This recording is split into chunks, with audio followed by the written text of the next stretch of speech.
Hold my life, lead me back to life, back when I was a child. Take me, come and find me in the morning, after all these streets are empty, after all the world has shut down. Come and find me. Lovers move and breathe together, every heartbeat lasting longer. Slow it down, make it easier. Come and find me. I'm in hiding now, haven't you heard? I was laid in the ground, you're getting warmer to my burial mound. You can follow.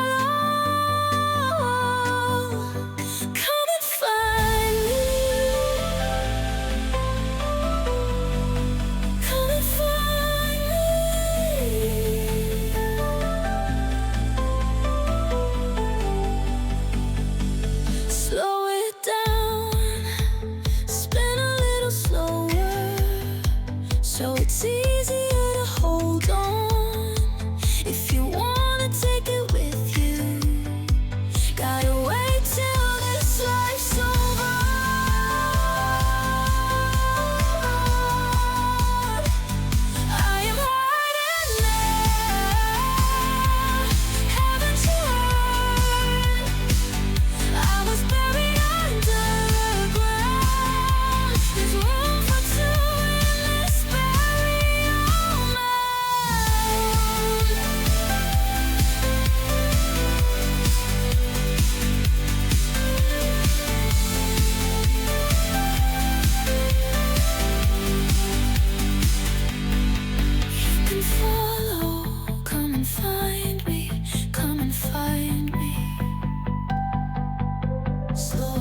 Good evening, John. How are you doing? Thanks for the Prime Gaming. Appreciate the sub. I might not be my super enthusiastic self tonight. I'm a little hungover still.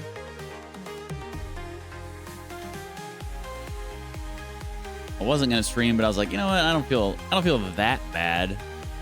I'm just kind of like, bleh, you know, just like, nah, bleh.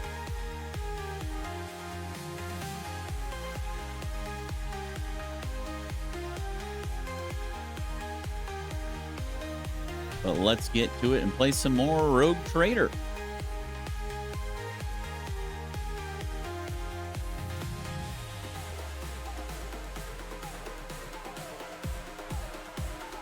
I'm also cold. That's why I'm wearing my robe.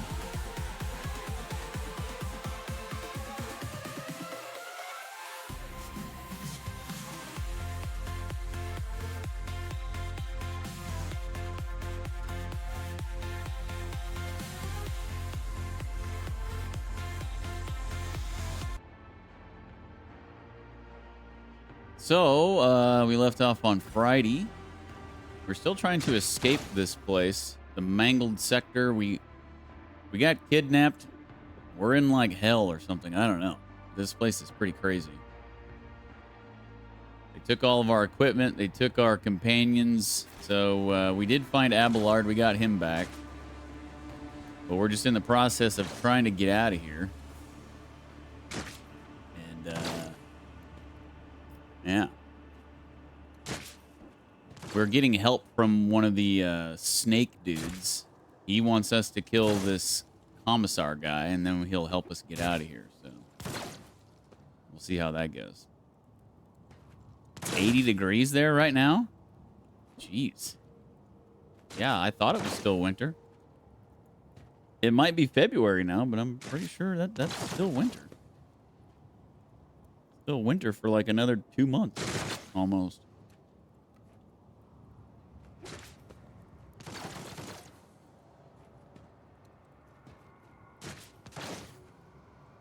$80 degrees in February, man.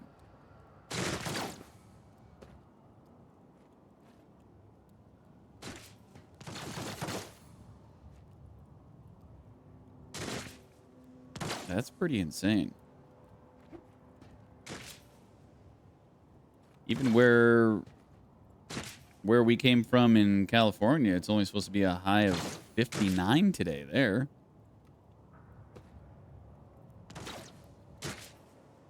$80 degrees. Sheesh.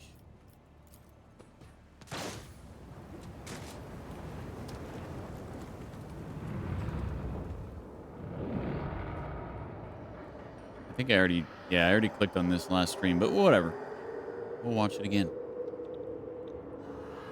Yeah, unless we have continuous cold fronts come through, the temperature tends to rise here. Huh.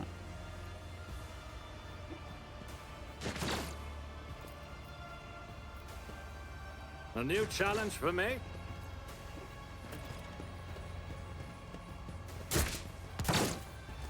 Well, there's Argenta. We got her back. Rogue Trader. Sister Argenta greets you with a glowing gaze and a confident smile. The God Emperor did not forsake his chosen one. I prayed that our paths would cross once more. Sister Argenta. Thanks be to the God Emperor, you are here. And you look as prepared for new trials as ever. Master Versarian. A loyal seneschal never abandons his lord captain, does he? I am just as glad to see you alive. She gives Abelard an encouraging smile. Argenta gestures at everyone around her. Your arrival is timely indeed. With the Emperor's chosen on our side, we can come out of hiding and exact vengeance upon the enemies of humanity. But I shouldn't take up your time. Speak instead to the Commissar, the one who leads these valiant souls. He will tell you everything you need to know. Oh, okay. So is this going to be like a one of those scenarios where the snake wants me to kill the commissar and the commissar is going to want me to kill the snake? And I got to make a choice? Hello, Liz. You romance anyone yet? Nobody other than you, Liz. I haven't even had the option to flirt or do anything with anybody except for Jai. Like, it hasn't even given me the option to flirt with anybody else.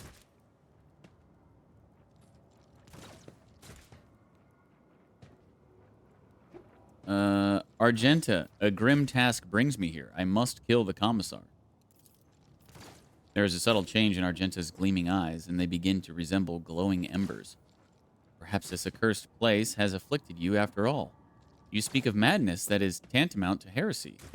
For you would be beheading the resistance and leaving these adamant hearts, his faithful, without a leader. I cannot let that come to pass, rogue trader, and I hope you do not intend to execute this plan in earnest. Uh-oh. Uh-oh. You're going to try to romance Cassia? I'm trying to romance Argenta, but it just hasn't given me the opportunity to. Well, I think if we kill the commissar, we're going to have to kill Argenta. So maybe we don't take that path. Gesture at Argenta's audience. Who are these people? I found them, subjects of the Imperium who were taken to his den of misery and despair, scattered across the vast chasm. They were condemned to suffer for the amusement of enemies of humanity. But the beasts were wrong in thinking we would simply resign ourselves to our fate. I share my faith in the future with them. The future that we will claim with his name upon our lips. She's definitely devoted to her beliefs. Yeah. Yep. And so is DeejTheSqueejerton. There would be a match made in heaven. What happened to you after we ran into that trap? My memory betrays me. I lost consciousness soon after they dragged us into the shadows. I came to a filthy arena. They had set some clawed beast against me. When I slew it, they sent another. Killed them all, one after another, and the unseen spectators demanded more and more. At last, I had an opportunity. One of the beasts I fought damaged the enclosure, and I managed to escape the arena.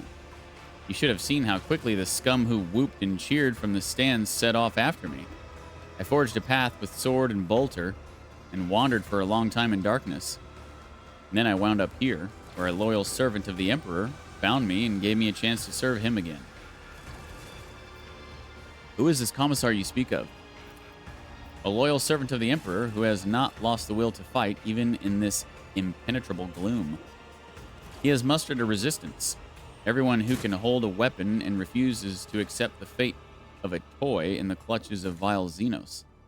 The dwellers of these dungeons are myriad, and most are lacking in soul, courage, or willpower.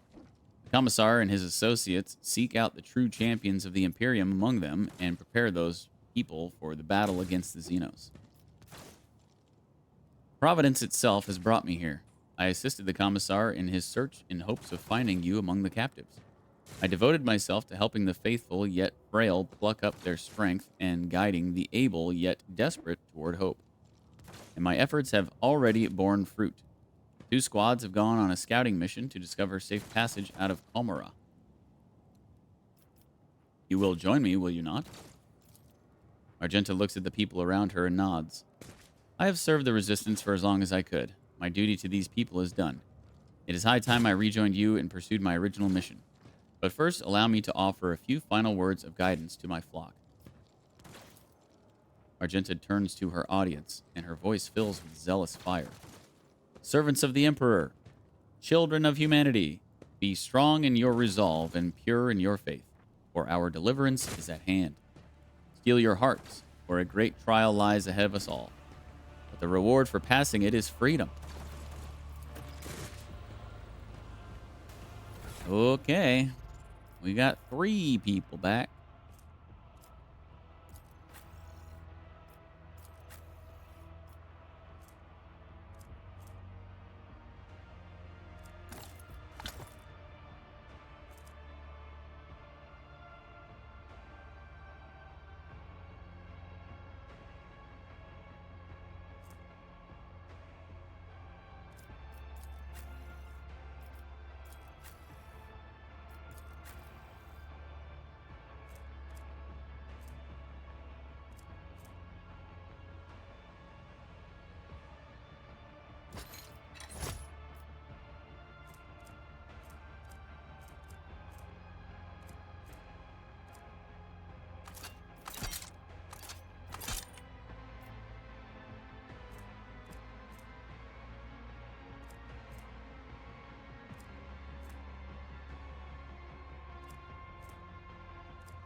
When the faithful are idle, heresy grows.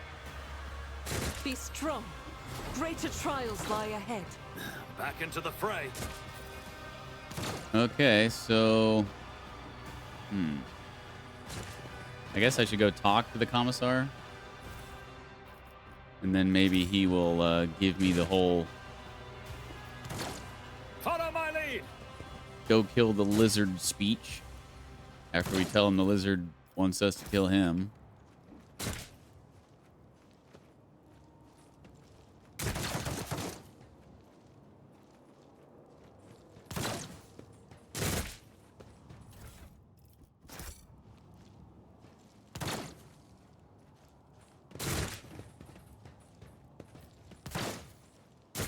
The makeshift Aquila looks somewhat pitiful, but the evident diligence and passion that went into its creation speaks of the piety of its makers.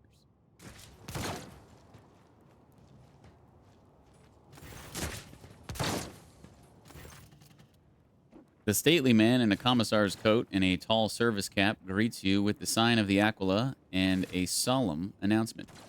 Another loyal servant of the throne has found his way to us through these confounded catacombs.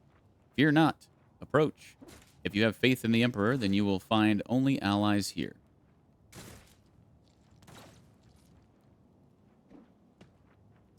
A genuine commissar in the heart of Comera. And here I thought surprises were over. The man responds proudly. Wherever his warriors go, there must be a commissar to embolden their spirit and inspire the doubtful. And all whom you see here are his warriors. He gestures at the people around you.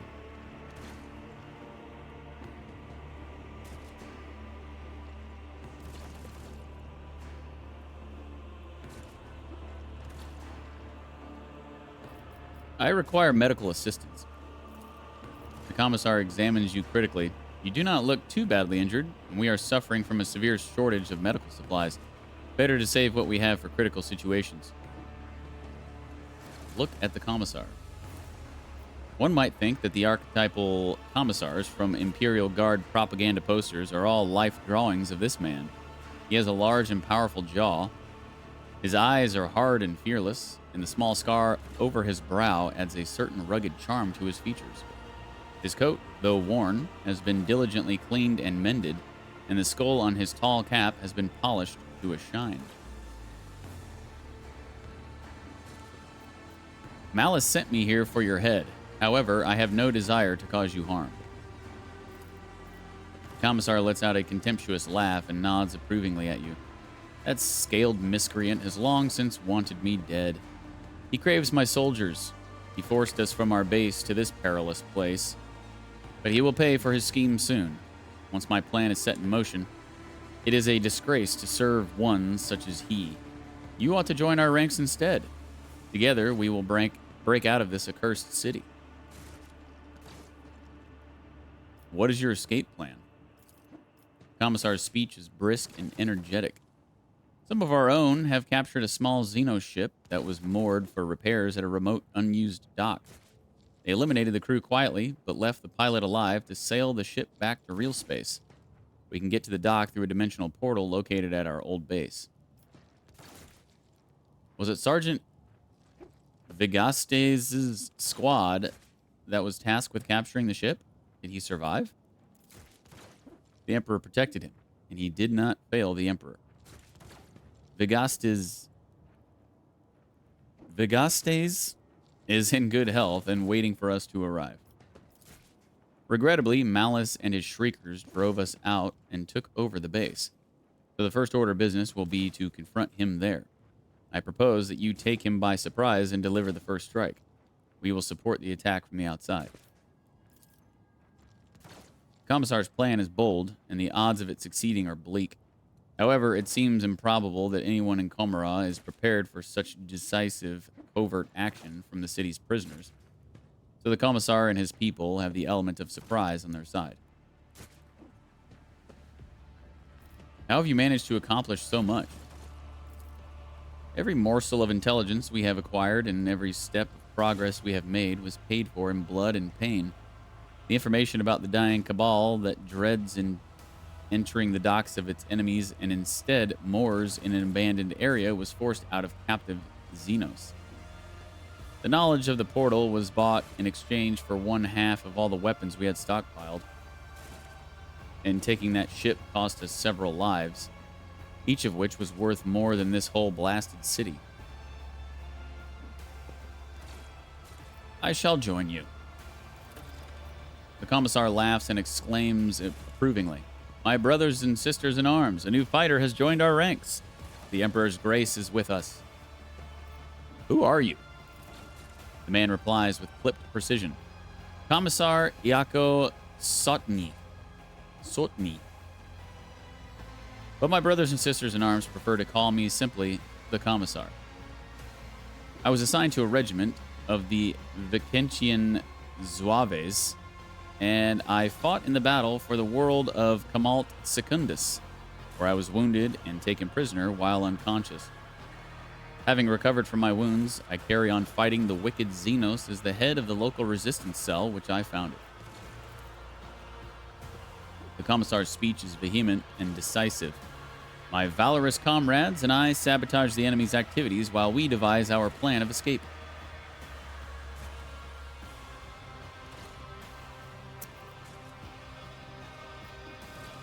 "Founded a resistance cell, did you? I wonder why you have not been killed yet.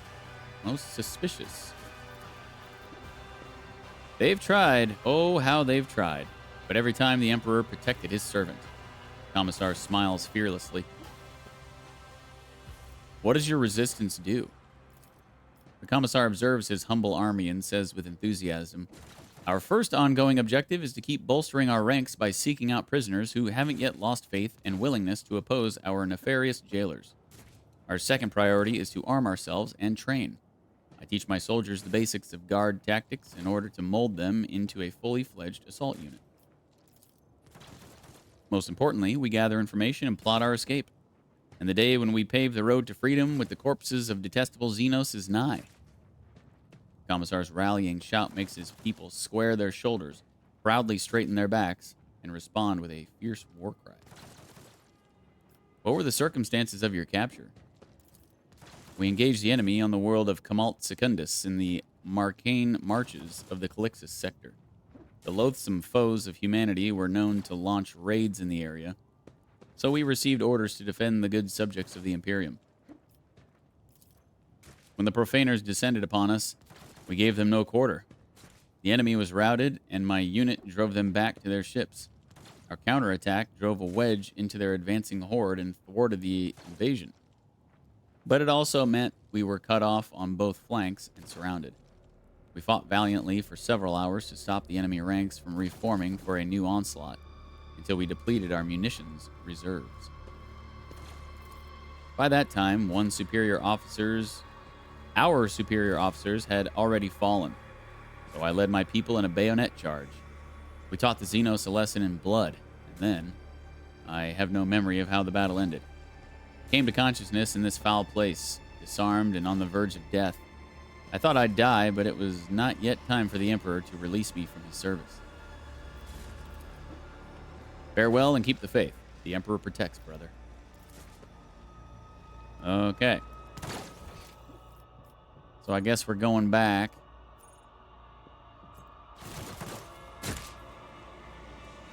Unfortunately, I don't have any melted charges.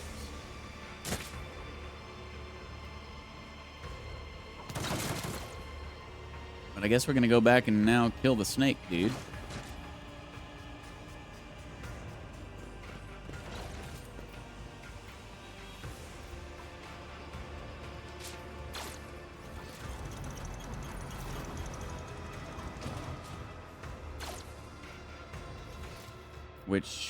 Where was he?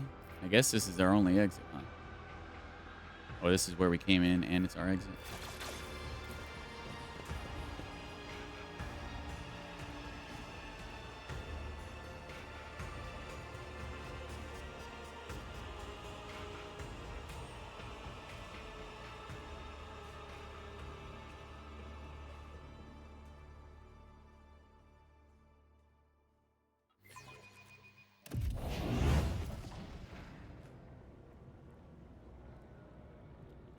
The hell?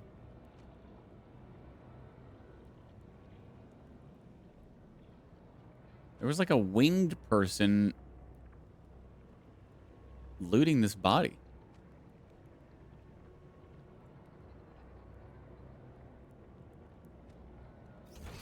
That was weird. Crap. Where was that dude at?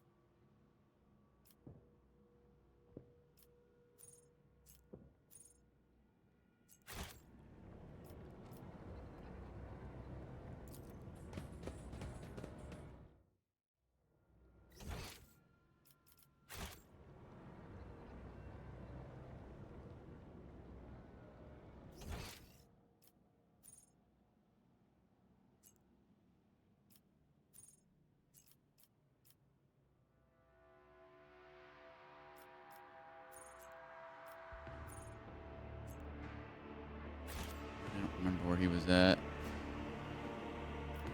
It's about time. I guess we're gonna walk around and find him.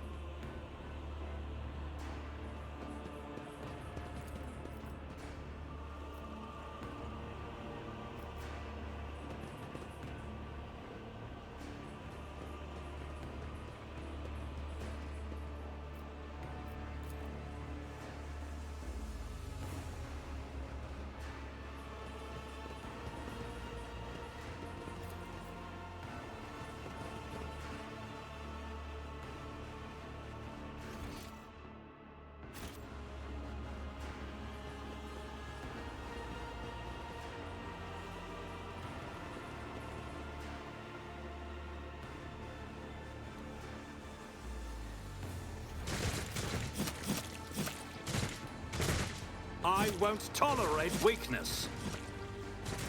In the pit? I think this is where he was.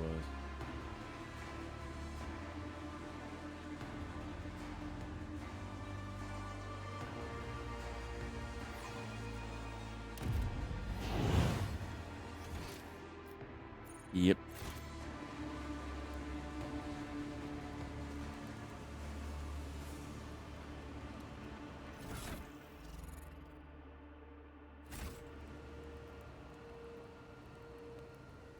Hey, I just realized. I wonder if the reason why I've only found Abelard and Argenta, or at least they're the first two I found, because I chose them to stand next to me during my ceremony. I bet that's a thing. And I didn't really piece it together until now.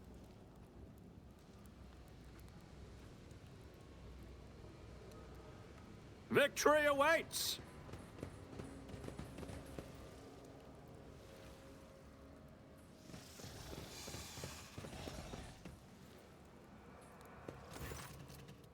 Humanling, relax with us. Take a stimulant and enjoy yourself.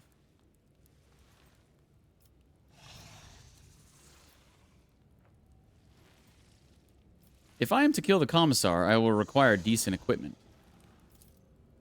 If I gave you that, it would be all too easy for you. When you leave, I'll enjoy wondering if next time I see you, it'll be one piece or several. Don't spoil my fun. I have some questions.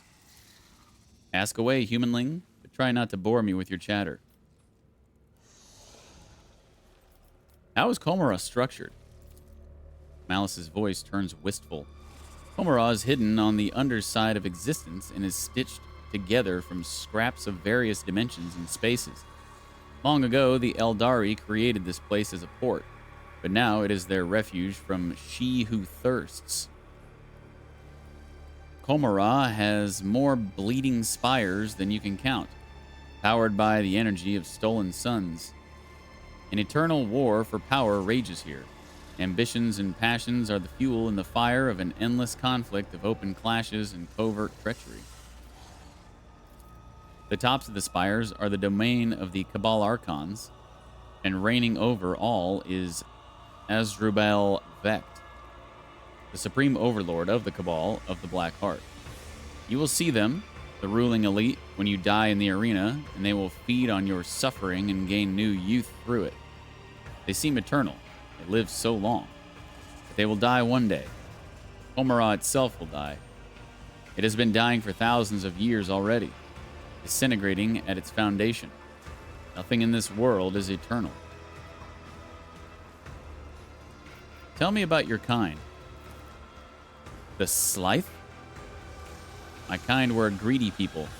We always wanted more, and that's why we were rapacious and indomitable. Nothing could sate our growing appetite. We could have conquered half the universe if we'd needed to. The bonds that held us together fell away, replaced by more beneficial and attractive alliances, and my kind scattered. Some called it the fall of our civilization, but they did not understand the realization we had come to, that no one needs other people. All you need is yourself. What are the Shriekers? A gang of criminals? Criminal. In Komara, the word sounds like a joke. The Shriekers are a gang of the doomed. They live in expectation of their inevitable death in the arena. And that death makes a lot more sense than all the other deaths on offer in the Dark City. We are gladiators. We go into the arena to rip helpless meat to shreds, then we become the helpless meat ourselves. When the end is predetermined, and in the Spires, it's always predetermined, you start to see death more in simple terms. You stop being afraid of it, and you learn to enjoy life. We are a gang of people who enjoy life. All the Tootsie Rolls in the treat bowl are going in the trash. They're too hard. Okay. Probably because they've been in there for 4 months.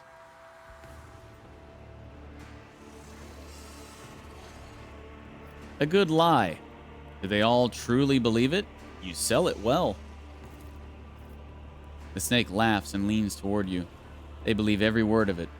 And as long as there are enough believers, the homunculus' servants won't drag me off to the arena. Why would they go to the effort of catching meat for the arena when it's all here waiting for them? I want to know more about the arena.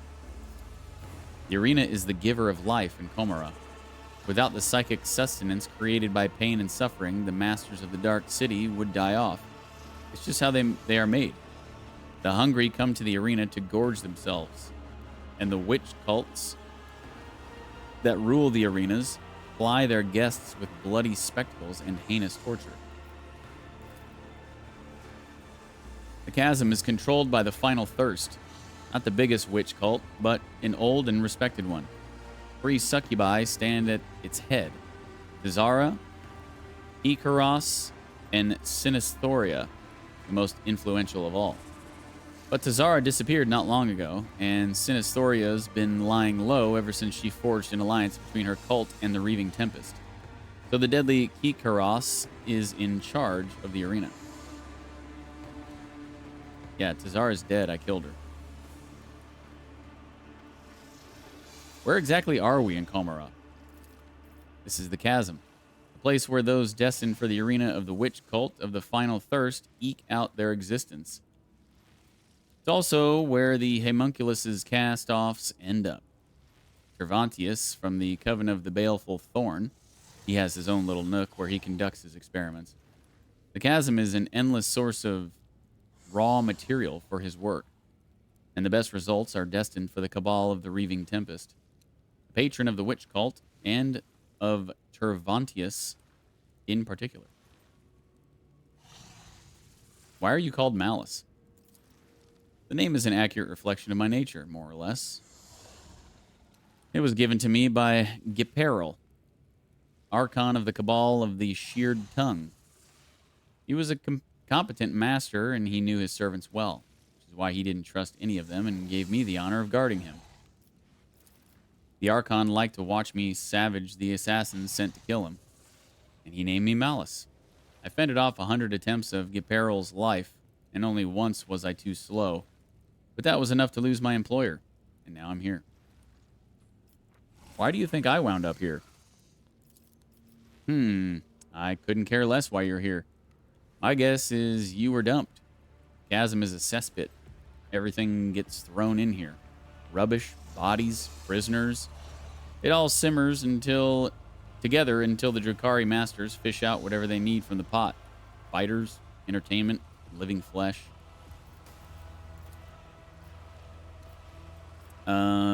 Okay, thanks for all the information. Now you must die. The commissar says hello.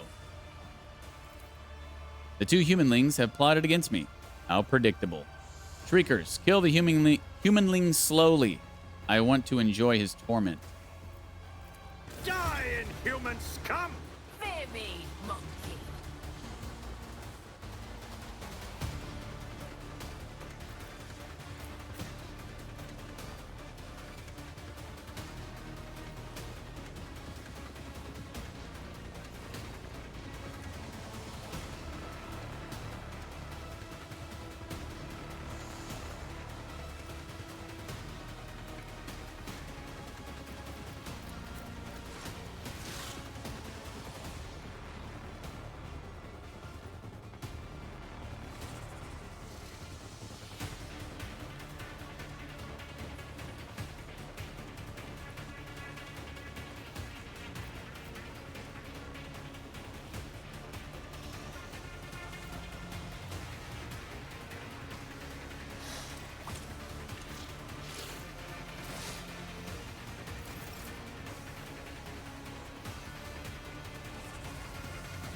All too easy.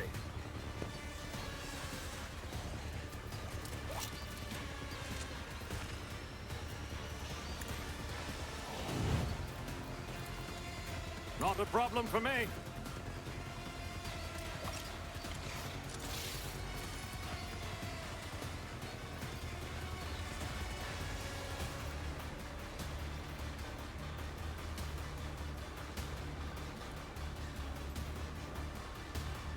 Victory is imminent.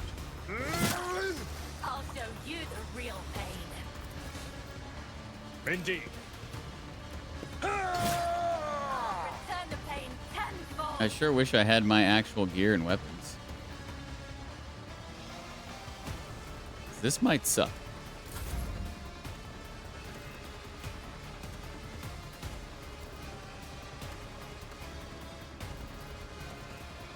Nothing I can't do.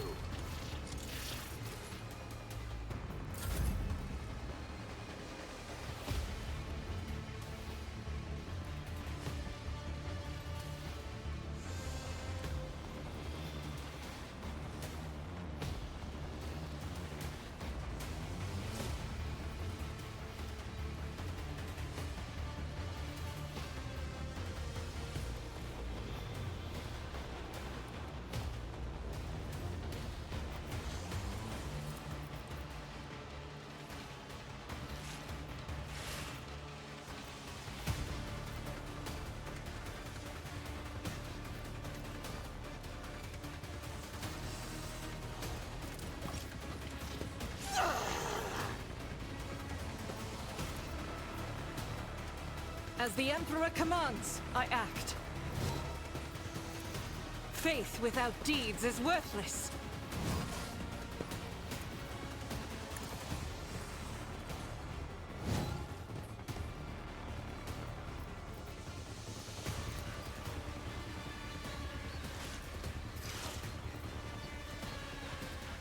Doubt is for the weak.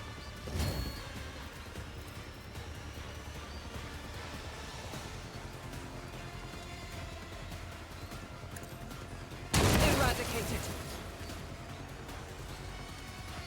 Okay. Just completely missed this, I guess.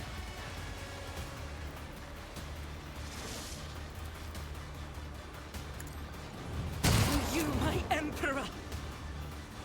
I also destroyed my cover. I'll never understand why that's a thing.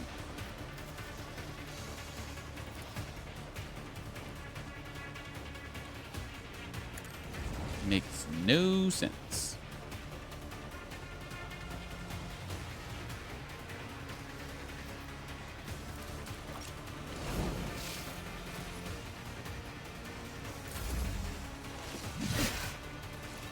Dodge, Deej. Faith cleanses the body. Ow.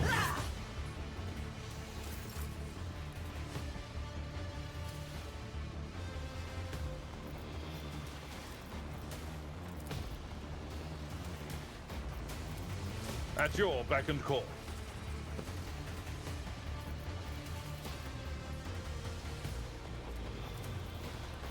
I will do my duty.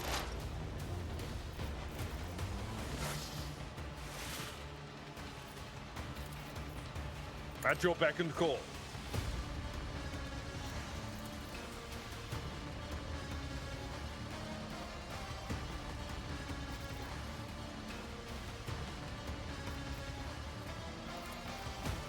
It will be done.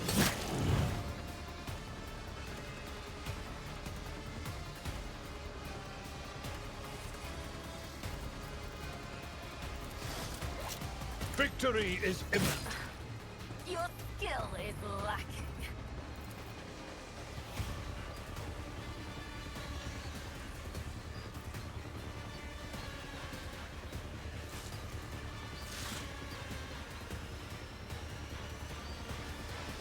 Indeed.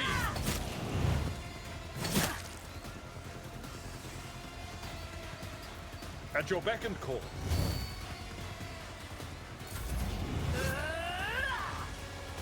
Hold on.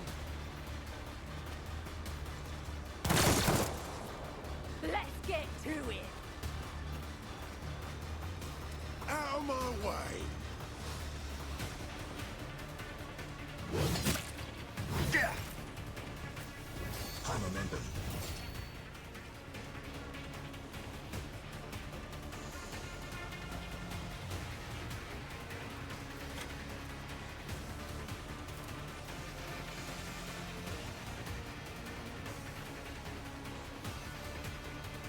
Suits my purposes. You didn't stand a chance. Now that was a precise grenade throw.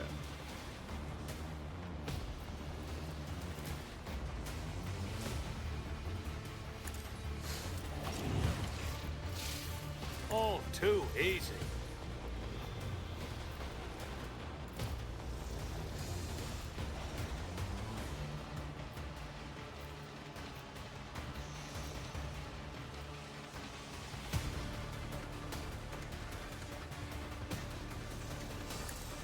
This is why I was chosen!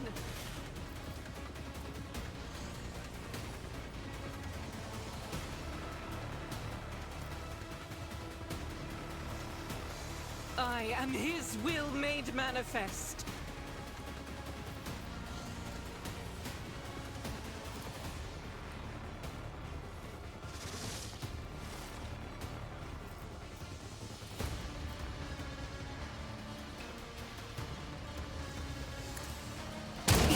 Strike is a prayer.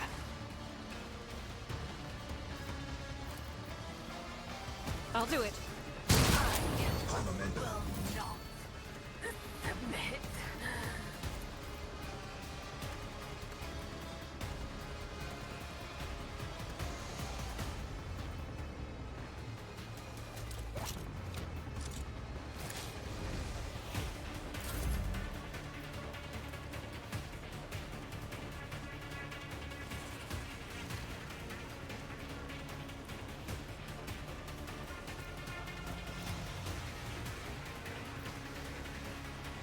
I am fear incarnate.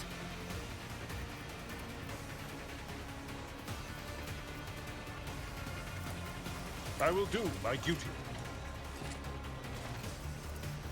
It will be done. Victory is imminent.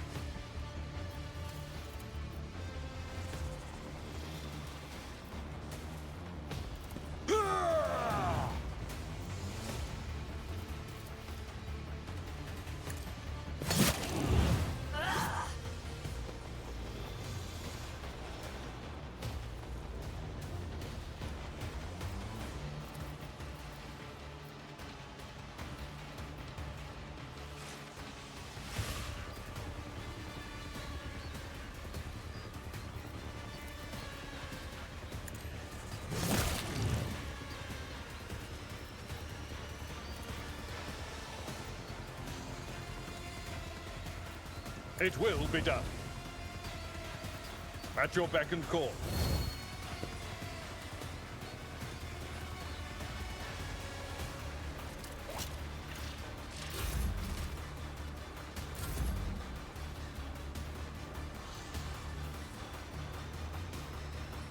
Guided by faith.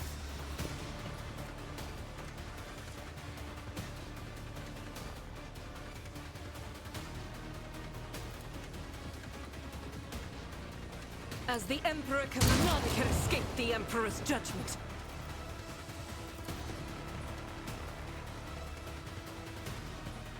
I will bathe this battlefield in righteous fury.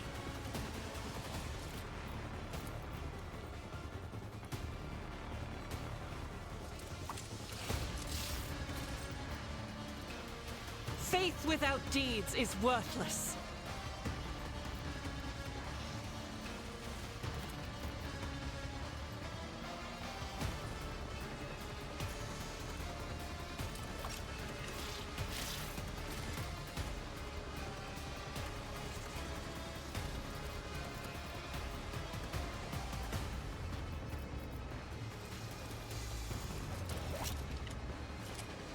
I'll do it. Doubt is for the weak, but you, my Emperor!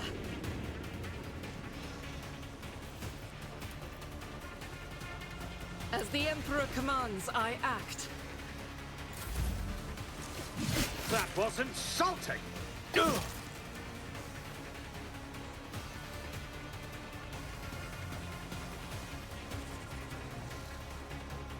Follow my lead. I will do my duty.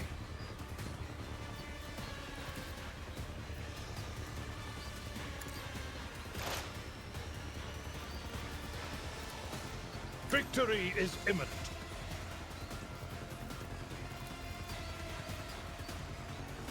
It will be done. Gray hair, sure hair.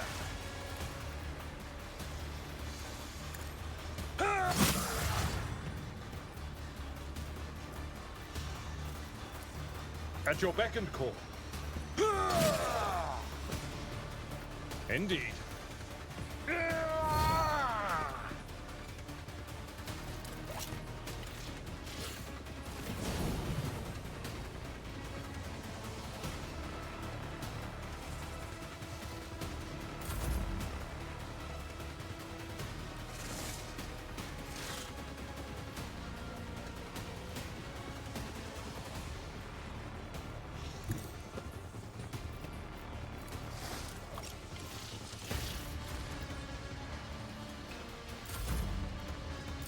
Let's make it quick.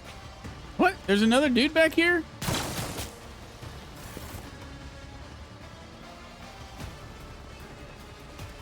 About time you get here. You guys can take this guy out, all right?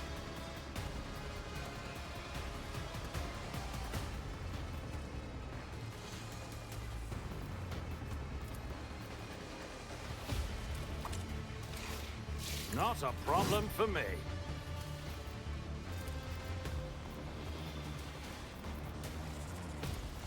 Suits my purposes.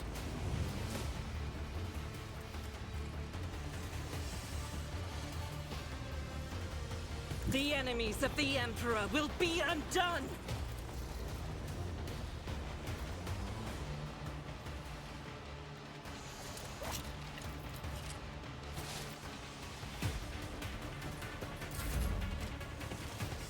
Nothing I can't do. All too easy. Suits my purposes.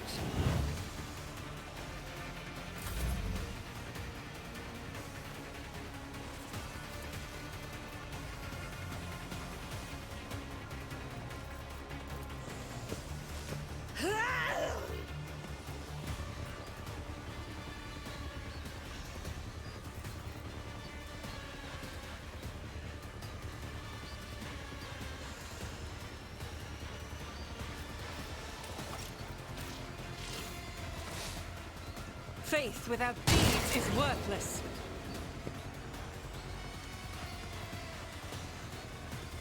I'll do it.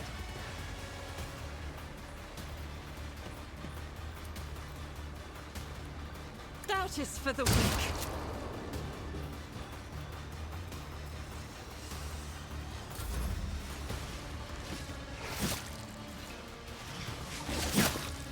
Enjoy your luck while you still draw breath. Damn.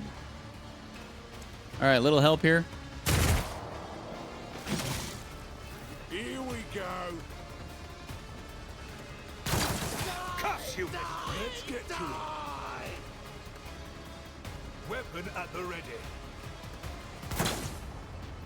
Let's get to it. I must not falter.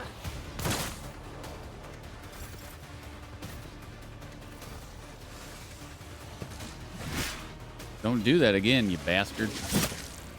Oh, come on. Is he just going to be able to just keep knocking me down? I've suffered worse. You didn't knock Abelard down, you bitch.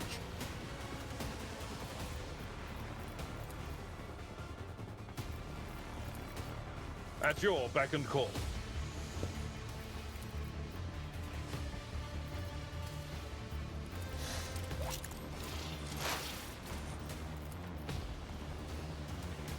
Victory is imminent. I took care of this one.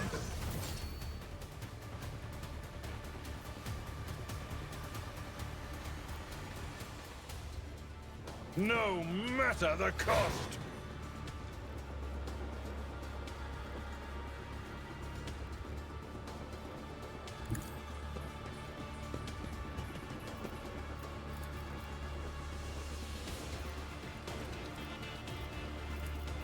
It will be done.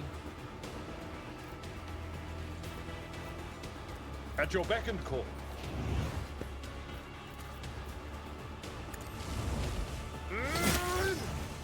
Got him. Yeah, thanks for all your help, Commissar and gang. Did a whole lot of nothing. Big surprise. The Commissar's resolve is palpable. Victory, comrades! Duty beckons. Our allies are waiting on the other side of this strange rift, so let us not waste time. He is holding a strange Xeno device. The Commissar points it at the rift, presses a few buttons, and the roiling entropic energies die down, forming a stable portal. Are you coming with us? I will bring up the rear and make sure no one falls behind. You will lead the charge. Act as a shining example of duty and valor. What exactly awaits us on the other side?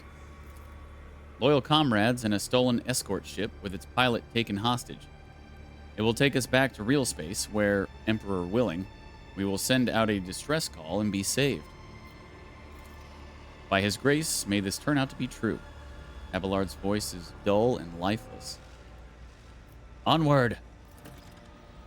The Commissar raises his voice and shouts triumphantly. The Emperor is watching. Let us not falter under his gaze. Yes, yes. Onward after I get my loot.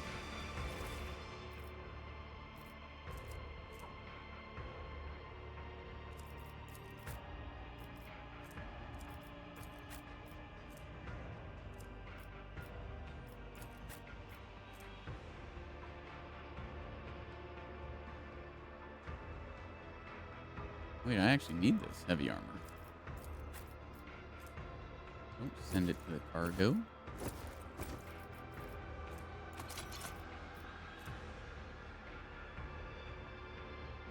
Heavy greatsword.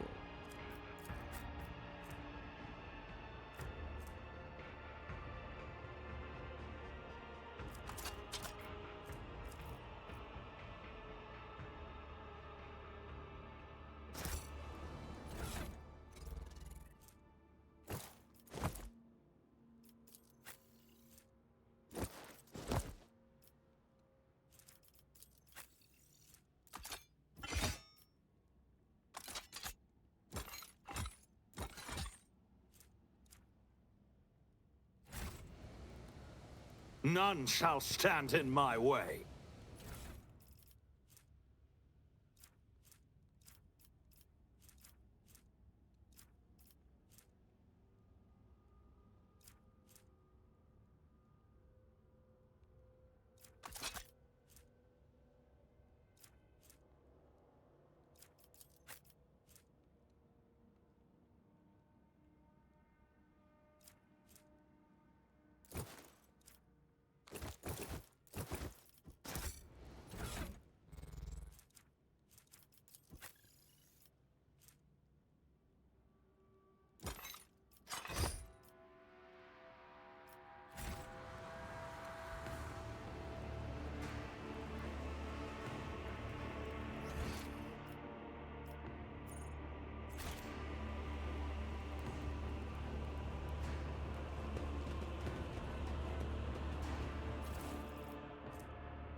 Malice is badly wounded and unconscious, but his stubborn xenophysiology prevents him from expiring?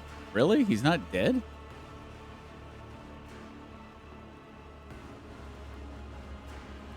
Well, why don't we finish him off?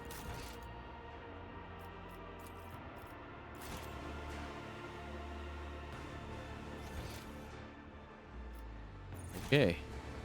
We're heading in the portal.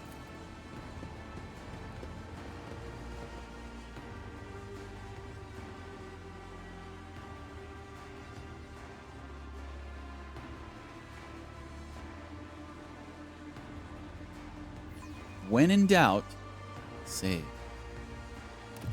Too true.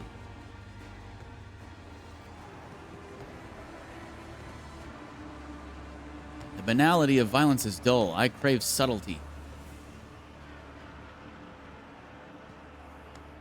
Die gracefully, die passionately. Such tantalizing hints of despair.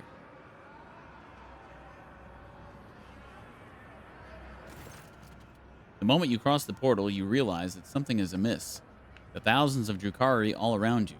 The towering bulk of abnormally bloated muscle whose face is hidden behind a black mask. None of it fits the Commissar's description of a quiet dock. Surprise, surprise. You have brought good meat. You have done well, Commissar. What? The creature's guttural voice emanates menace.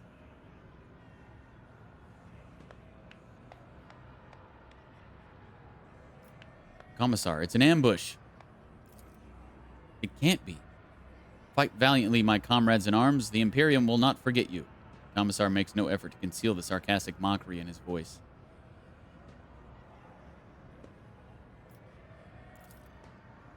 So he set us up? Impossible. Argenta's eyes flash with fury. You will pay, treacherous serpent. You will pay for all our brothers and sisters. How many have you led to their deaths? Confess. Oh, so many, sister. Even more than usual lately. Ever since volunteers started flocking to the sounds of your sweet sermons. Saint's blood, I will rip out your throat with my own hands. Farewell, comrades. Deceiving, manipulating, and nudging you toward your deaths has been an honor and a pleasure. The Commissar jumps into the closing portal before anyone gets a chance to stop him. Man, I should have killed him. But I'm afraid I would have had to have killed Argenta too. Satisfied cackling booms from behind the monster's black mask. Foolish meat. Falls for the same trick every time. Here's what happens to you now. The monster's grunting, slurping voice sounds oddly familiar. They are about to unleash fighters and beasts that will seek to eviscerate you. So try to survive until the end of the fight, meat. No one is expecting more from you. But should you kill something after all, do it painfully. Unless the master's craving for death agony is sated, they will release me into the arena, and you will regret that. Got it?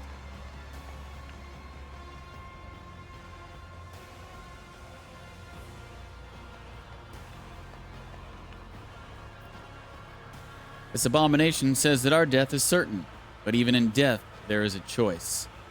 To be butchered like cattle or to die for the Imperium. Do not let the Xenos decide your fate. May you leave this life with the Emperor's name on your lips. With a roar, some of the fighters make a sign of the Aquila and ready their grenades. Their pale fingers clutch the pins as they steel themselves for a fight to the inevitable death, intent on taking as many enemies of humanity with them as they can. What up, Burn? I'm not like super hungover. I'm just kind of like bleh, you know. Just kind of like an overall feeling of just I just want to lay down kind of thing, you know. The monster scoffs. Pretty words. I hope your death will be pretty enough to match them. Off with you, meat. Off with my meat. Retreat! But yet here you are, man of the people, the community's champion. For I Yeah. have come to slake your fatal Here I am. thirst. May the vicious hunt commence today. For the hundreds and hundreds of you, here I My am. wild hounds will enter the arena Whoa. to taste the blood of its wretched challengers. Bathe your souls in their suffering. Make your guesses at whether the prey can overpower the predators. If you're looking for more refined entertainment, watch the ousted Draken of the Reaving Tempest fight for his life against the glorious champions of the arena, the blood-stained proselytes.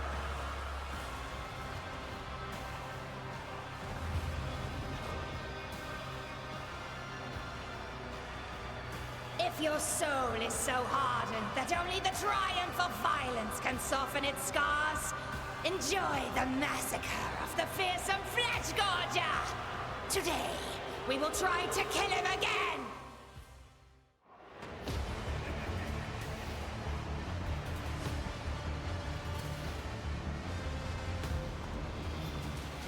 That's a big freaking dude.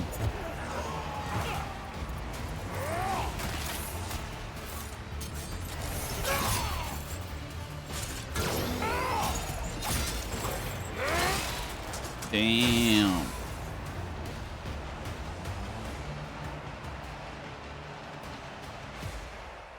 Is this guy gonna join me as a companion? 'Cause I'm down. Is that all? Will you just give me your pet jesters? Don't be offended if I break your playthings, Kikeros! He needs a bath. Well, he definitely does now.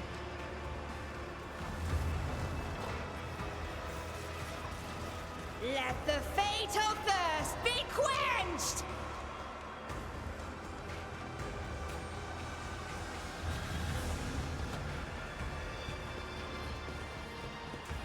That's our cue.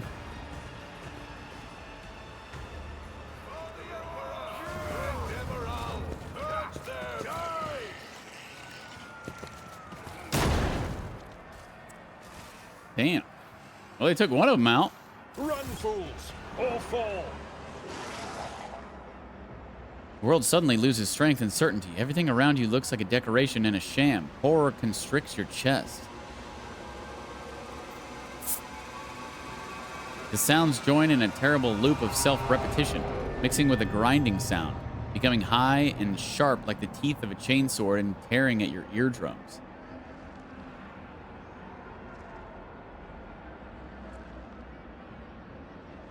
It's all a dream, isn't it? Is that going to be the big reveal?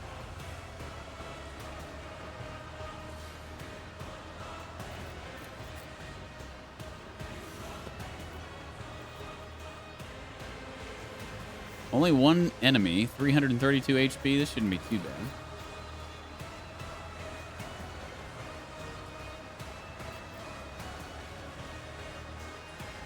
Looks like he got done taking a battery. Good one, Burn.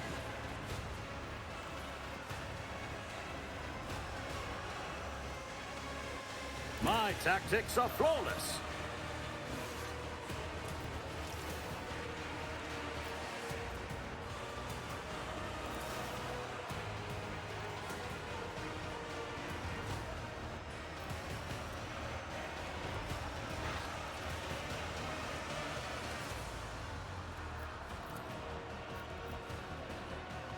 Nothing I can't do.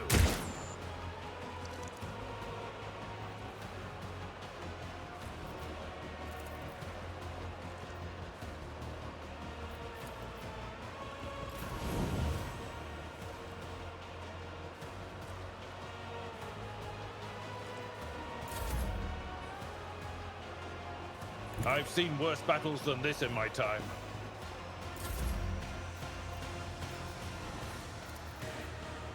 Already done.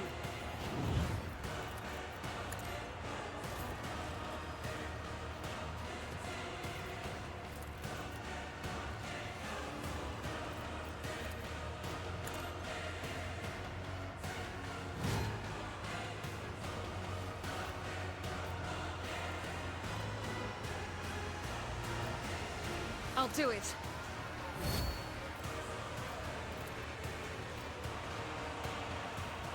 Faith without deed.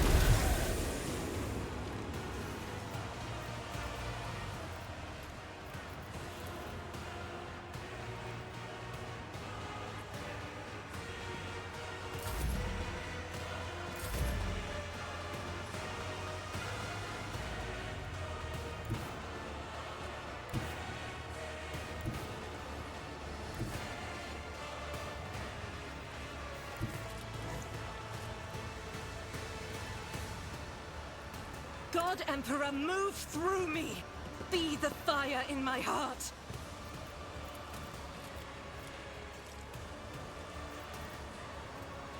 I'll do it.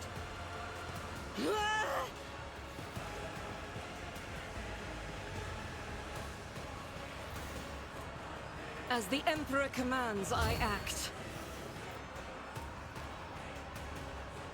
Doubt is for the weak. Faith without doubt is why I was chosen. 0?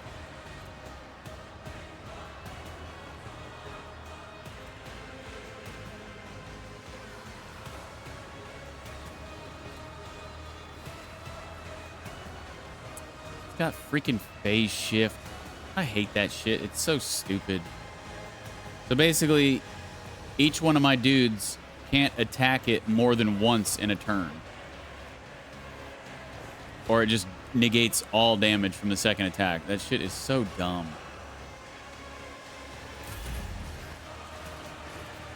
I'm not injured. I'm enraged.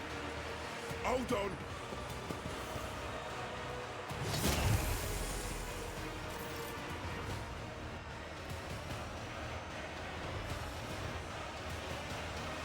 My place is at the fore. I will do my duty. It will be done. Indeed.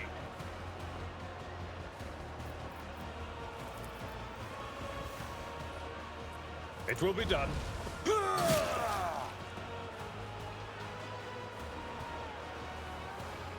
Why did he do 0? He hasn't attacked yet.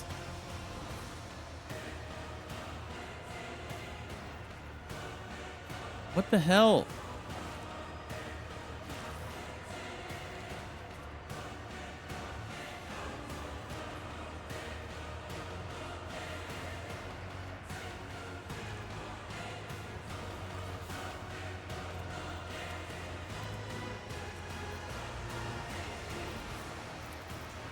At your beck and call.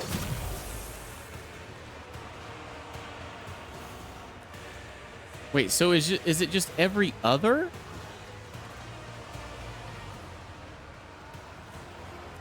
Oh, I think it's just...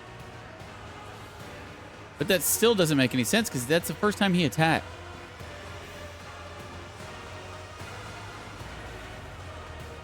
But I think it actually might be every other attack.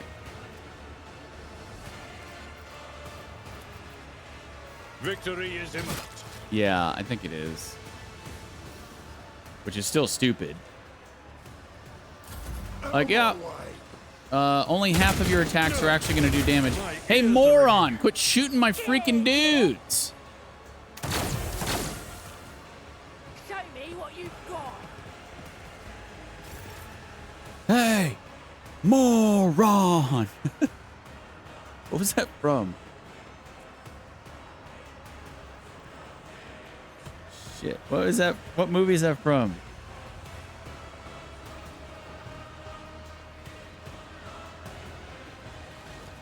Hey, moron!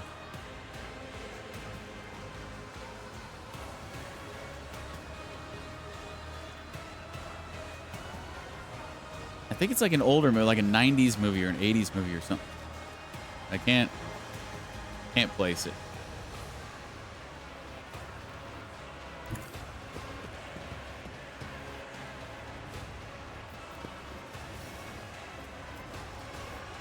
Hey, moron!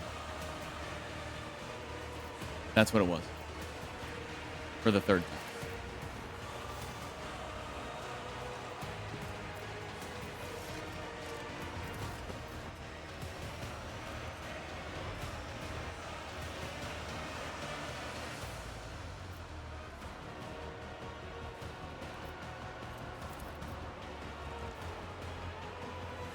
All too easy. Is it Waterboy?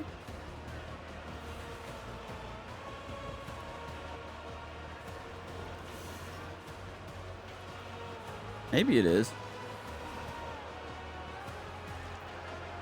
You might be right. Not what I was expecting, but you might be right. Not a problem for me.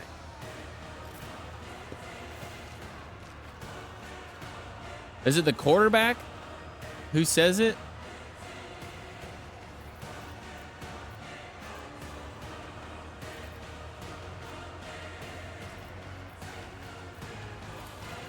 I will do my duty.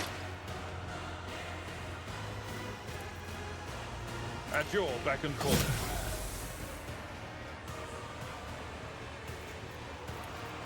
Indeed.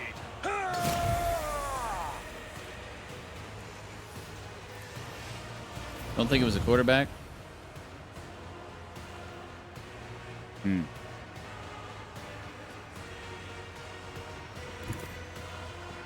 But it was a guy on the team.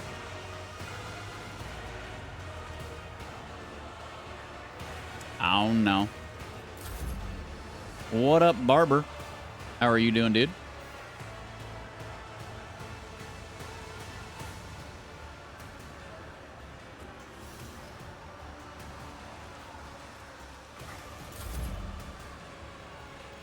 Oh, I've been better. Little hungover. Had a lot of fun last night playing some party animals and some deep rock. Feeling it a little bit today, but Target well struck. not too bad. Did you guys finish all of the Lunar New Year stuff on Deep Rock?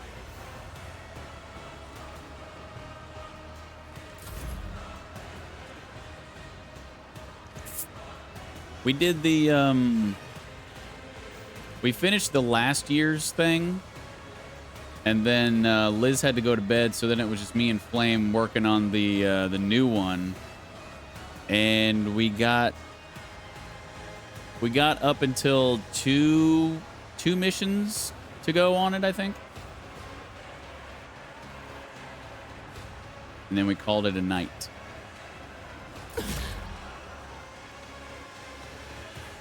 Still need to do last year's one? Oh, okay. So you did them in reverse that we did them in.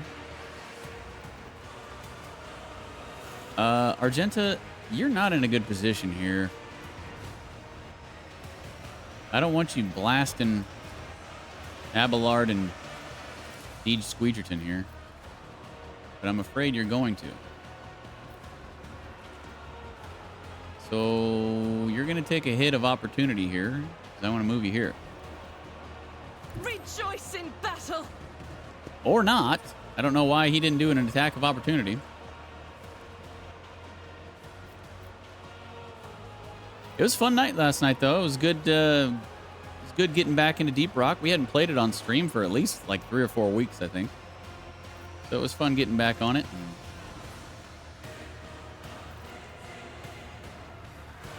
Good times.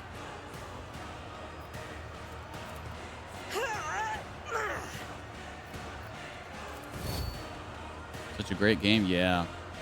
I can't wait for their new game to come out. That 4-player roguelite. I am so excited for that game. Definitely going to be playing that day one. Might even get it in early access. I don't normally play games in early access, but I'm so freaking excited for that game that I might get it in early access when it drops in like a year in early access. Yeah, Rogue Core. No, not Survivor Burn. This one isn't out yet.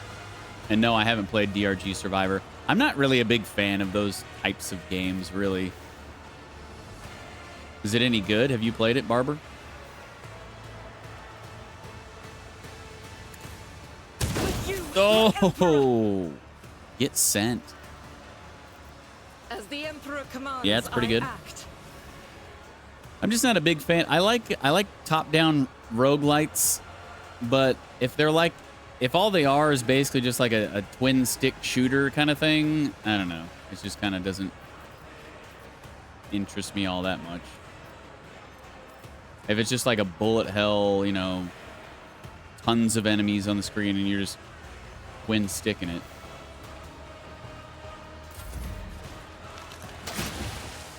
Dang. Oh, dang. Rip that guy.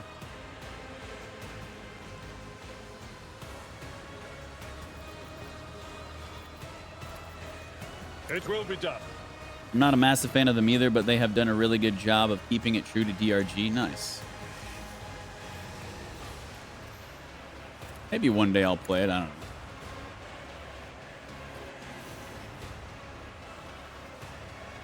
I am a big fan of roguelites, though. And so whenever I found out about Rogue Core, oh, man. I almost wish I didn't find out about it, because now I'm just like, well, guess I'm waiting for a year and a half or whatever whenever I found out.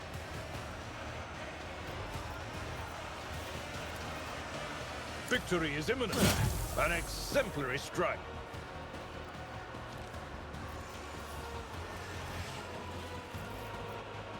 I will do my duty. It's a good one to zone out to.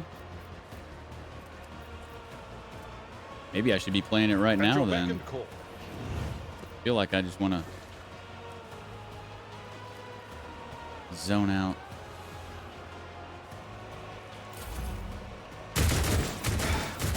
Hey, moron! Stop shooting us! How about getting a better position, you freaking dummy? What was the drink of choice last night? Bacardi and wild cherry Pepsi is what I was drinking on. It's been a long time since I had rum too, so I'm honestly surprised that I wasn't more drunk than I was and not more hungover than I am. Because I hadn't drank rum in months.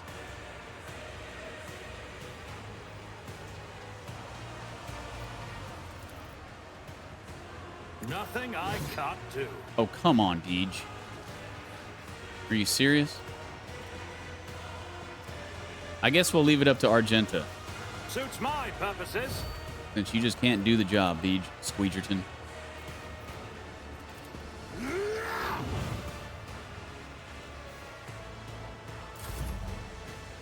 Argenta, if you wouldn't mind. Doubt is for the weak eradicated. Got him. Can we get out of this place now, please?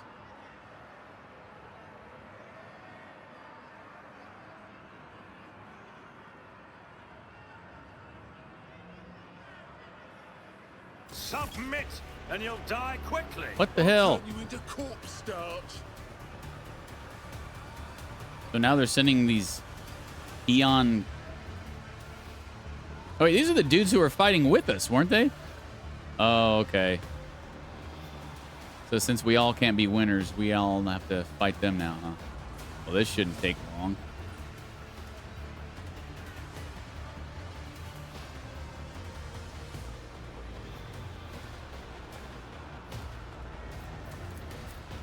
Shouldn't take long at all. You guys only have like 32 HP.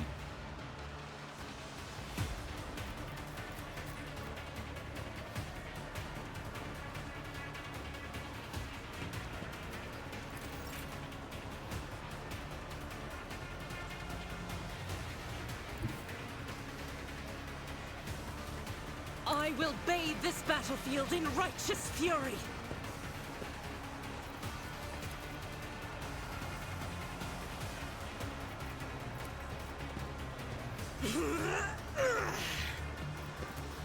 Faith without deeds is worthless.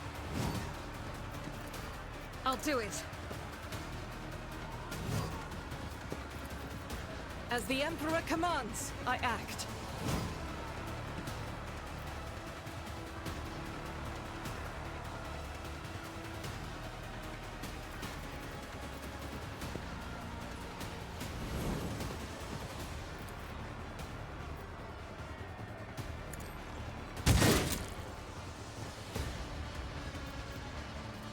Not is for the weak.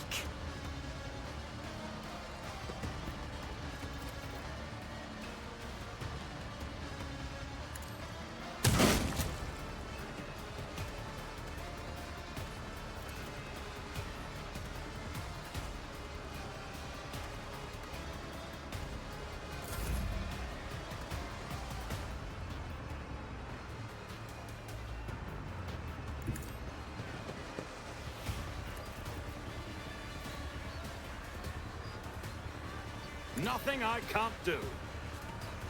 Nothing of value has been lost. Wreck.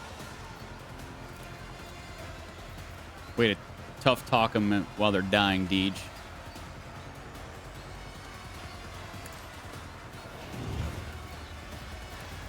Not a problem for me.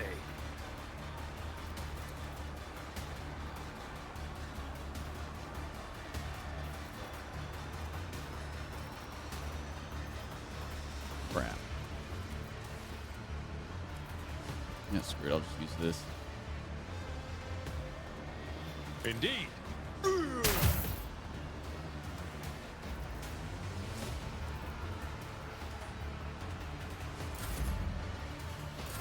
Let's get Oh! Have you enjoyed it? Are you surprised? The fallen Dracon has defeated the best warriors of the arena. The cult appreciates it. Marajai Azirash has been granted the right to join the bloodstained proselytes.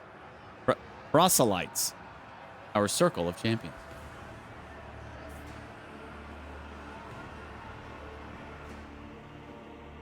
Yeah, great. Congrats to him. Can I get out of here now, please?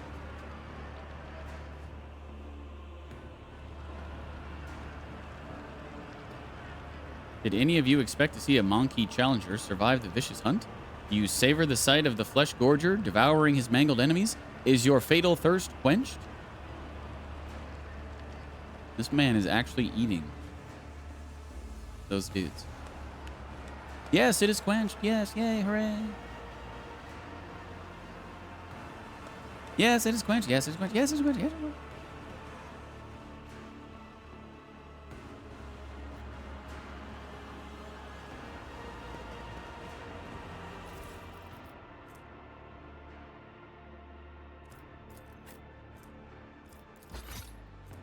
Arena Beast's Claws. Intimidating monomolecular edged claws capable of tearing through solid plasteel.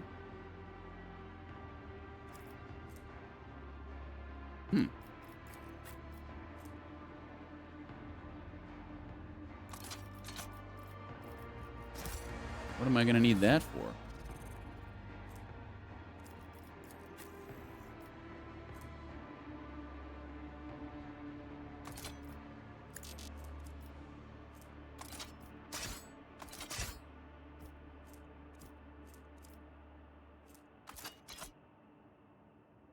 Pretty good knife. Follow my lead.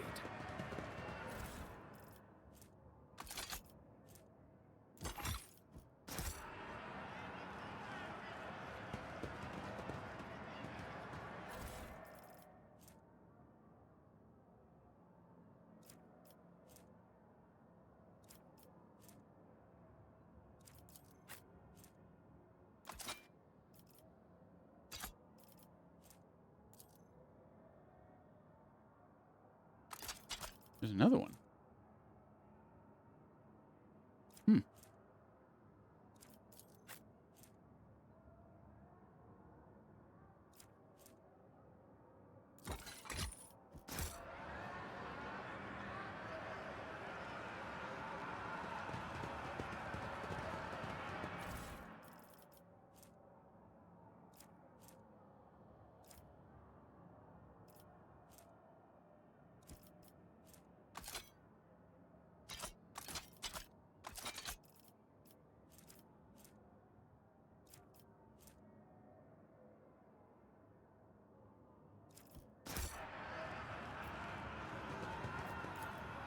You are unable to discern the bottom of the abyss out of which Komara's spires rise. A small mercy for your sanity.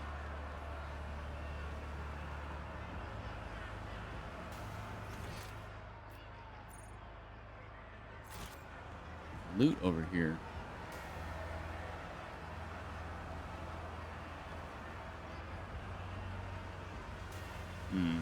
Yeah, I don't think we're going to be done.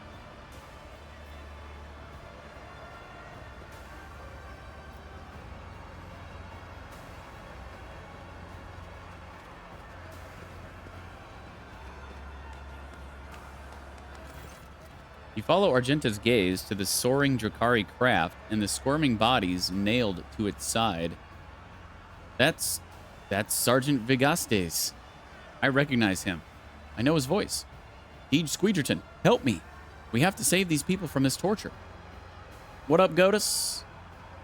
How are you doing this evening? One of the Drakari on board sneers upon hearing Argenta's shouts, eliciting a wave of approving cheers. The Drakari kicks one of the groaning bodies, blatantly savoring his untouchability. Impossible. Abelard shakes his head, looking at the prisoners. Oof. 46%. Aim and shoot the figure that Argenta pointed out. Did it succeed?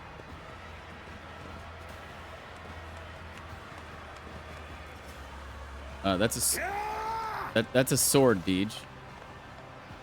That's a sword. You needed to get out your... It succeeded. A shot rings out. And the figure pinned to the side of the ship flinches and stills. Argenta freezes and then turns to face you. Her eyes are brimming with rage, astonishment, and unending sorrow. Her face momentarily twists into a grimace, but then she drops her head and begins whispering words of prayer.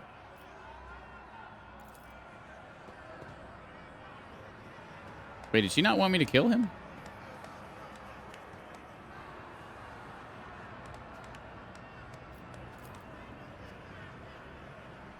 Begging you, finish me. Dang.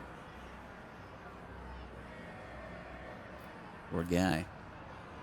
The prisoner appears dead until you notice his eyes, which are filled with pain and following your every move. It's about time. Commissar. Traitor. Yeah, tell me about it. I hope we get to kill him. The ship is supposed to be waiting. Ship. Waiting.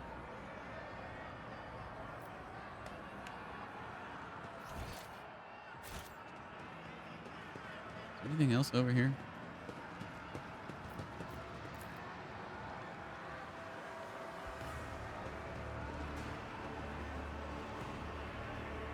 All right, let's get out of here.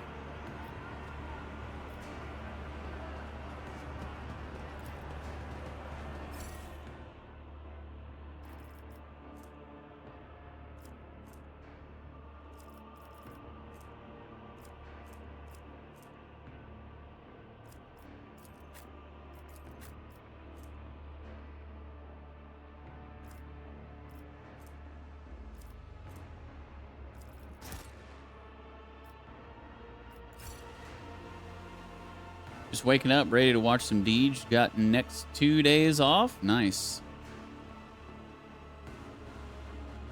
Yeah, I basically just laid around all day. Little hungover.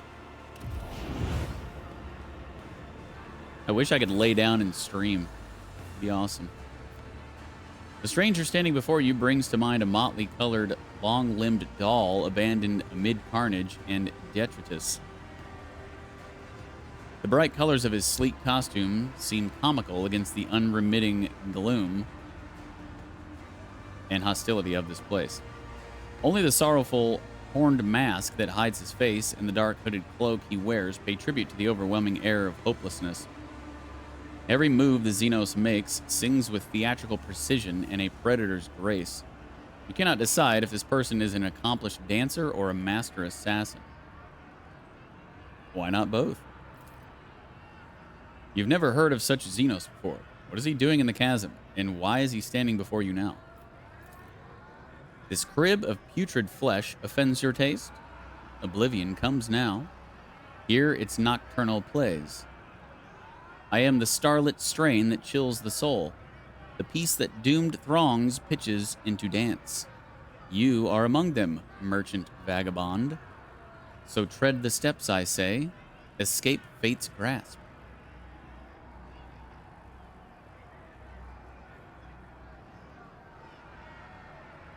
Before beginning a conversation with a rogue trader, Xenos, it is customary to bow. I am waiting. Your wait will test your patience and my own. To pass the time, a sonnet I'll intone. A melody of snarling agony, beguiling now by rending flesh bewitched. Through sinew, bone, and grisly pageantry, it calls the blood-soaked drape to come unstitched.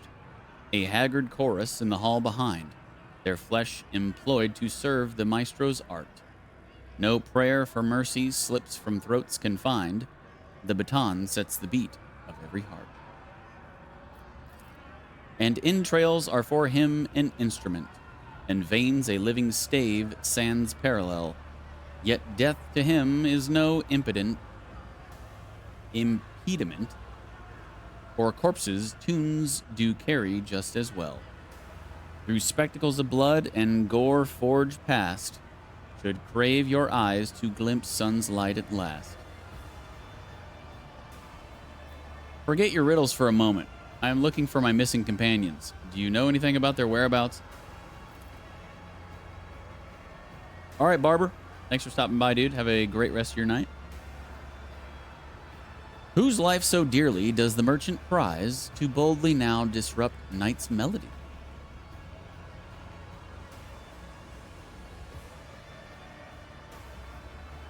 I see. I like that response. That business done, we must resume our dance. I do not understand what you want from me, Xenos. Alas, my wants are neither here nor there, but turn the question on yourself instead. Pursue the melody and find the key. An indigo ripple passes over the Xenos' body and he dissipates like a bad dream.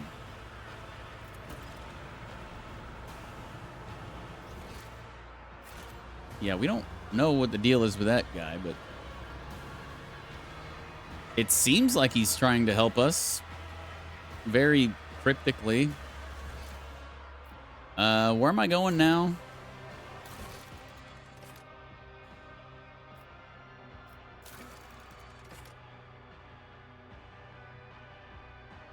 Search for a maestro of a haggard chorus.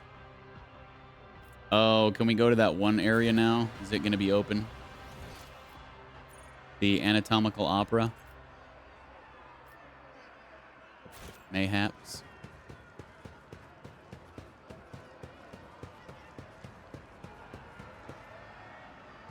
There's that wing dude again. Okay, so it wasn't a bug or a glitch before.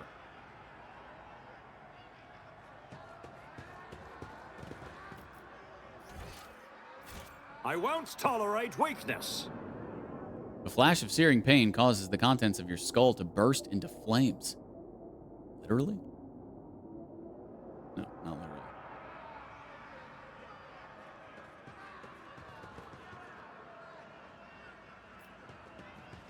There's Jai. Listen here, you bloody oaf. I need to get in to see your master. Leave, or I will break your neck. You shit-stained spawn of a sekheck and a bilge rat. Let me in. The monster is looking at the frenzied Jai Haidari in cold silence. You pile of hot dung. Yeah, you dumb Ashmog. I'm talking to you. Jai Haidari's looks match her coarse speech. Disheveled, ratty, and bereft of all her jewelry and rakish glamour.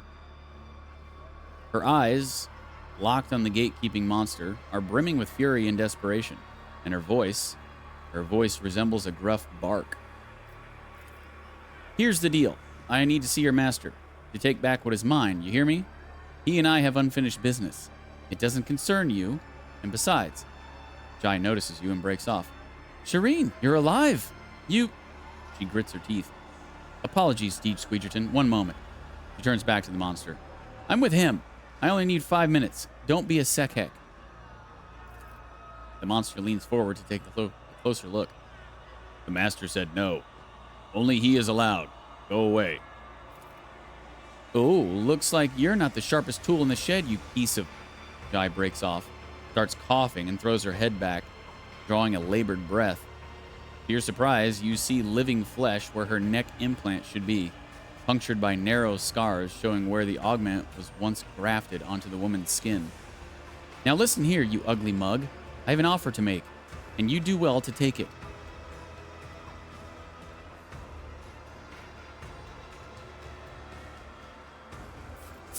Address the monster. This woman is with me. The oaf clumsily scratches at the fresh scar at the top of its head and concedes. Fine. The master permitted companions. She is a companion now. May the Exalted One shower you with blessings, Shireen. I always knew you were a decent sort, not rotten inside. A bit out there, but not rotten. Jai bends over in yet another coughing fit and spits out a crimson-tinted clot. Ugh, Aji, take me. I should move my arse while I still can carry it around.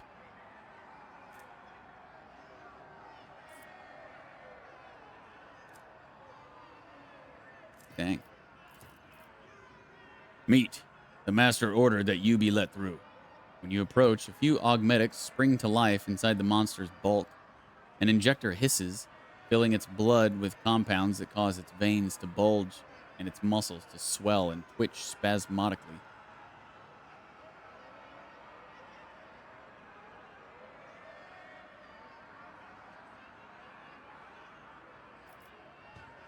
I wish to pass. Should have killed him for calling me meat.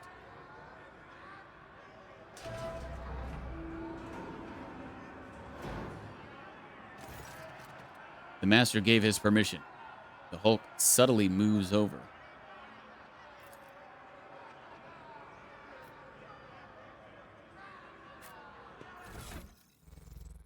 Get some armor and some stuff on Jai here.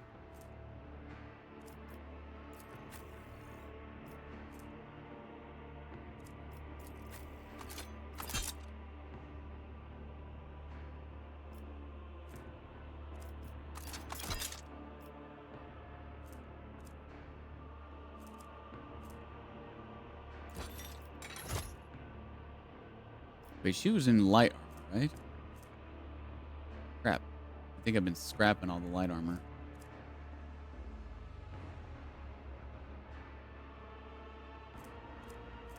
She's just gonna have to wear medium for now.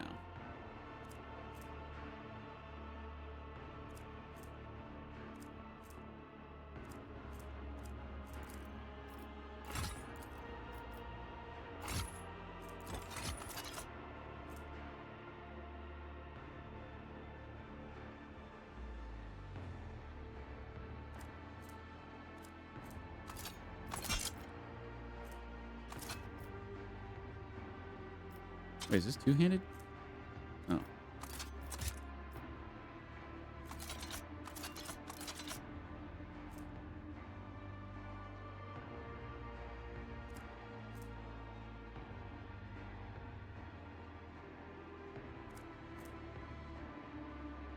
I don't have another one-handed... Oh, laser pistol.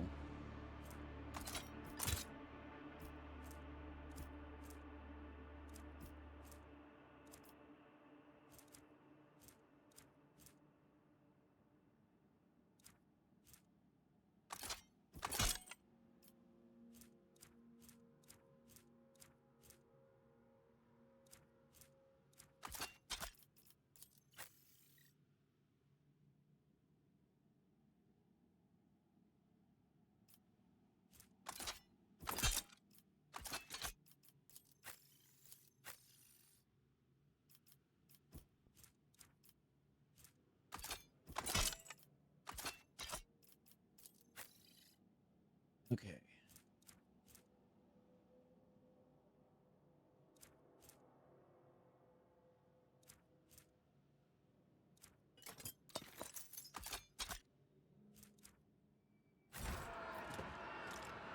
Victory awaits.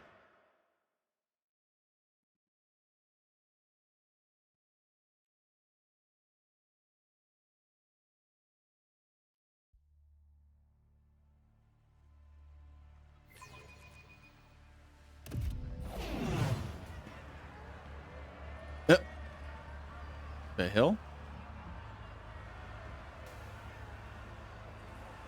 Tripped on a banana peel or something.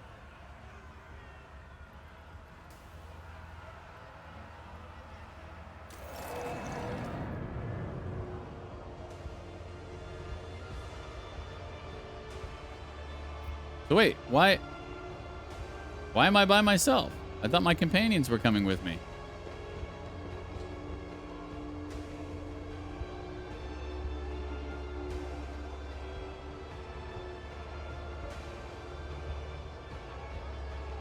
Oh, shit. Vox, Master Vigdis, Master Helmsman Ravor, they're in the freaking cells. Through the bars of the grate you are walking on, you see a bottomless abyss. It beckons you to jump in and promises an embrace softer than any feather bed in the world.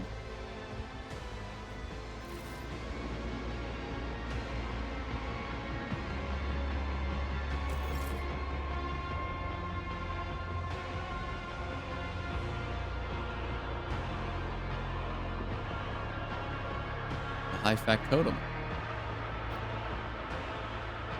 The rebellious steps are trying to buck you off to make you lose your footing and break your neck.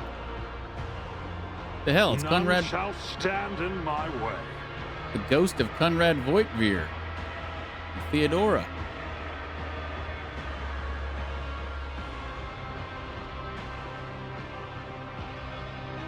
What is this place? The thick curtain shoves you away. It is surprisingly strong for a lifeless piece of fabric.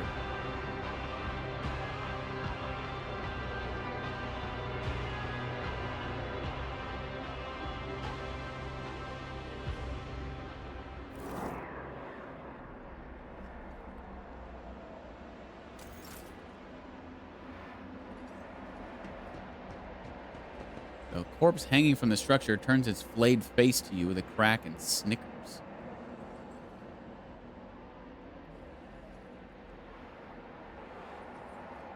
Cervantius, the arch machinator? The creature in front of you is a patchwork of skins stuffed with darkness, corruption, and sharp objects. Staring at you with its scalpel eyes, it grumpily remarks, "Such a disobedient specimen. You're still not dead? An anomaly?" Its foul, corrupt thoughts reach out to you, groping at your face. "Do not touch me, you foul abomination." But I see you will soon become a very obedient specimen. Convulsive spasms, hysterical reactions. Come here. The creature pokes you in the chest, its triangular fingernail easily penetrating your skin. A strange sound throbs at the edge of your awareness, a sound similar to your own scream. Is he going to make me all better? I certainly hope so, because he just jammed a syringe in my dick.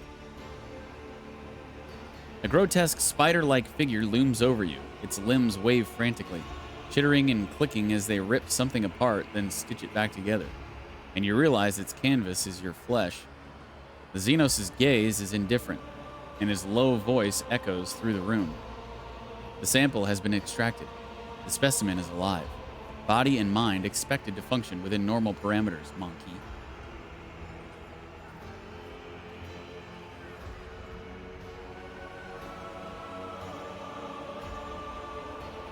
Are you Tervantius?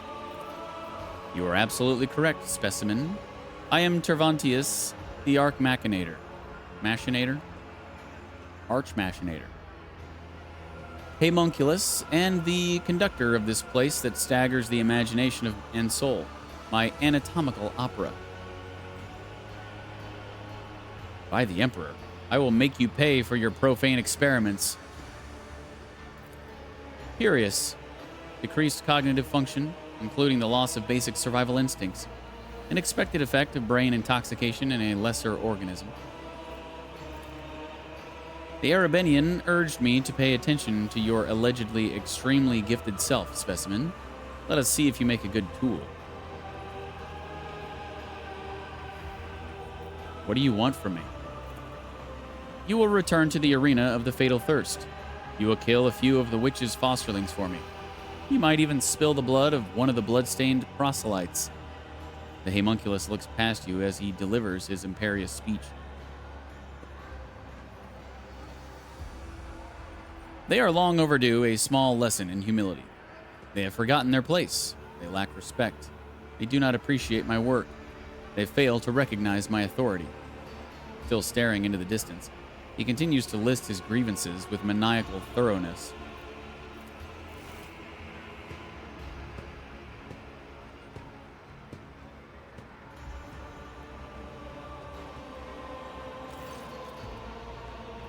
The homunculus makes a snapping sound. Here comes Abus and his fosterlings. The leader of the blood-stained proselytes has paid a visit to the anatomical opera. Take this opportunity to study them properly. They won't dare touch you here.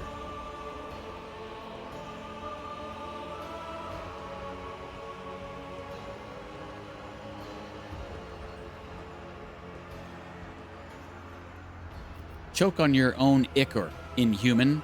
I will not be complicit in your foul schemes.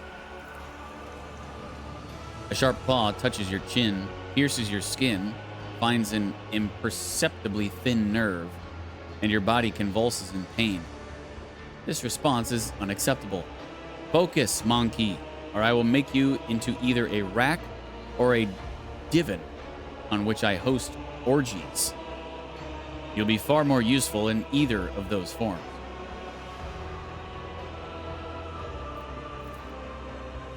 An inaudible yet deafening sound invades your mind. Your eardrums are ready to burst. The only sound you can hear is the Xenos' limbs chittering in his ice-cold voice. Abandon any illusion of choice. You will do my will. And if you stop resisting and start behaving like a good specimen, you may eventually receive my help in escaping Komara. Yeah, that's what everybody keeps saying. You hear a shout and the sound of someone moving behind you, but the homunculus points his claws directly at your eyes, and all goes quiet. The monster turns his gaze on your companions. My companions are now here. Intervening would be inadvisable, servants. The specimen and I are having a conversation.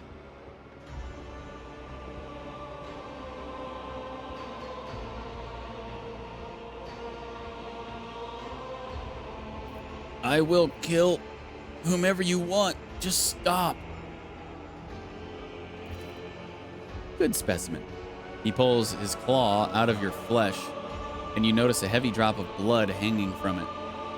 Very responsive to pain stimuli. Obedience will be rewarded. Take your crude gear with you. I abhor such technological banality, but a creature as undeveloped as you may find it of use. You hear one of the joints in Tervantius's arm click.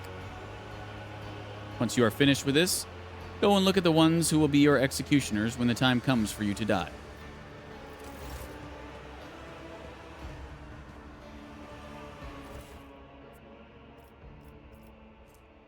Oh my gosh, really? So now I got to figure out.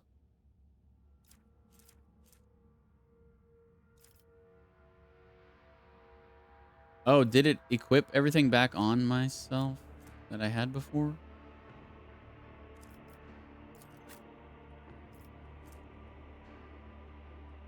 Okay, good, it did. Now I don't have to remember what I had on it.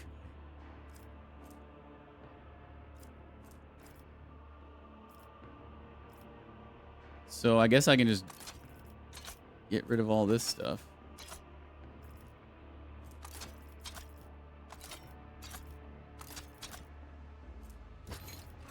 Good morning! Oh, and in case I don't see you, good afternoon, good evening, and good night. Good night, Liz.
The sheer primitiveness of your technologies.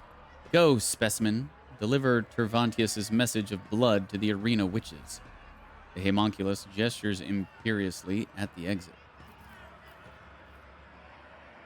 I require your aid, homunculus. Tervantius arches an eyebrow. You forget yourself, specimen. Go and serve my will, and should I ever decide to show you favor, I will do so at a time of my choosing.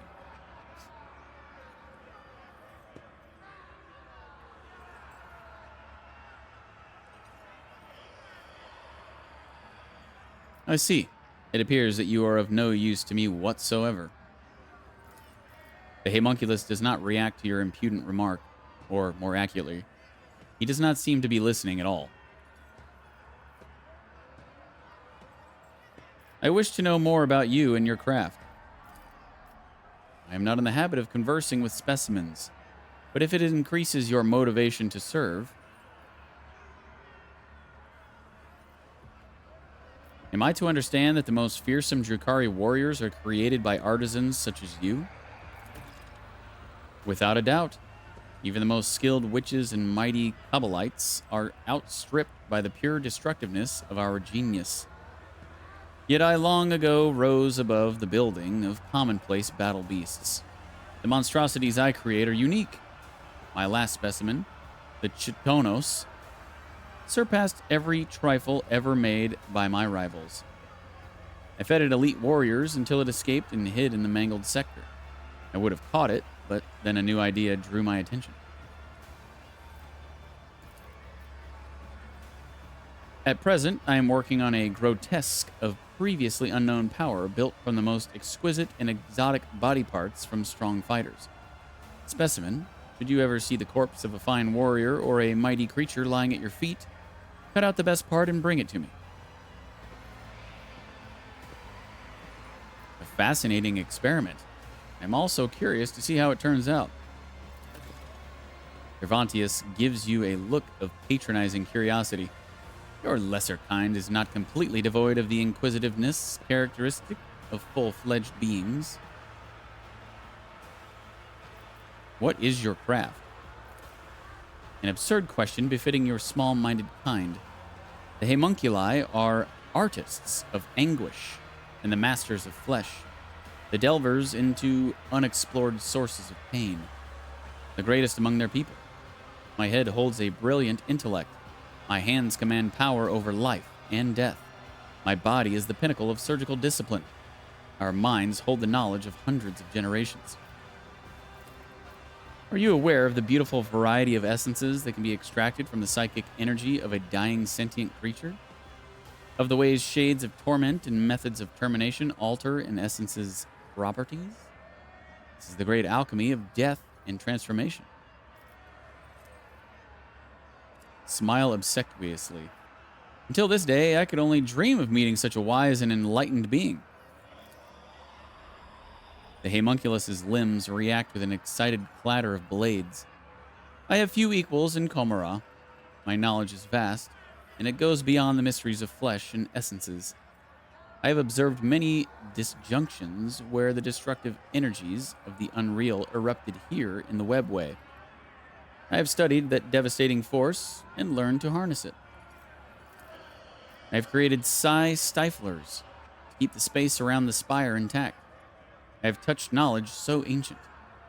Tervantius abruptly ends his speech, casts a suspicious look at you, and then snaps. It is not necessary for you to know this, specimen.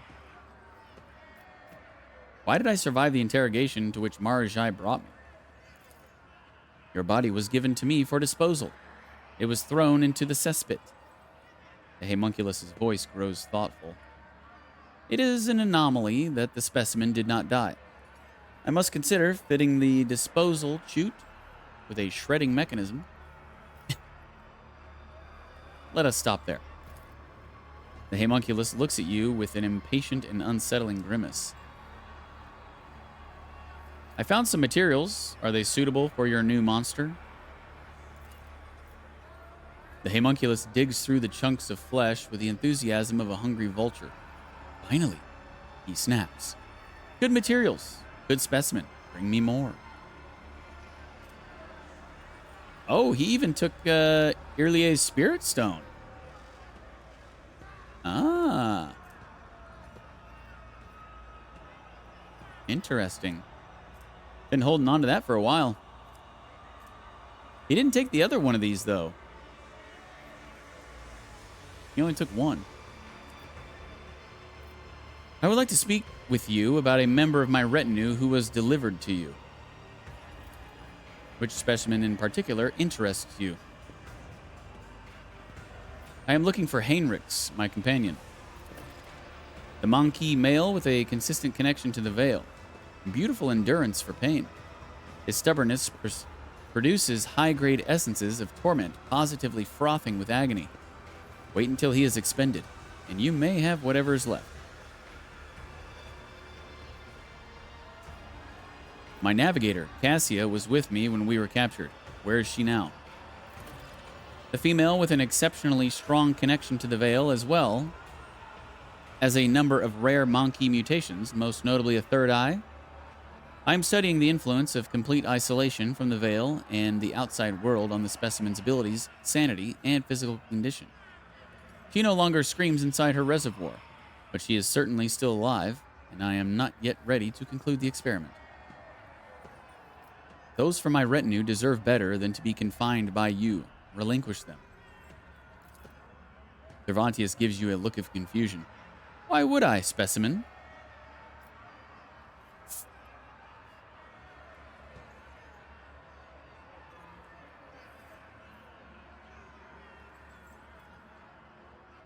I will find a way to free them, no matter what you do or say.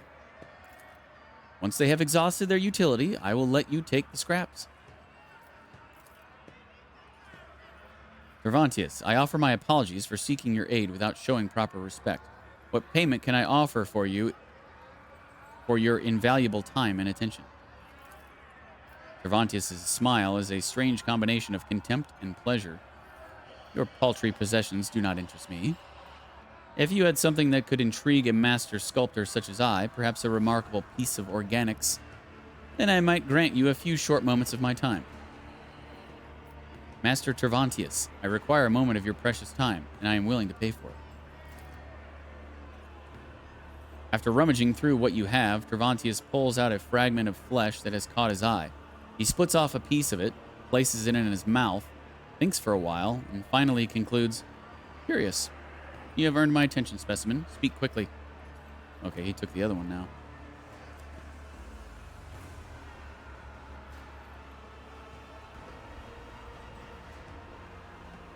I met a monster in the mangled sector. A creature that can steal years of its victims' lives and mutilate their bodies.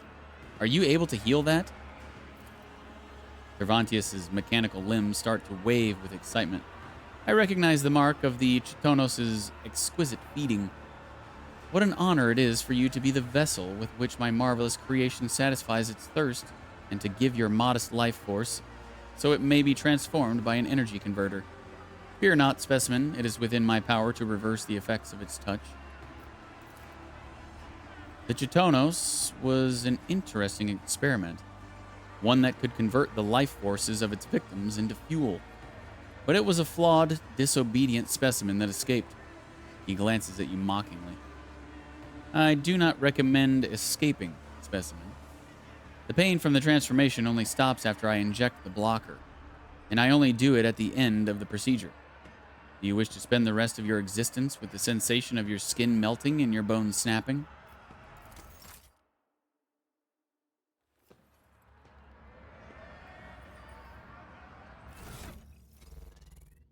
Okay.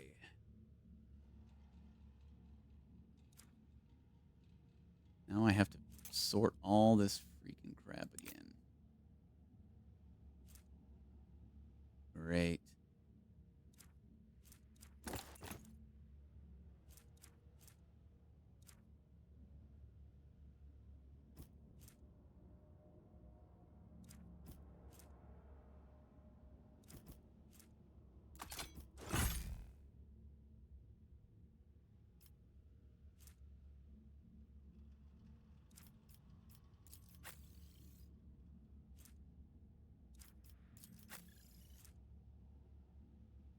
I'm very glad that it actually equipped all the stuff that they had, though. Because that would have really been a pain.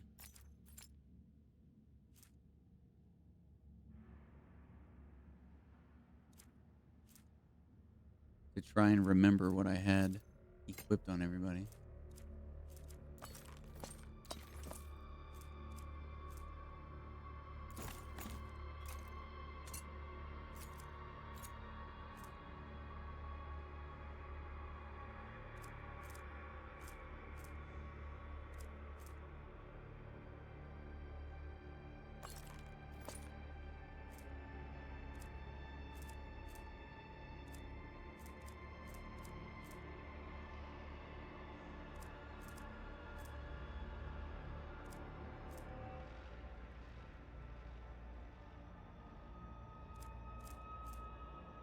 I should just scrap all this stuff.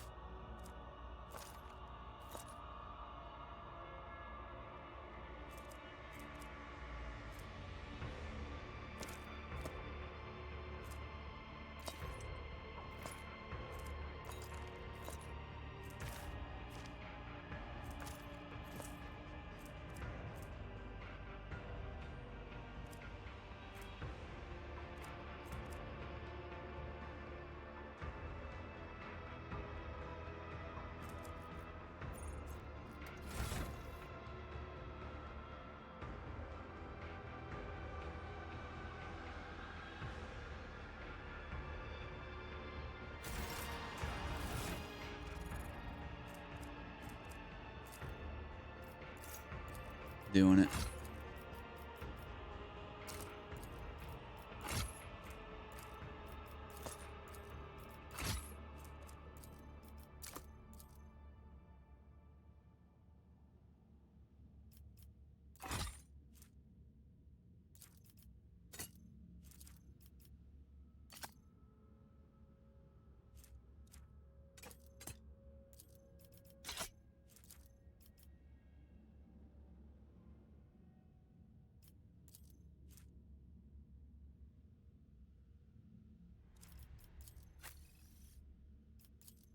Wait, why doesn't Deej have boots on?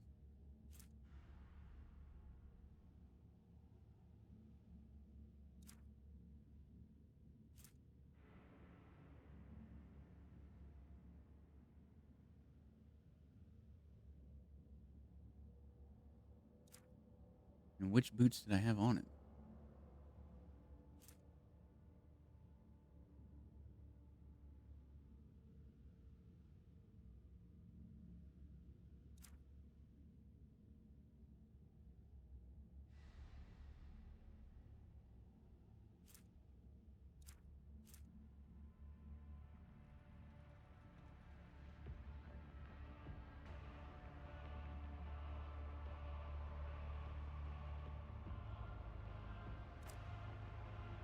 None of these boots seem familiar. I guess I'll just put these on for now. Anybody else missing in anything in their slots?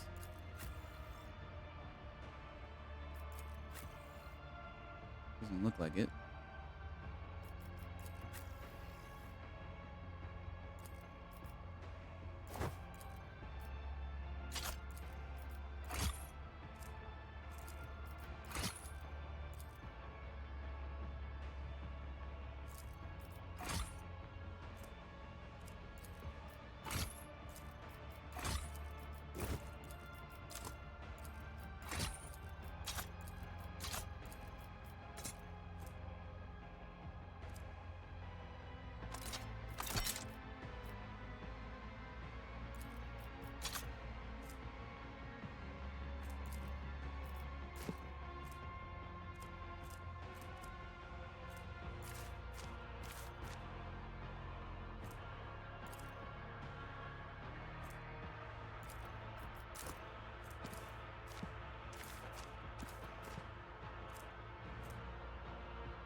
Okay.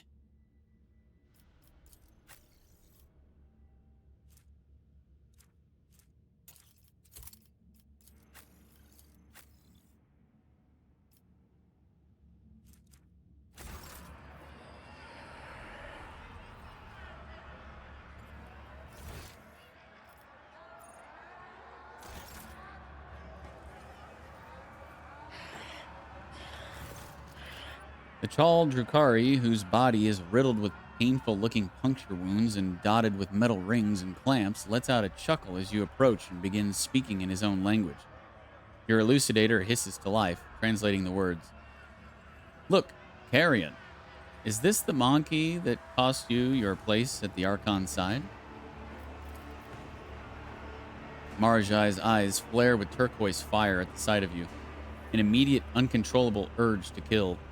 The Drukari seizes the blades hanging from his belt and freezes at the shout of the metal-studded Xenos.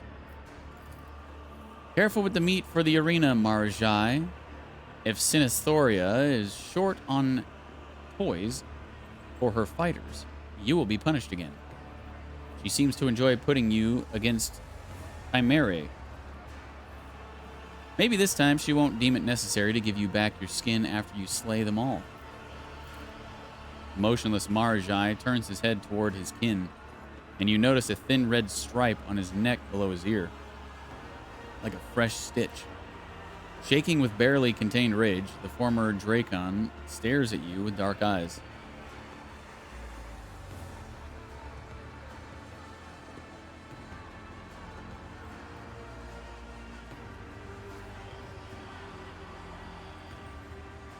Address Abus.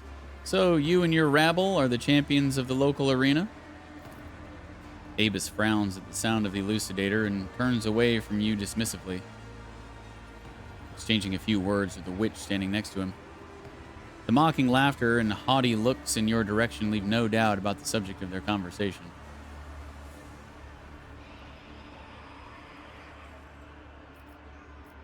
Know this, I will kill each and every one of you, and I do not care if you are the champions or not. Abus's expression turns sour. I am tired of this noise. We must go, proselytes.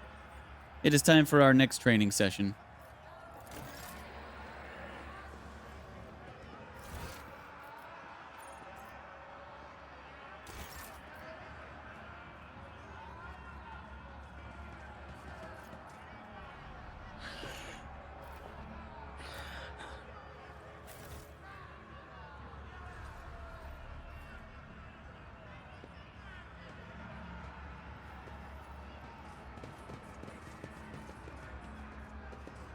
I see goods.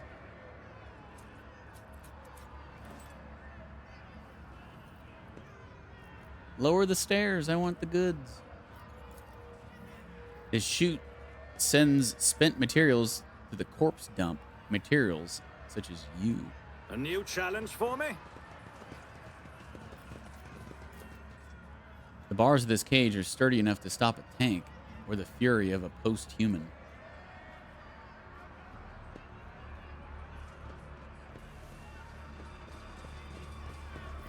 You know what you remind me of, Mistress Hader?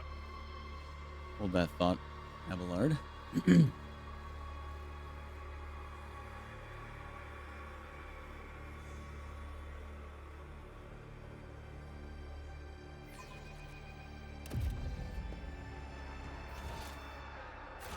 Okay, so what are we doing now? Help Cassia and set Heinrichs free. By collecting rumors and information on his missing companions, the Lord Captain will be able to find them and learn about their fate.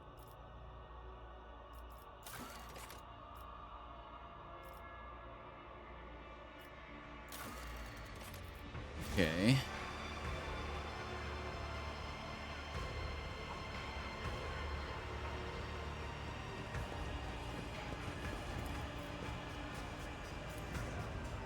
And done. So am I to just walk around and try to find him?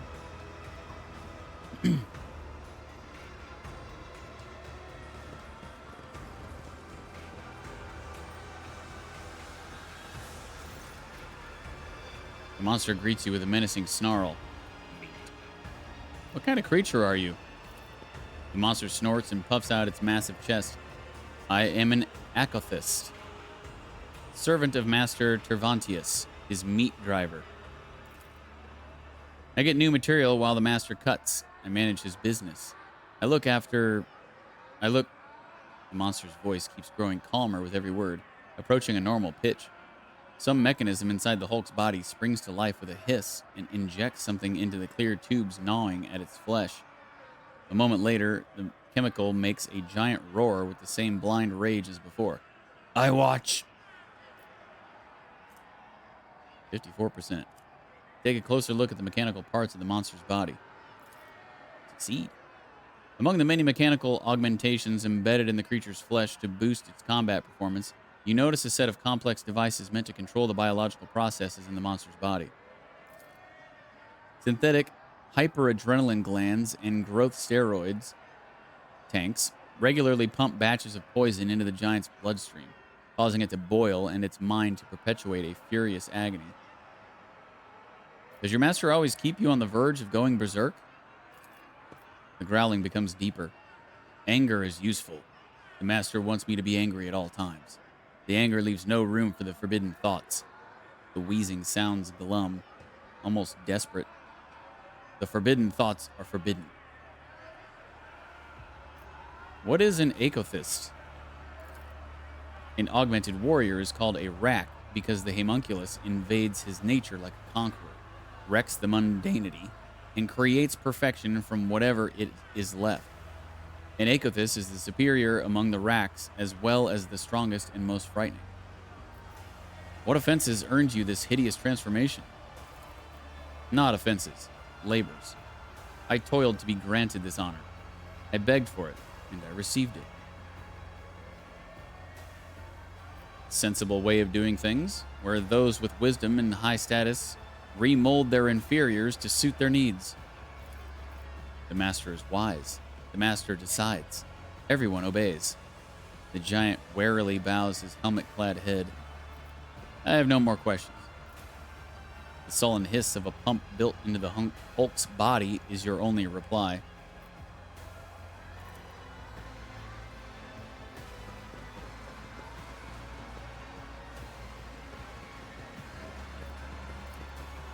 One and it's done. The ease with which the flyer took to the air suggests that their body must be extremely light. Even small projectiles must pose a grave danger to them mid-air. God, that drinking wreaked havoc on my throat. My voice keeps cracking. I'm going through puberty again. Level up. Level 33.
Hmm.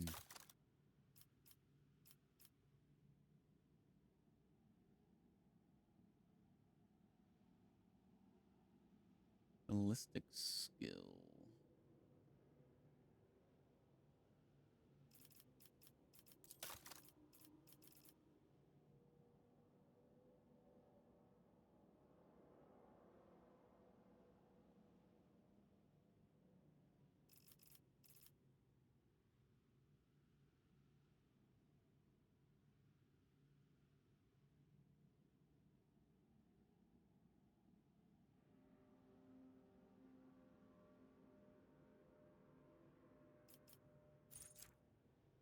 We already did ballistic skill on her.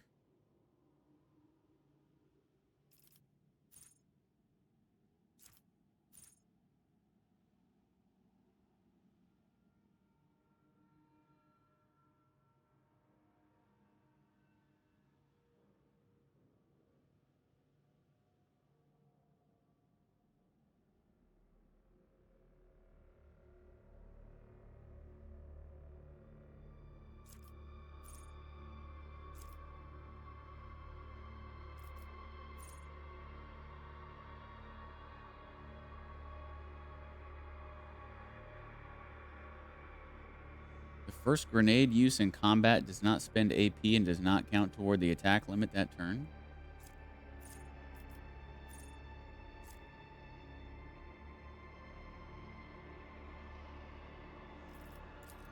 Okay.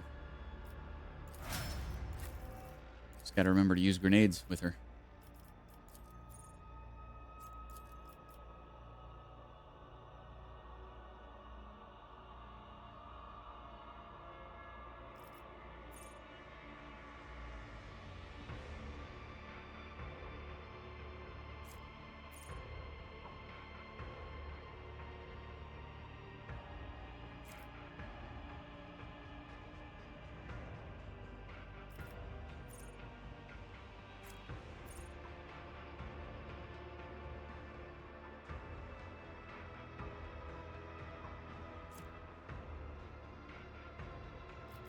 What do I want to do with her?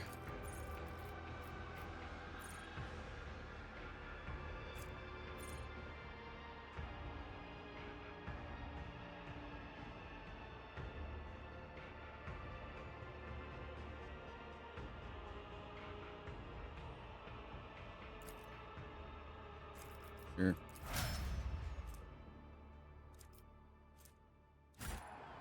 All right, I gotta take the robe off. It's getting warm now.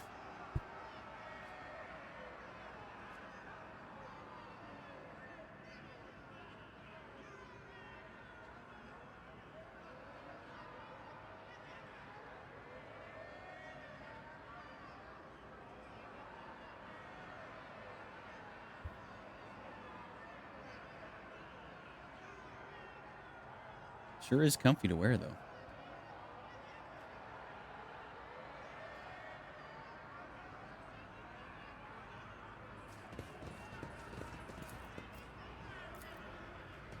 Done. Damn it! I mean, just bad luck.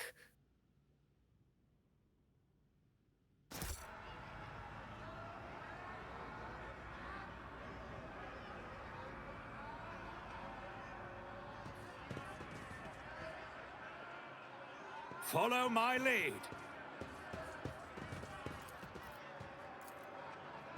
Who thought that Burning was a good failure idea? is the most terrible punishment. A job for me. I don't know why they're all saying something on a failed roll.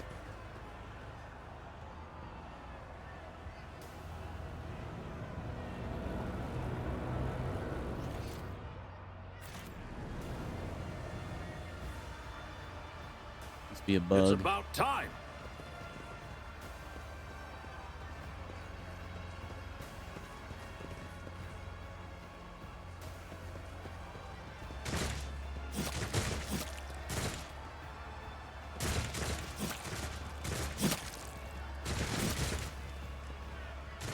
Where am I supposed to go? Oh, it's the wing dude again. And he's gone.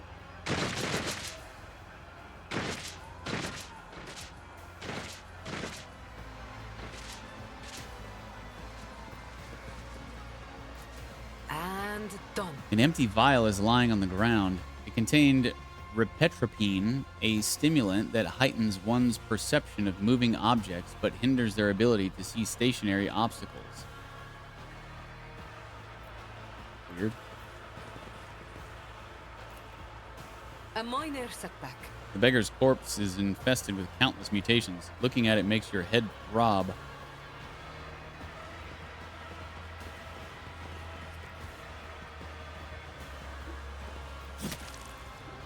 Victory awaits.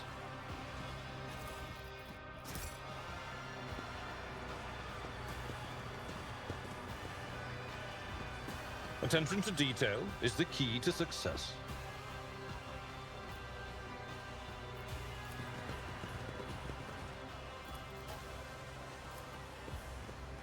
One and it's done.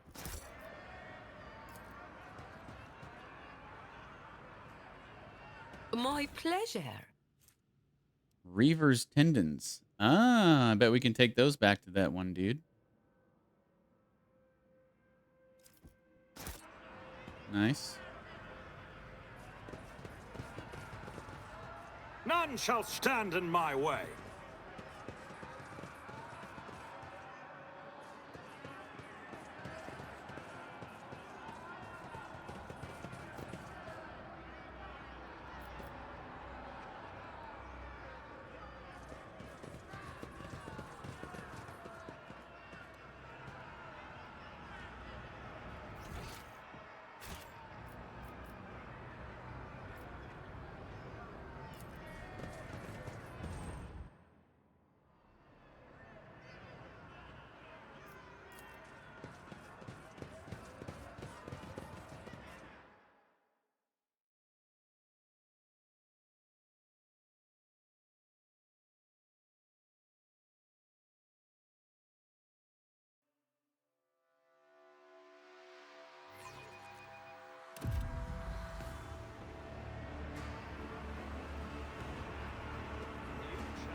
Found some materials. Are they suitable for your new monster?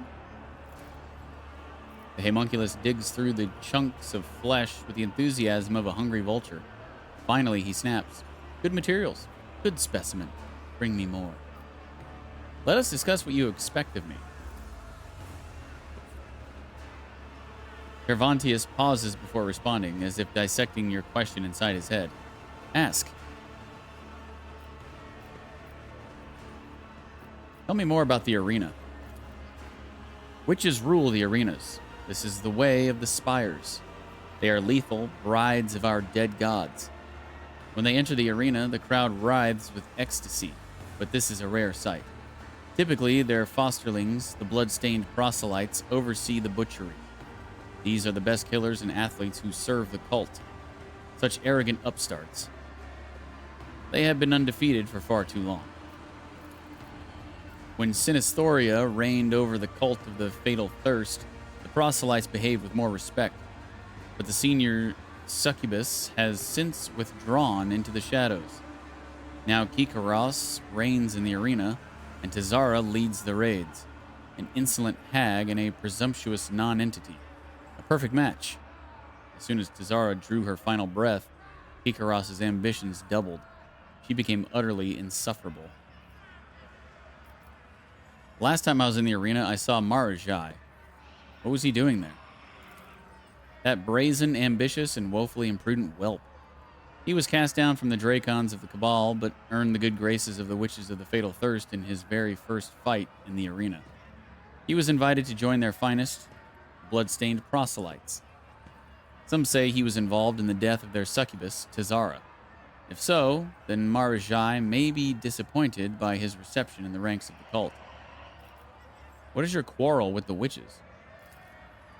Lately, they have shown arrogance and disrespect toward me. They want to rise in the eyes of the Archon and belittle me. They rank their tasteless flesh dances above my art. They come to my abode to gawk at my treasured secrets. It is time the chasm was reminded that witches, too, can bleed. What is your connection to the arena of the fatal thirst? My servant harvests meat in the chasm and delivers it to their bloody performances.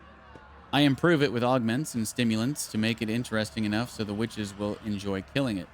Sometimes I indulge them with little treats, biomachines or beasts molded by my surgical genius. Ha! So you're merely the witch's errand boy.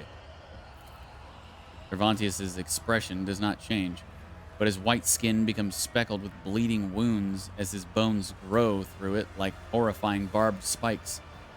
He asks, his voice silken, "What did you say?" Smirk.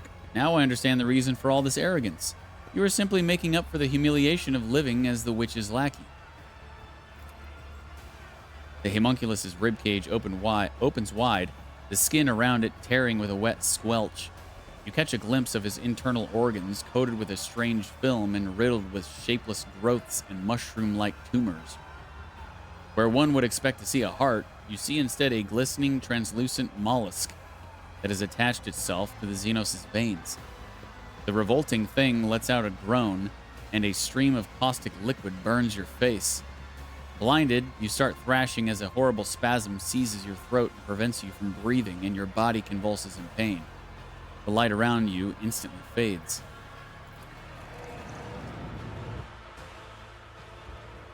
Well. The darkness is dispelled by a sliver of light, the glinting scalpel in Cervantes' hand. The homunculus offers you a crooked smile. I can keep tossing you from one side of death to the other for as long as I so desire, but I doubt that reanimating you again will be quite as amusing. I would suggest not incurring my displeasure. Choose your words wisely when addressing your master, monkey.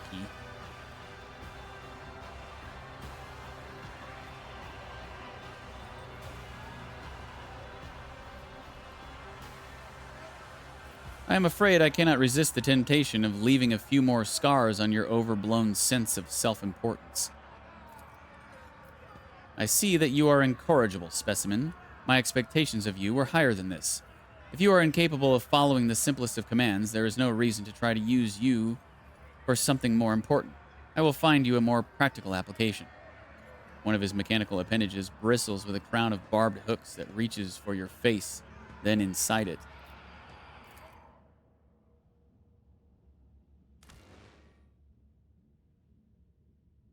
What?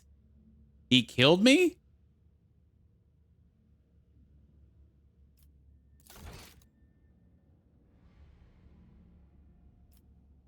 Okay.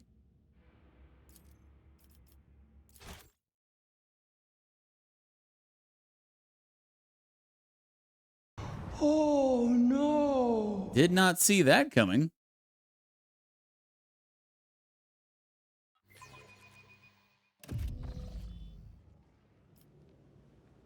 Follow my lead. I guess I'll watch my words.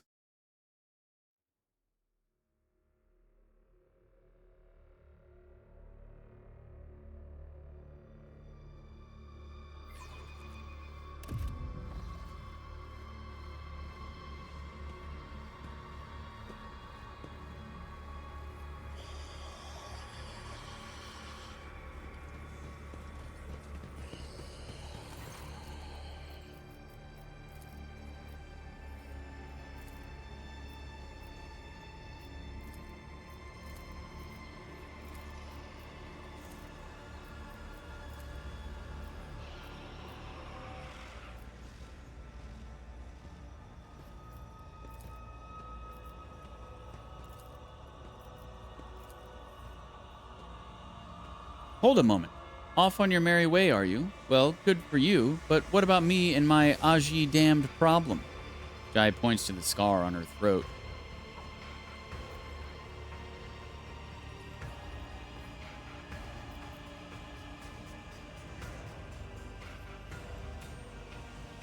Master Cervantes, I require a moment of your precious time, and I am willing to pay for it.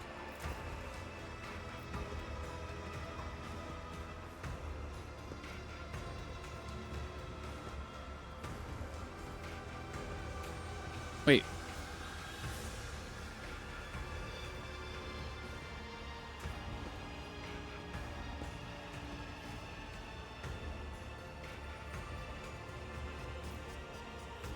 Wait, should I have not given him that thing yet? Hang on, let me reload. Maybe if I don't give him that thing right away, I can use that as an offering to get Jai healed.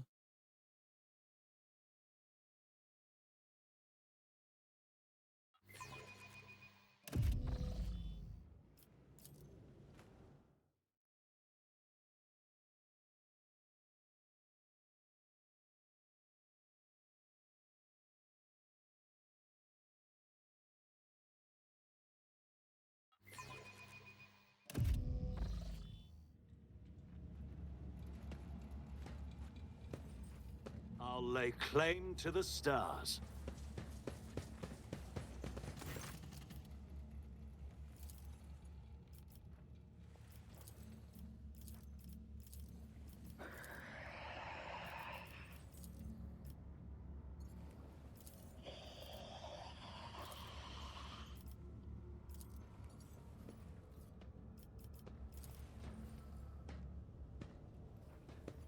After rummaging through what you have, Tervantius pulls out a fragment of flesh that has caught his eye. He splits off a piece of it, places it in his mouth, thinks for a while, and finally concludes, "Curious. You have earned my attention, specimen. Speak quickly."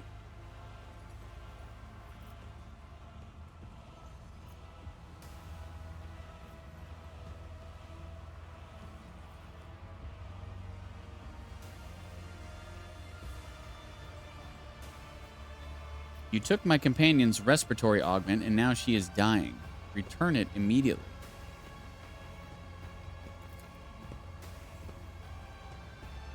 Cervantius places an appendage on his chest in an almost comically human gesture of wounded pride. What striking proof of the innate shallowness of your kind.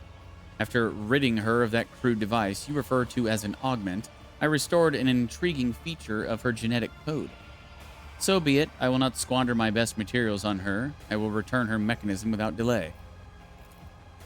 First, let us remove the redundant parts. Several instruments of death with blades of varying length, thickness, and curvature appear in Tervantius' hands. He bares his teeth and addresses Jai in an insinuating voice. Which one do you choose? Jai's mouth twists, and she looks ready to unleash a torrent of profanity in the homunculus' face, but she stops herself and swallows her ire. With her head bowed, the smuggler lies down again under the Xenos' knife.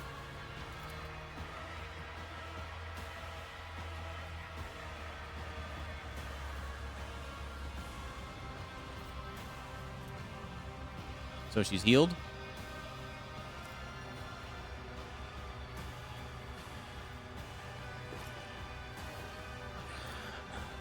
Okay.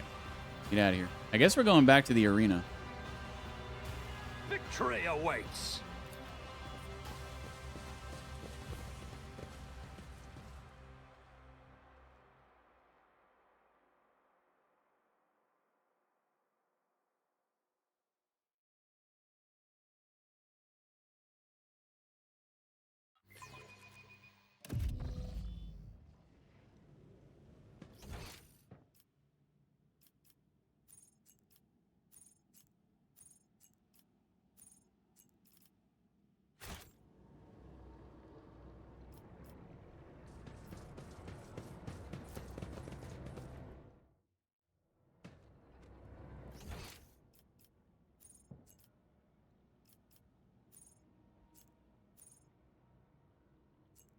Was it in the mangled sector?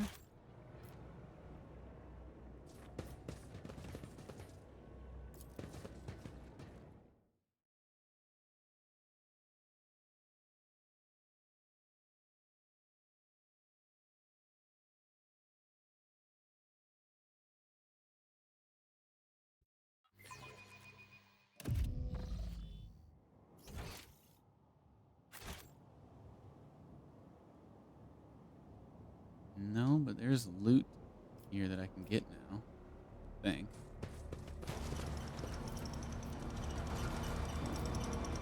Unless hate you're when not it speak. fails.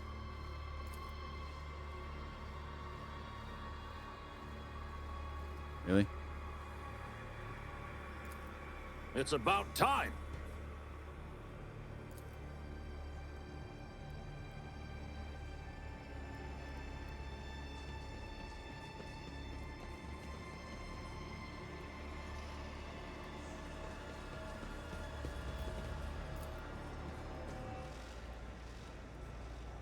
Excellence matters.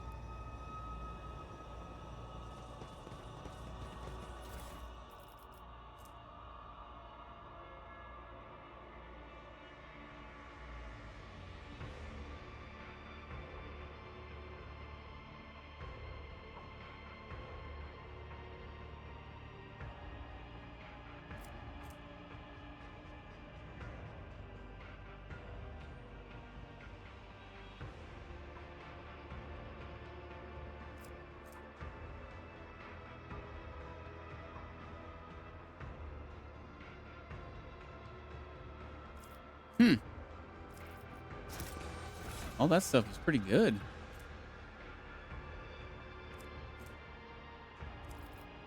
Did I give all this stuff to...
And done.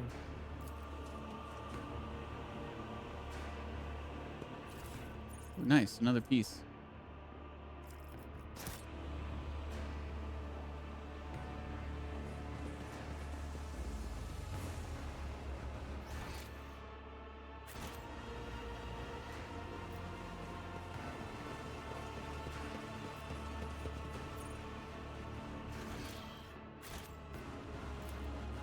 Nothing's impossible for this old officer. Oh, what is that?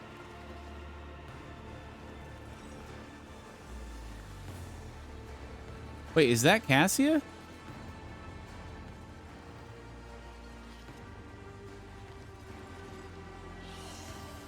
What the heck?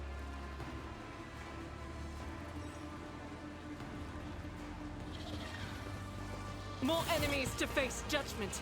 We are truly blessed this day. Oh, well, I hope that wasn't Cassia. This is a big boy.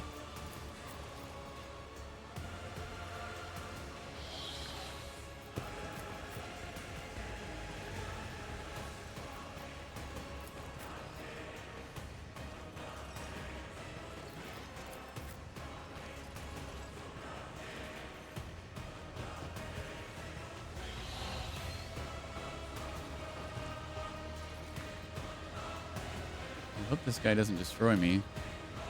Maybe I should be taking him on once I got all my companions back, but... oh well.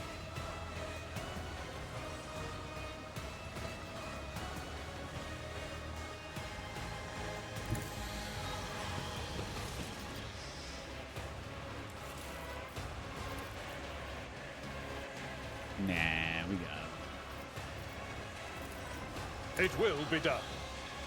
He doesn't seem that tough. I will do my duty.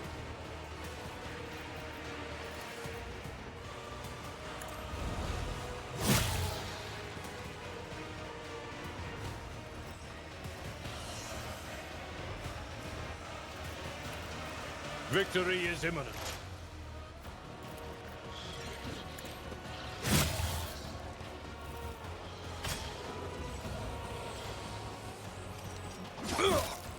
Damn. Now I'll revert to more conservative tactics. Now this is unacceptable. What the hell?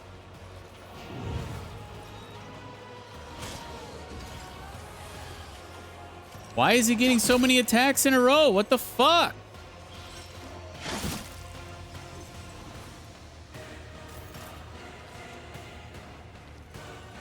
That's fucking bullshit.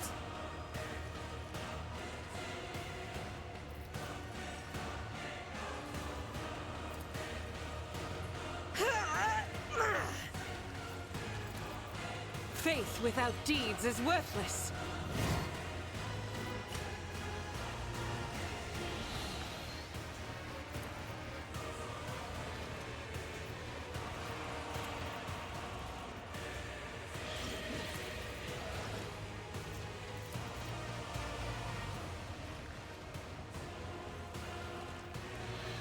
As the Emperor commands, I act.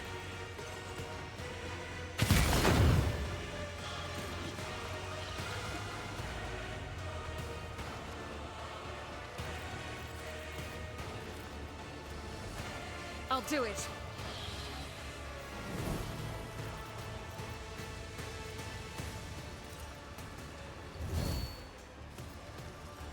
Doubt is for the weak.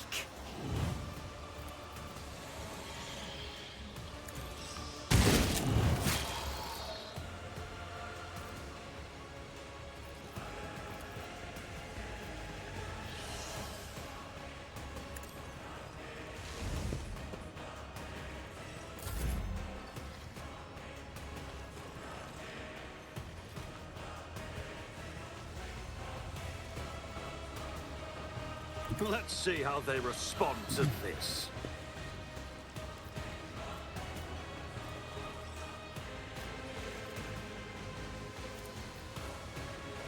Suits my purposes.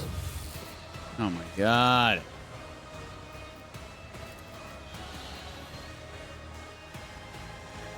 Nothing I can't do. Already done.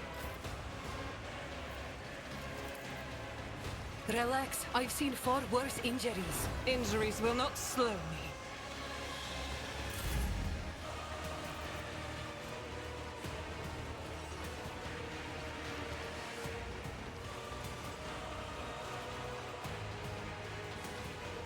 Not a problem for me.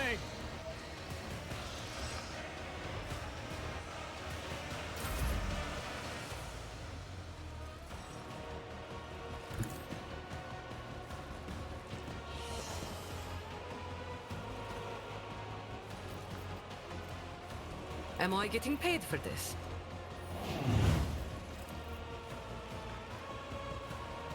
You've got a problem? I've got a prize.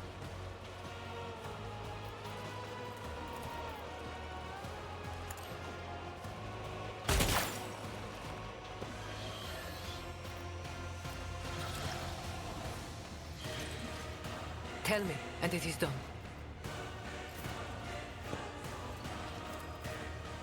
Nothing I can't. Dude, F that thing. The biomechanical creature is flailing its limbs faintly. Its body is broken and bears the signs of combat, but it seems no one is planning to repair it. You can see the glistening flesh under the cracked carapace and the bunches of wires that permeate it. The armor plates rise heavily, and the creature emits a wistful, creaking sigh full of regret. Every limb of the creature, the hard ones on skeletal paws and the flexible ones on metallic cords, is equipped with a variety of implements similar to surgical tools. The jagged circular saws, twisted drills, and vibrating monoscalpels promise unbearable pain.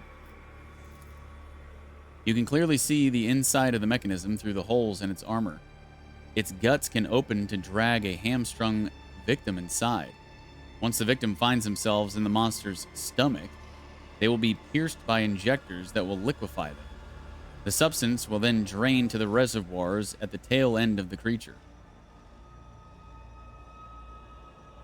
Address the monster. Can you understand me? The creature emits a series of wheezing sounds. Was it an answer, moans of agony, or just the normal rumbling of its mechanism? There is no way to tell. The creatures in this place only understand the language of pain, Shireen. Let's smash its head in before something happens that we can't undo.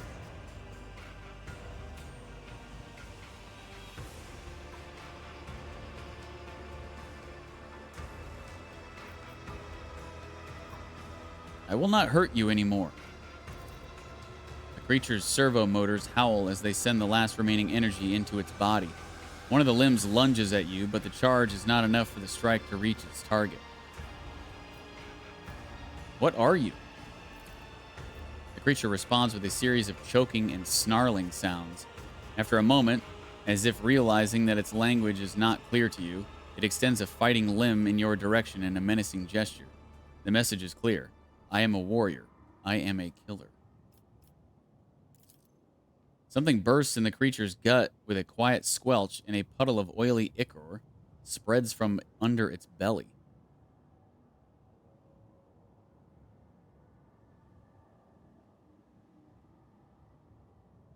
Finish off the creature.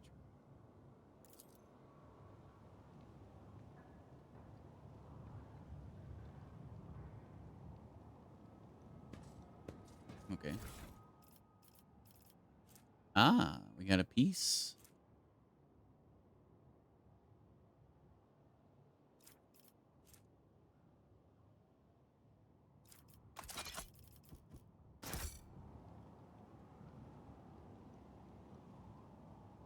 A new challenge for me.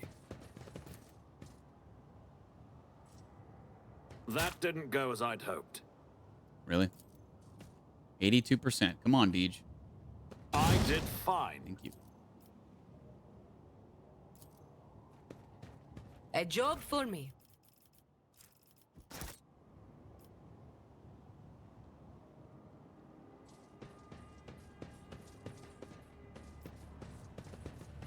Compared to naval service, that was barely a challenge.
None shall stand in my way.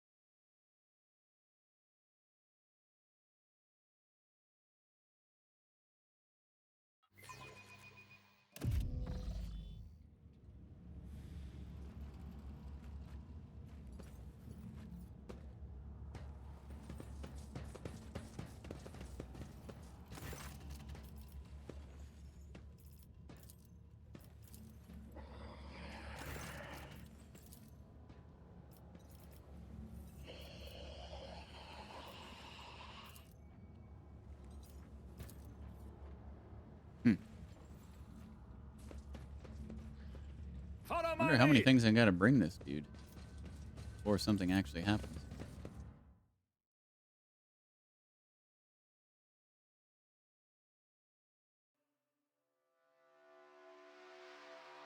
Alright, now where am I supposed to go? I know I'm supposed to go back to the arena, but I don't know how to get back there. I've been trying to go all over the place.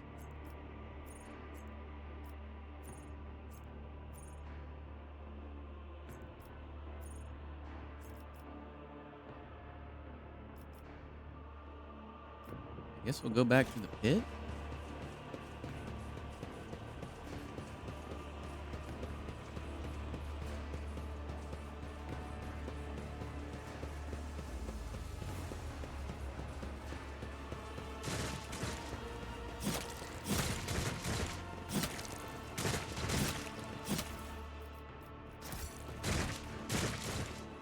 Victory awaits. Or maybe I'm supposed to go through that giant portal, but it's not showing up as an exit on the map.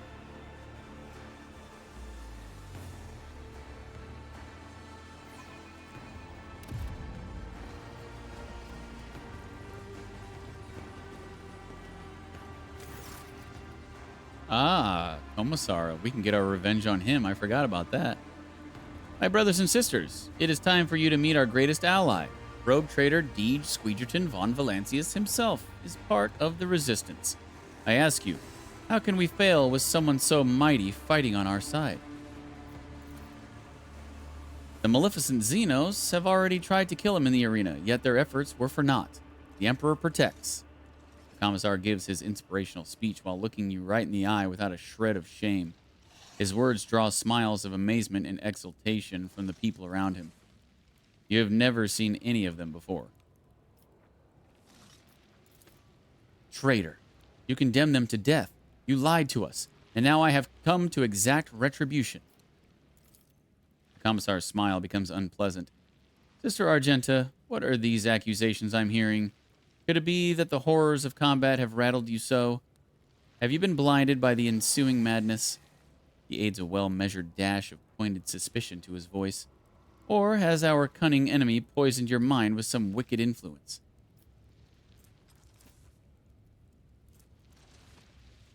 Argenta, I shall be the one to dispense justice, and I shall do so at a time of my choosing. As you will, Argenta sighs grimly. She glares at the Commissar and says with conviction, We are not finished here. Iako Sotni. This is not a pardon, merely a sentence stayed.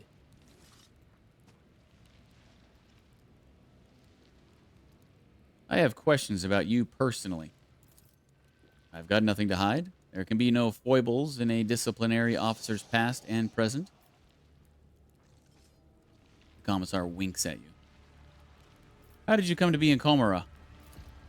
They were forming an Astra Militarum regiment on my planet.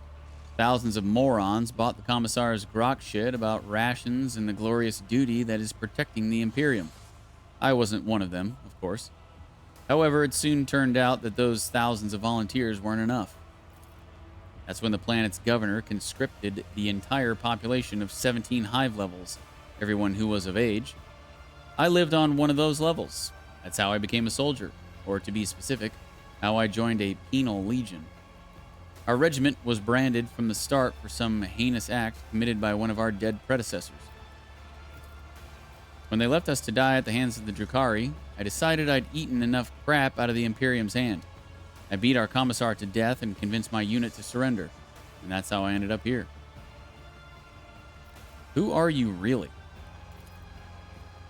What do you mean by that? Are you asking what my name is? It's Iako Sotni. I didn't lie about that. You want to know my trade? Got none. I was born in a hive that was suffocating from overpopulation.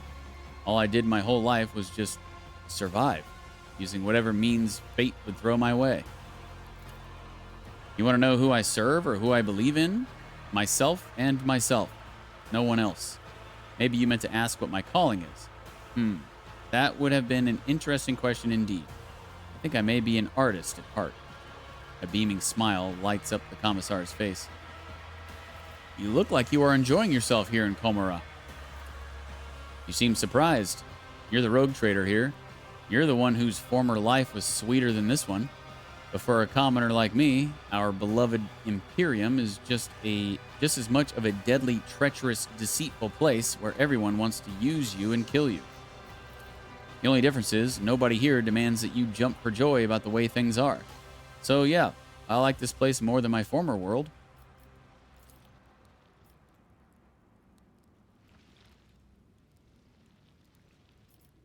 You may be a fake, but you have the makings of a true leader.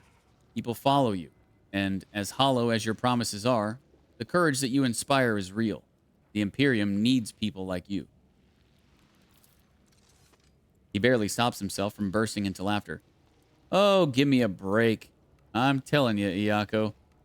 Sure, the Imperium treated you like dirty cannon fodder before, but now it really needs you, I promise. Even if I were an exemplary leader and a real commissar, who cares? This isn't the Imperium. The game is different here.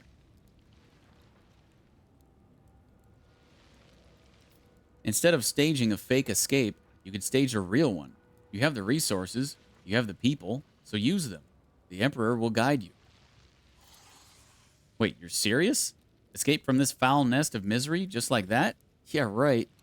Then again, I suppose I do have weapons, provisions, fighters. The commissar's mocking smile slips away, leaving him deep in thought. He glances at you in surprise, as if seeing you for the very first time. Do you really mean it? The whole thing about getting out of here and starting over? Void, damn it. Now I can't get it out of my head. I'll think about what you said. I need to come up with an escape plan.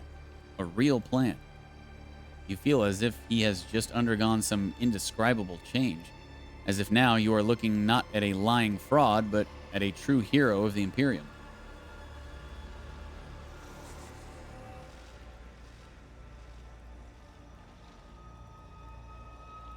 Nod at Malice. Wait, Malice is here?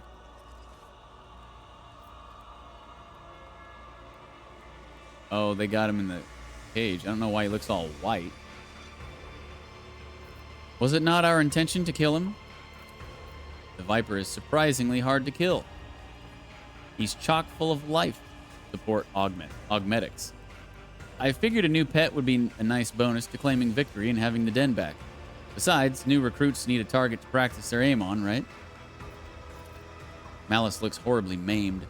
One of his arms has almost been ripped off and now is hanging on by sinew alone.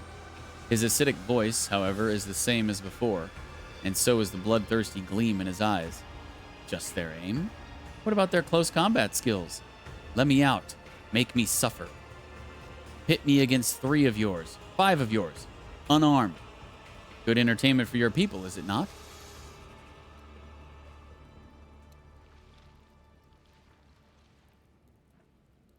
Either let him go or execute him. I abhor torture. You suggest that we let him die? After all that he has done? After he condemned so many of our own to a death for the ungodly pleasures of Xenos? The commissar's fervent shouting permeates the den. We will grant this vicious spawn an easy death? Never, never, never! Smiling triumphantly at his soldiers' unanimous response, the commissar adds in a lowered voice, how can I let such an inspiring prisoner go? My fellow resistance fighters would be devastated.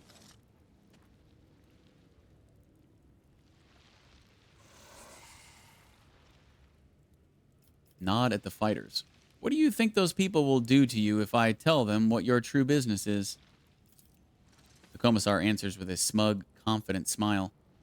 Here to find out? Let's see who they believe. Their brother-in-arms who promises them an expeditious escape? Or the high-born loudmouth without a concrete plan? You traitorous maggot. The commissar makes a placating gesture and lowers his voice. Yes, you got me. I'm a traitorous maggot. Just keep it down, will you? The commissar lets out an abrasive laugh. Well, I can understand your frustration. For such a famed figure to have fallen for such a simple trap. Why, if word of this traveled as far as the tales of your former accomplishments, your good name would be ruined. Are you even a real commissar? He laughs, looking pleased. Of course not. I can tell you from experience that they beat all the brains and imagination out of commissars during training. I was a nobody from a penal legion of the Astra Militarum. But I did beat a commissar to death with a spade and take his uniform. Does that make me something of a commissar in your eyes? He chuckles in amusement.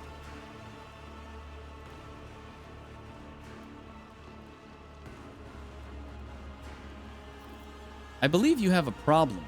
I survived. Is that a problem? You're not going to, I don't know, kill me, are you? That would be most unwise. Malice used to be the one who could get you things to survive, but now I've taken over. If you kill me, who will supply you with good weapons, stimulants, armor? How about a deal? You take part in my show, and I give you access to the stores of the Resistance. You just keep your mouth shut and your finger off the trigger.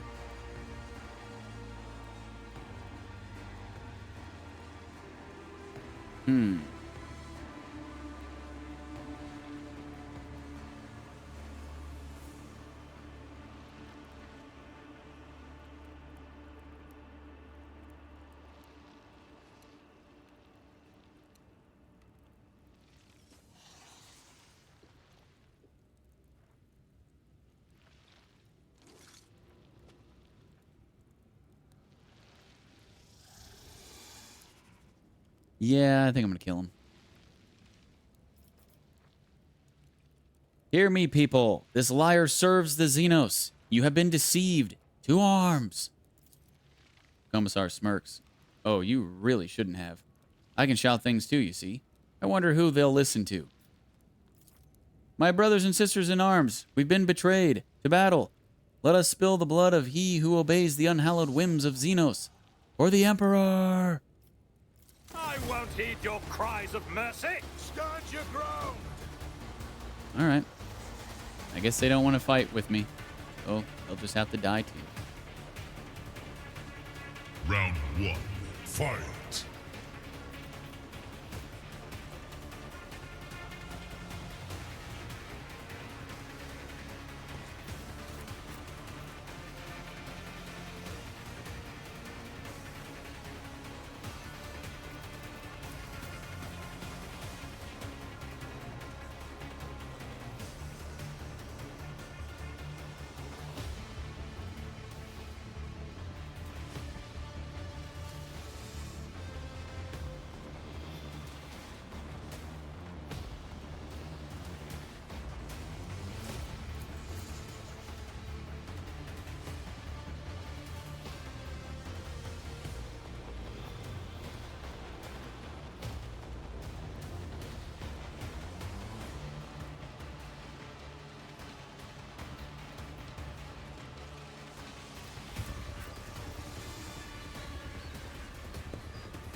I'll do it. Faith without deeds is worthless.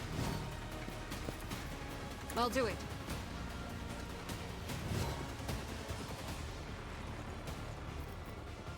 Doubt is for the weak.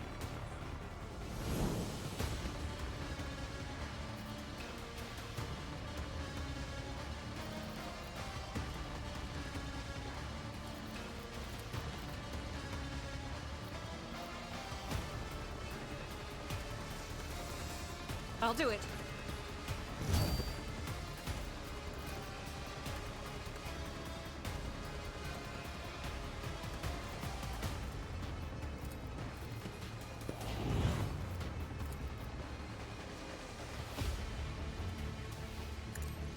Strike is a prayer.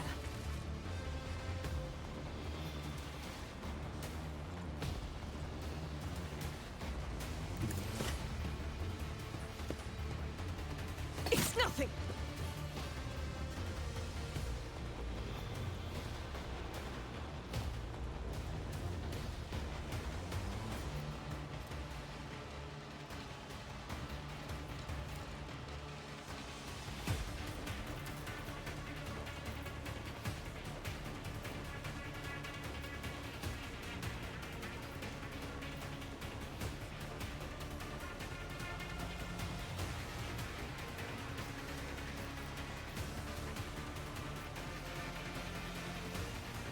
As the Emperor commands, I act.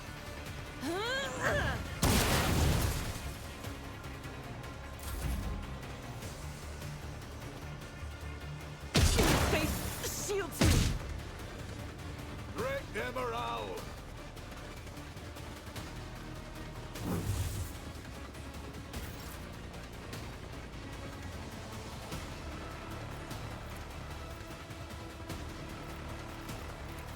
Indeed.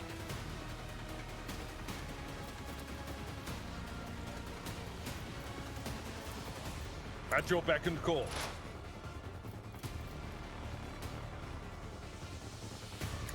One fewer target.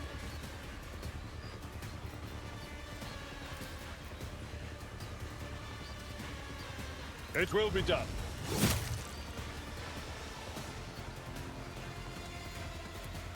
I will do my duty. Indeed.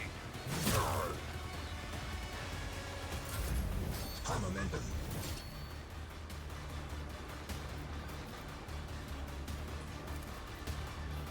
Suits my purposes.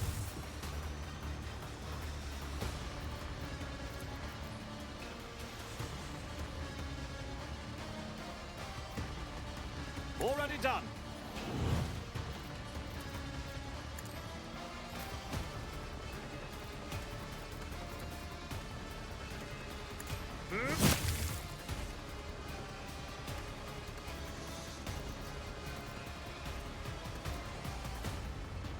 For von Valencius.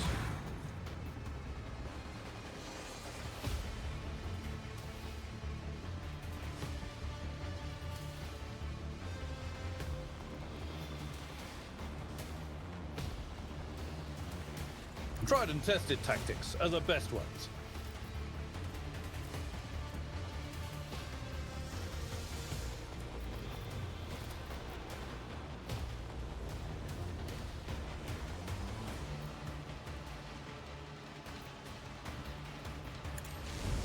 I took care of this one.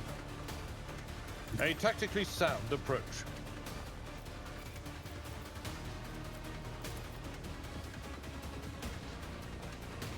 I know he said tried and tested, but it sounded like dried intestines. At your beck and call. Are you sure that's not what he said?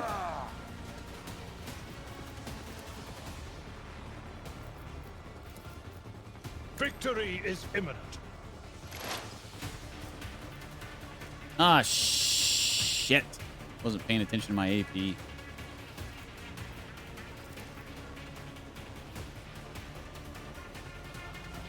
It will be done. Target well struck. Stop distracting me with your funniness, Burn.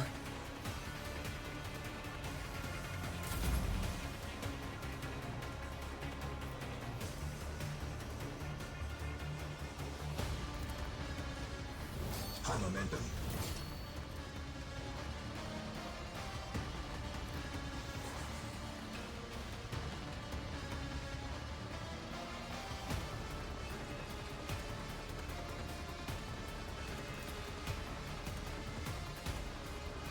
I'll bring glory to my bloodline.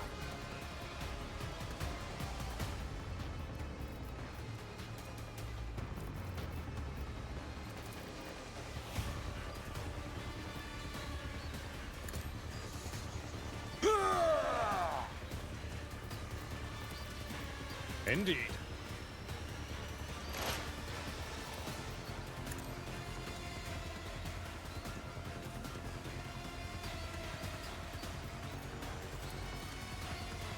It will be done.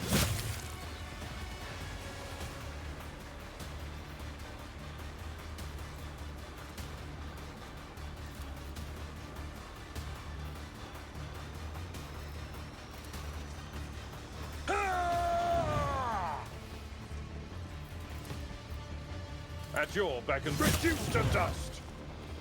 Take that, you traitorous bitch.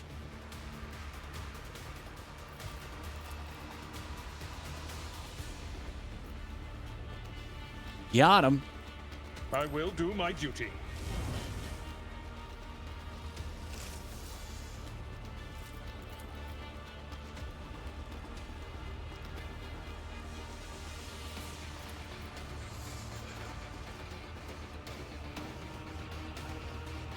It will be done. Indeed. Victory is imminent.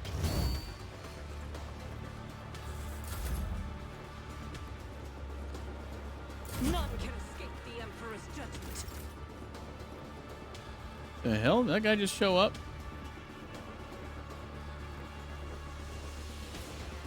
Can't call for backup. It's not fair.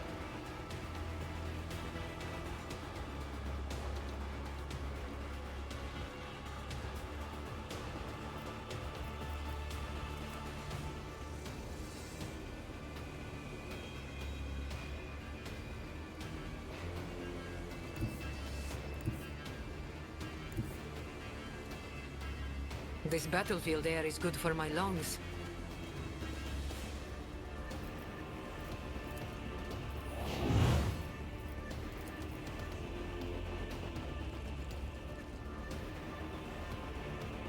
I can do that.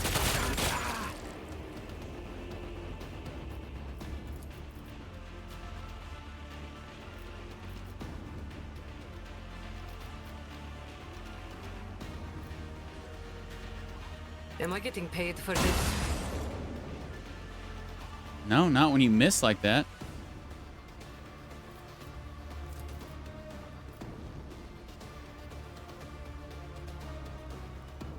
I can do that with the right incentive. Tell me and it is done.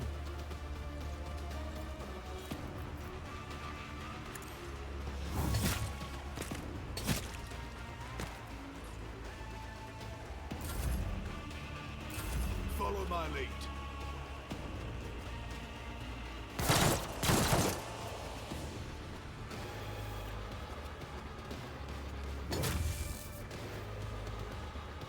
Emperor, protect me. Look out!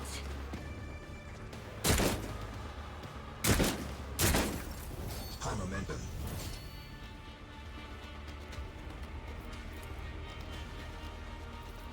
I'll do it.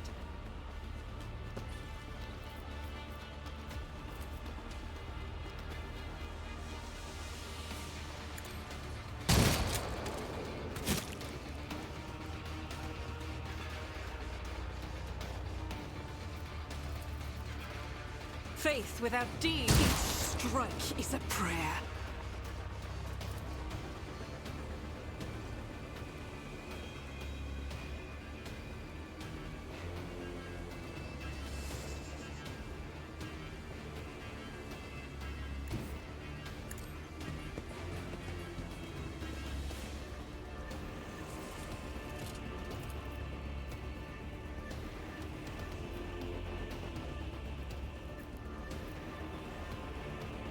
I'll do it.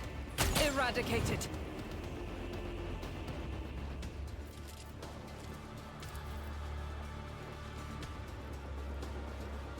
Doubt is for the weak.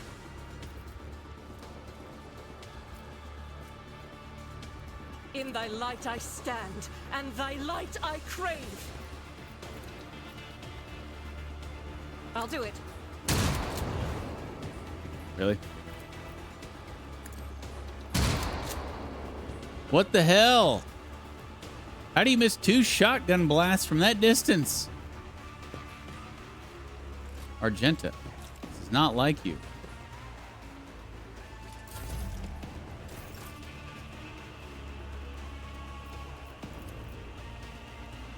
It will be done.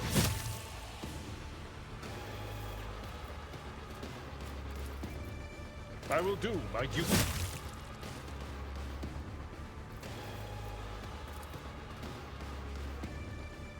It will be done. Indeed.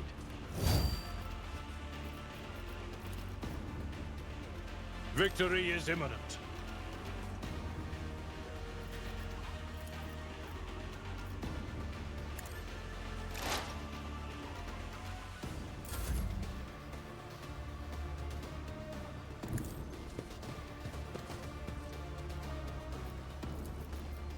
Nothing I can't do.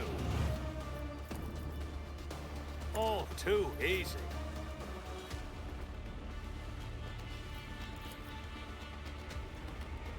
As the Emperor commands, I act. All right, there's got to be a bug or something with like my positioning and his positioning, because why does she keep missing these shots? What in the hell?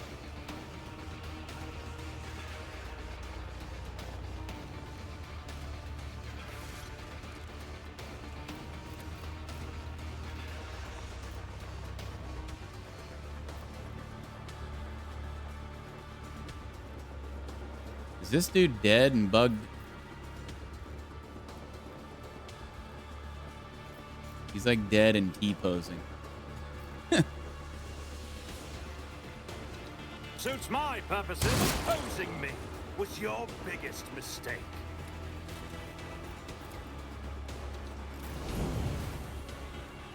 Follow my lead.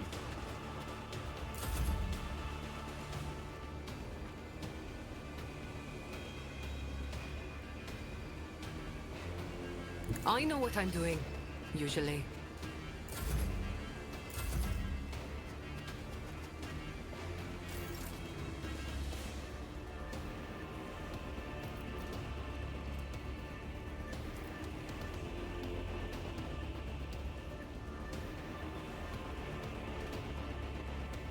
Living on the edge. Don't get too cocky.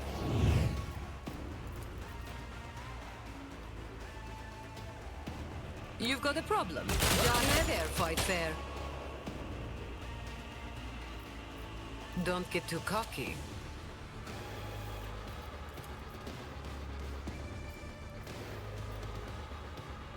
I can do that. Oh, you're no fun.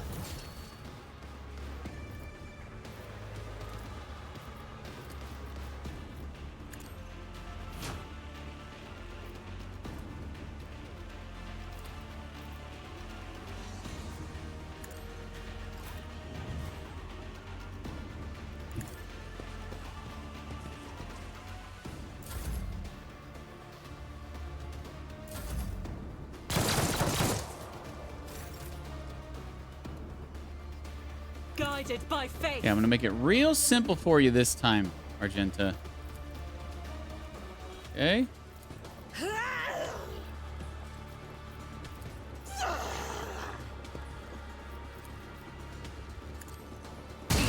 There you go. Faith without deeds is worthless. Nice shot. God Emperor, move through me. Be the fire in my heart.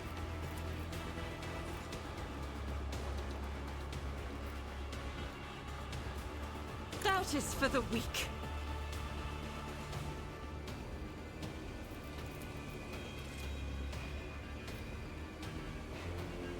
As the Emperor commands. I don't know how Deej didn't get shot there too, but hey, I'll take it.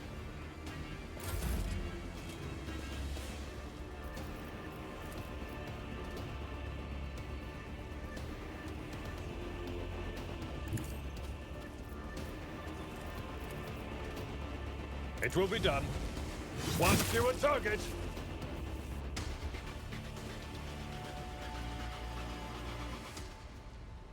Wait, so the commissar was a traitor?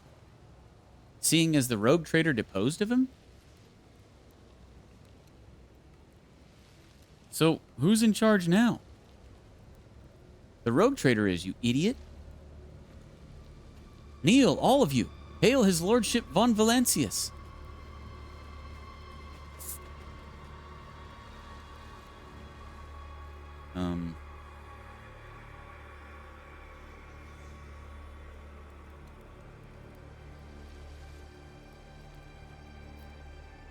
Whoa, what? I actually am the leader of these people now?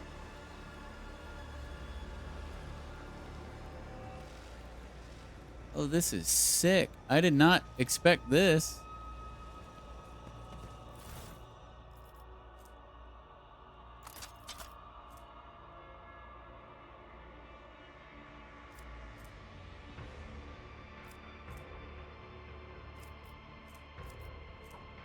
Battle plan. When the wearer uses press the advantage, they and their allies increase their resolve by +2 for 2 rounds.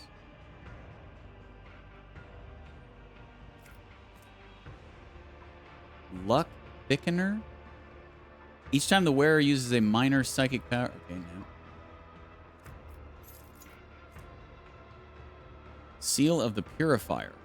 Every time when more than 2 targets are damaged by the wielder's area attack, the wielder gains +8 momentum.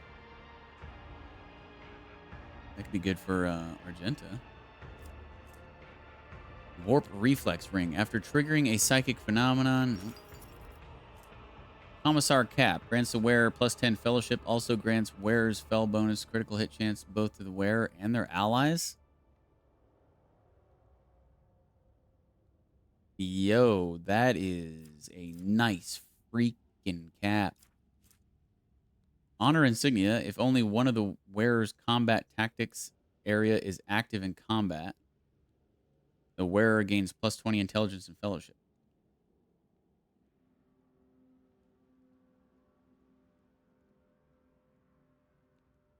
Well, Adira was our combat tactics area person, and I killed her, so we're not going to need that. But dang, I'm glad I came back here and killed that dude. Man, we got some good stuff.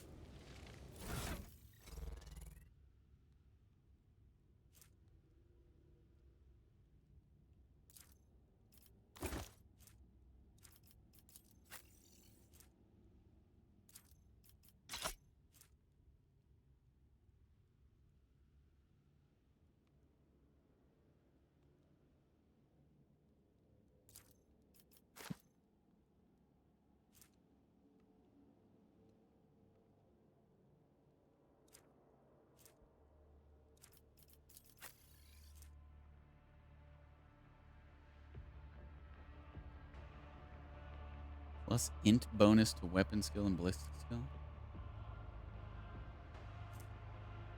Plus 10% dodge if the wearer's intelligence is more than 65.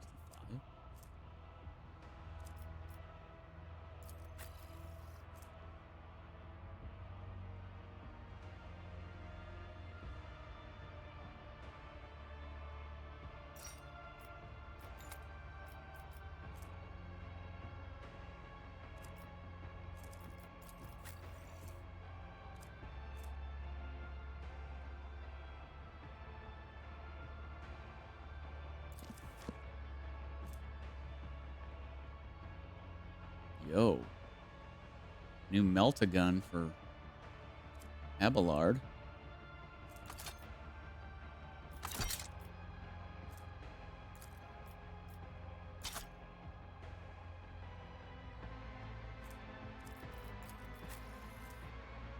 New hammer for Deej. Or for Heinrichs whenever we get him back. Deej will just use it for now.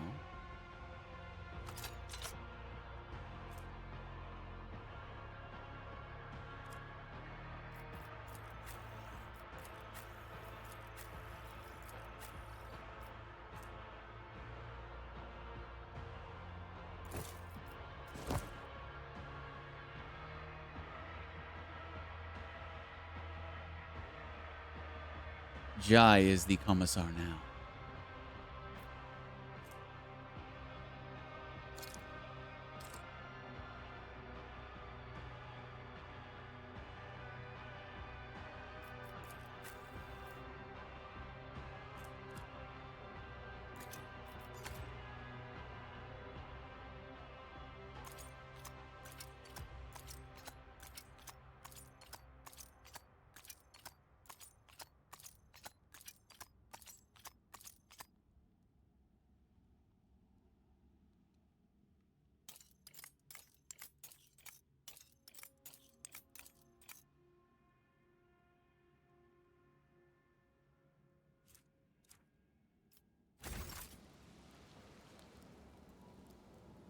Reeker's arsenal.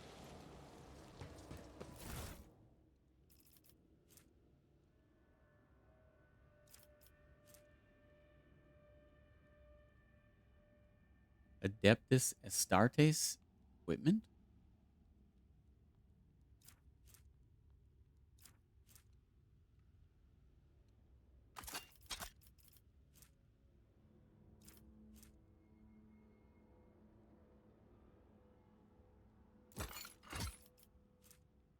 Whenever the wearer performs a single shot ranged attack from any cover, this attack gains plus 8% armor penetration.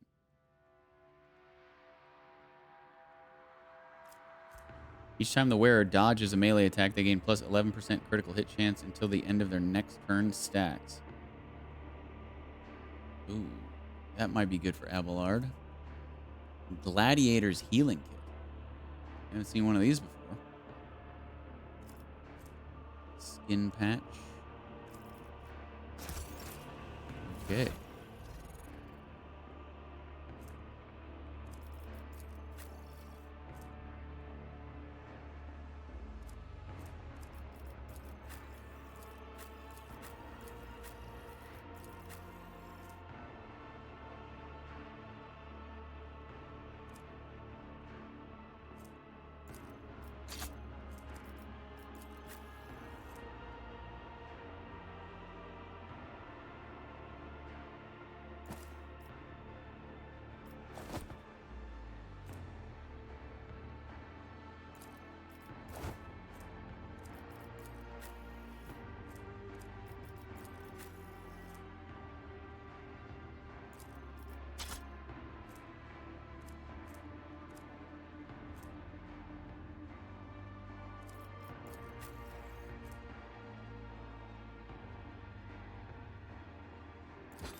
The Slythe may have been gravely maimed, but his gaze remains proud, piercing, and malicious. He's my pet now. Oh, we didn't even kill the Commissar. We got him as a pet, too. The Commissar repeatedly clutches at his throat, racked by a bloody, gurgling cough. Lord Captain, I serve at your pleasure. You haven't seen your departed wife again?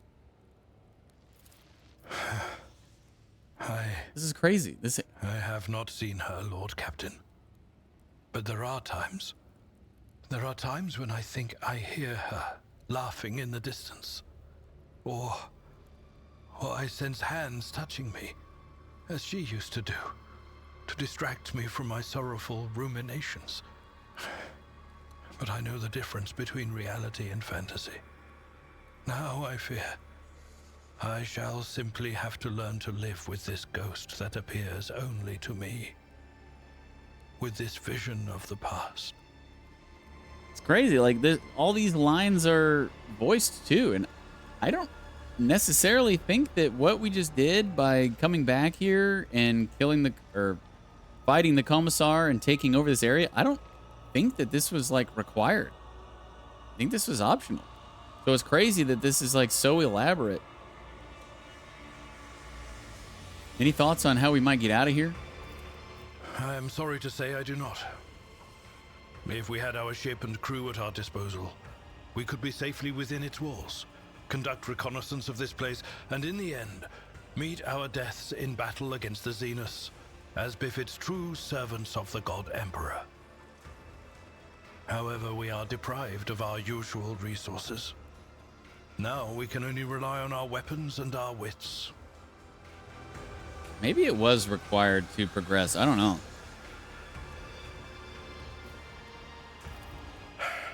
Van Kellogg's could probably tell you something about our prison, but his fate is as yet unknown.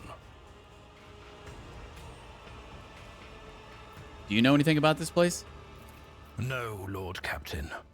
And trust me, I hope to remain in this state of blissful ignorance until my dying day. Just knowing that this abyss exists at all is enough to poison my mind. How are you feeling? I am fit and well, Lord Captain. All that remains is for us to get out of this infernal place alive, return to our vessel, and then my answer to your question will be magnificent.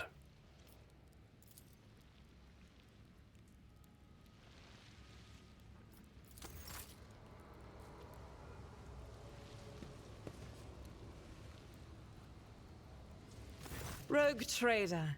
Being reunited with the Emperor's Chosen is a balm to my soul. Have you managed to learn anything about this place? I have made no attempt to do so. What need do I have to know of the depravity of the enemies of humanity, when all I want is to burn it all in pure, raging flame? I already know all I need to. This place is evil, but there are servants of the Emperor here worthy of salvation. We need to find a way out of here. We do. And I swear to fight for that end, and not to lose hope, even when deceit, corruption, and treachery surround us on all sides.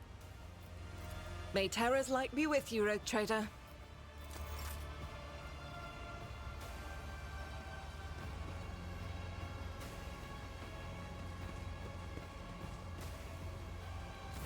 Let's see. Your lordship, Rogue Trader Shireen, bane of my soul and savior of my flesh.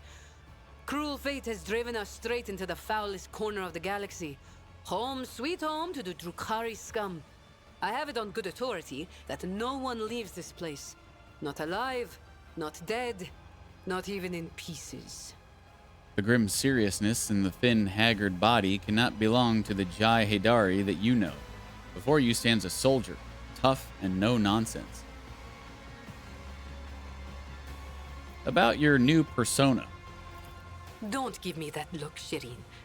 The plotting nobles, the scheming footfall thugs, the mysteries of Xeno artifacts, the bowing and scraping before the self-indulgent ecclesiarchy. All that's gone. Everything beyond these walls melted away like a dream.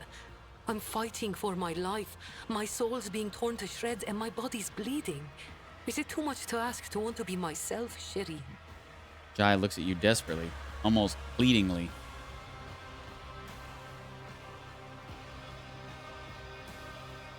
Behave however you wish. I shall not impose my will upon you. Oh, well, thanks, I suppose. But can I be the person I really want to be some other time, Shireen? But while we're stuck on Kamura, being a soldier just sits better with me. Can't imagine why. Do you have any ideas about how we can get out of here? That's a negative, Shireen. Hatching clever plans has been the last thing on my mind recently, you see? But on the bright side, well, that Ashmag, homunculus, may the Aji devour that black-souled bag of bones, was busy experimenting on me.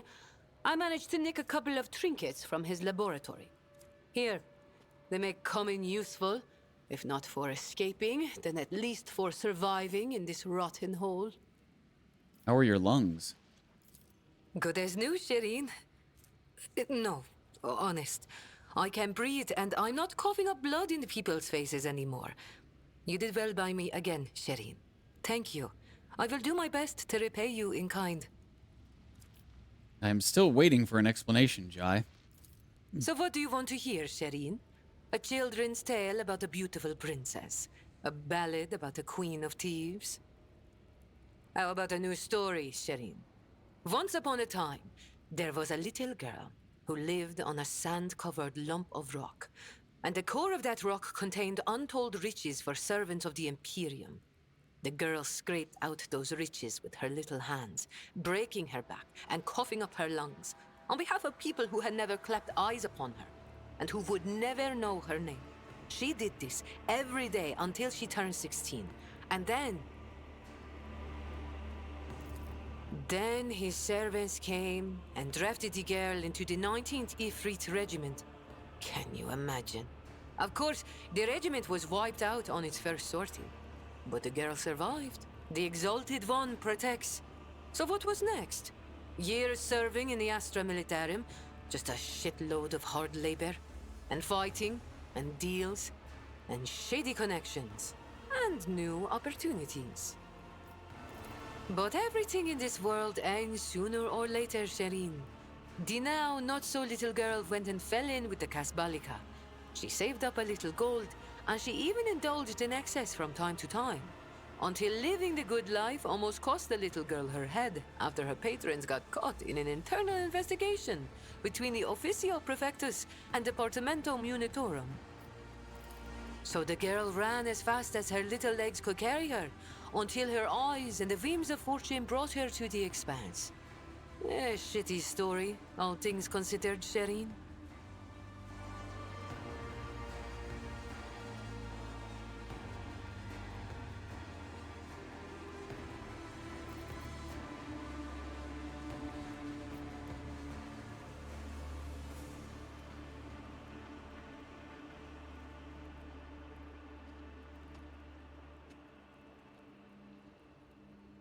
Do you have a family? The folks on Footfall are my only family, Shireen. The trickster twins and the rest of the rabble, plain talking and loyal as dogs. And sometimes as dull as the pommel of a worn-out blade. I knew you were no princess. Oh, really, Shireen? And there I thought you were quite ready to believe my time-honed thespian performance. Is Jai your real name, at least? I swear on the grave of my drunkard father who sold me into the mines, and on the lives of the 11 siblings I never had, Shireen. What? The lives of the 11 siblings I never had? It is difficult to say. The current Jai is a person entirely unfamiliar to you.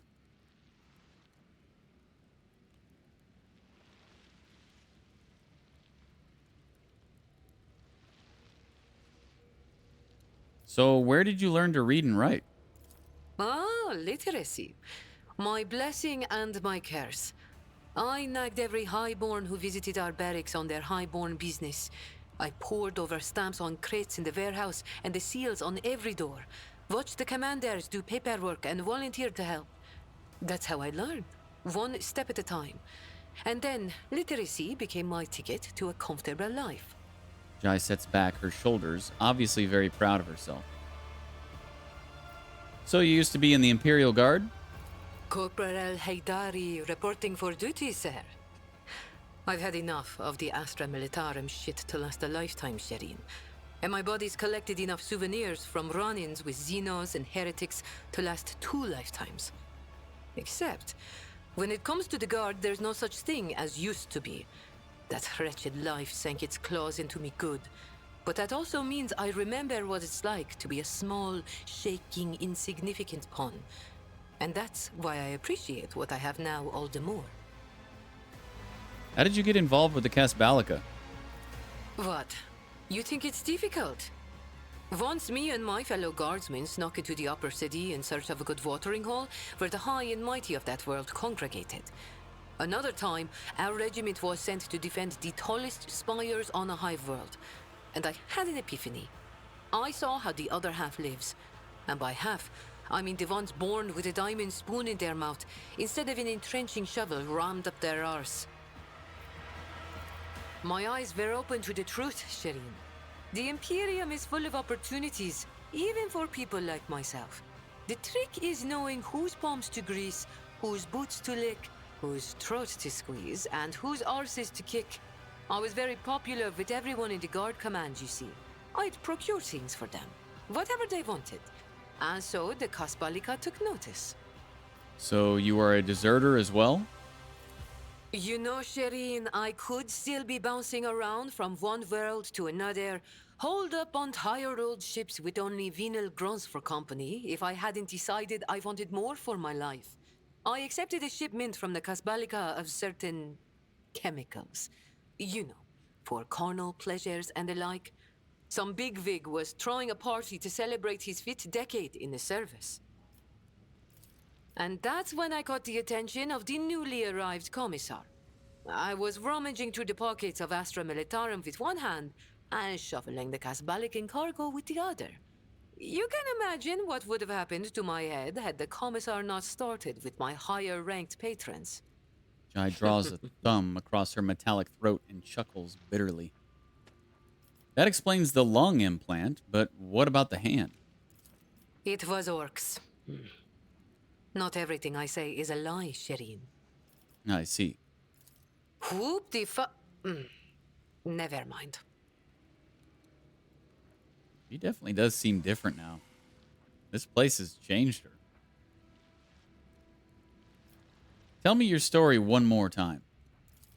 Once upon a time, then his I was servants just came kidding. and took the girl into the Astra Militarum. The girl worked her little ass off. Was there until anything she you met did the not lie Casbalica to me about, and started Jai? living the... Oh, so many things, Shireen. I'm struggling to keep track of them all. I told you the truth about the Expanse, and not a single word of it was a lie. What I told you about Footfall and Vladium and how we do business in these parts, all true. Don't get me wrong, the apple of my weary eye. There are two things in this life that I dislike. Looking back at the past and having someone pry into my soul without asking. Very well, thank you for the answers. Like I had a choice, Shireen. I know better than to bite the hand that pours my amasak.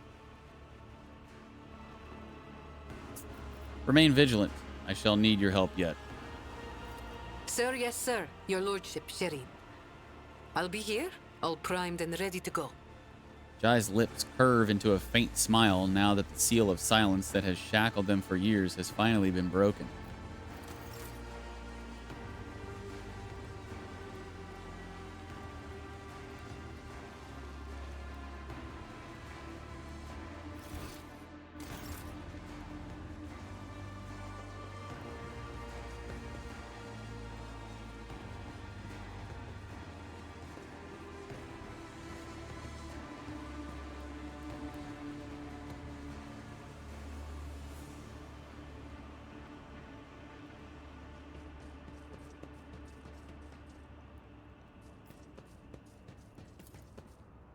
Gruesome blow has caved in the gladiator's skull, but surprisingly, he is still alive. All right, let me click on this throne and see what this is all about.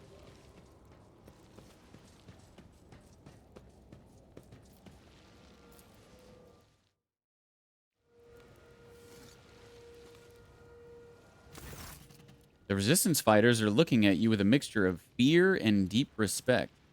They do not have the guts to break the silence and speak to you.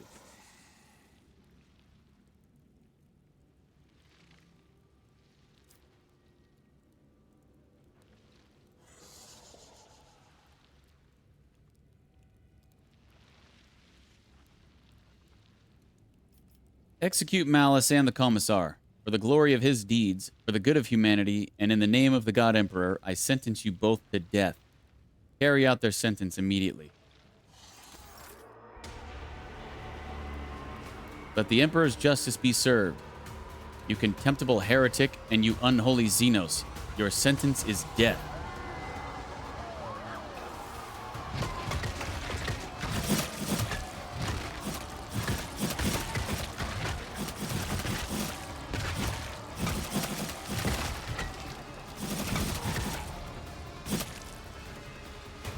Damn.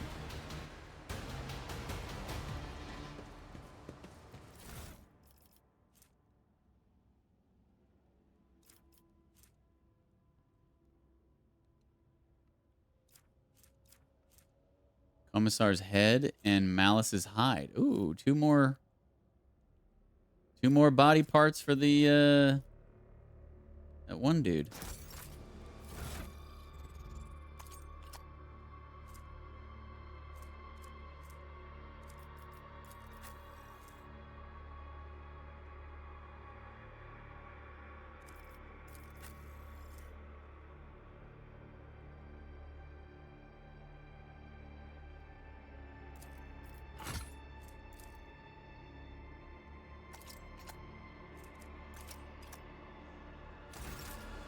Okay.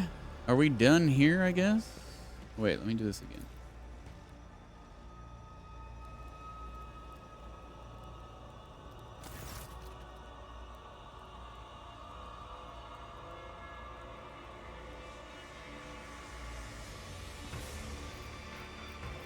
In the next fight, you are coming with me. We shall make the arena drink of Xenos blood.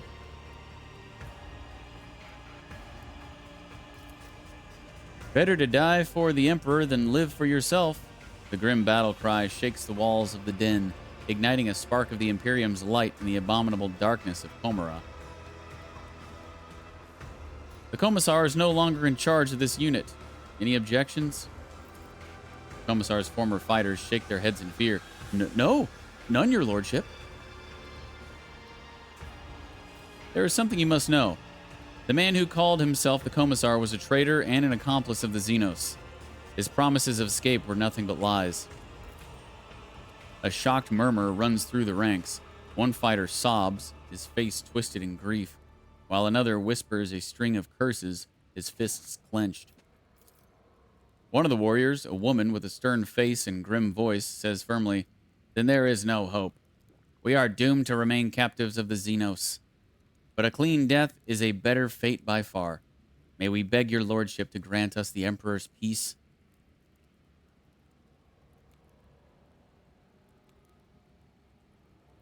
No, you're going to fight with me.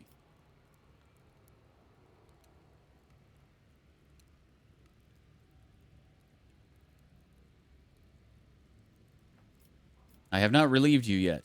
The Emperor has no more use for you, but I do. You shall become my serfs. Any objection? You catch looks of displeasure coming from the Commissar's most fervent fighters, but the majority's spirits are only further crushed by this news. They drop to their knees and bow their heads, as is expected of serfs in the presence of their master. Where did Malice keep his trophies? They are mine now. One of the Resistance fighters points to a container filled to the brim with loot. This is everything we found in the vile den. We searched all of that sly Xenos' secret caches and stashes. I do not wish to be disturbed.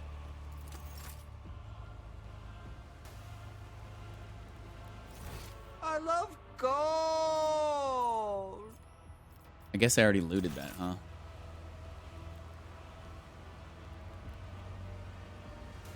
I love Godofo.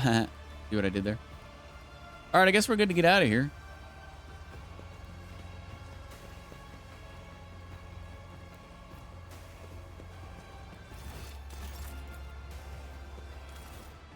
And I think that whole ordeal probably was mandatory.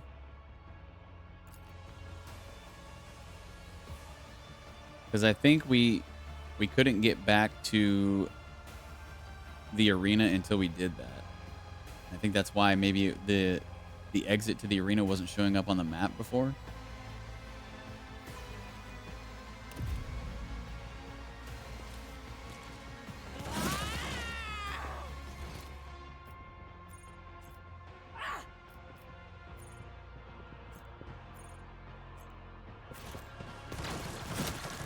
Or at least that's my guess. I don't know.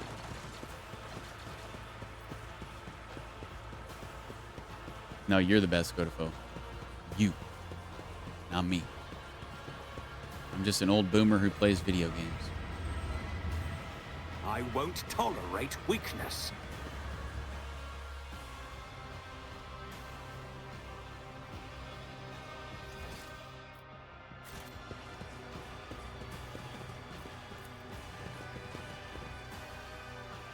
I wonder if I have all the pieces of this dude's abomination that he's creating.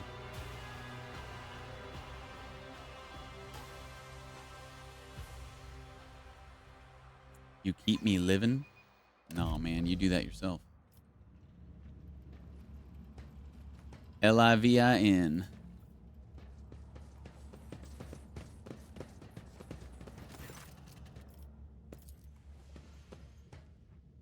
He only took Malice's hide? He didn't take the Commissar's head?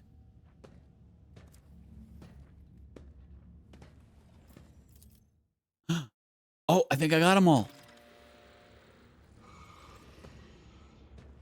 He didn't take the... Oh, damn. We got some gladiator mesh armor.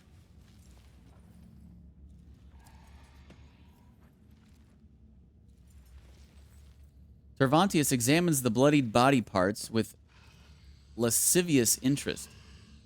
Then he rips an organ out of his own chest, adds it to the trophies, and hisses in satisfaction. An interesting composition. An unusual set of starting parameters that can be strengthened by an original mixture of essences. This will be a mighty beast. I will call it the Anguish Prospector. You have done well, specimen, and for that you will be rewarded. So he gave me that armor. Did he really not take the head?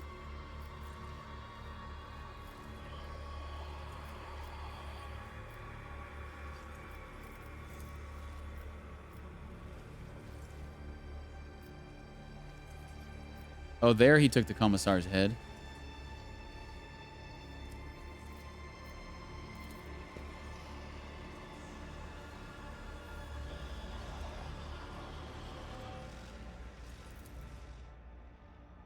Oh.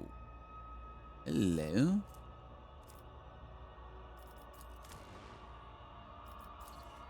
Wait, do I only get to pick one of these? Or do I get all of these?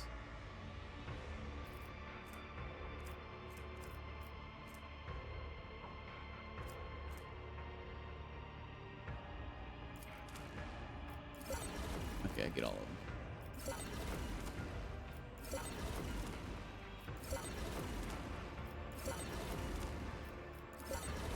Hell yeah.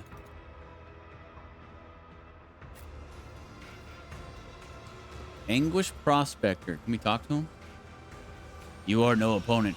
Not interested.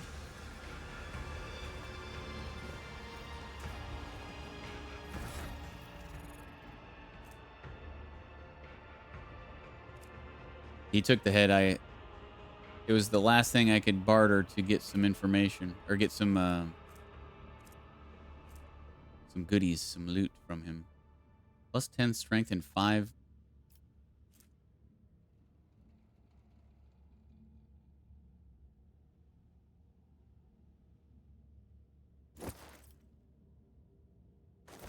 Yeah, let's give that to Deej.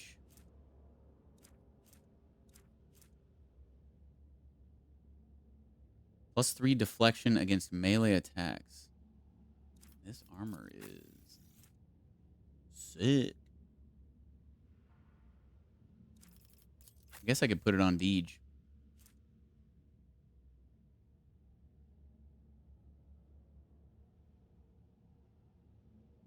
Although, plus 7 fellowship is nice.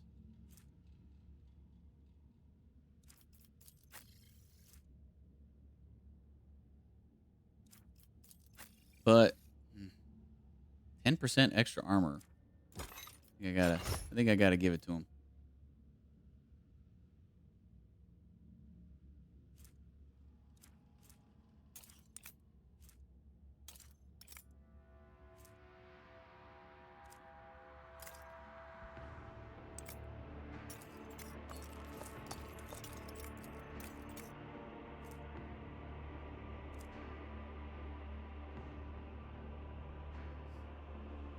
Okay. I think we're good to go A new challenge for me? back to the arena if I can find it. I think we pretty much exhausted everything we can do here. Still can't find Heinrichs or Cassia.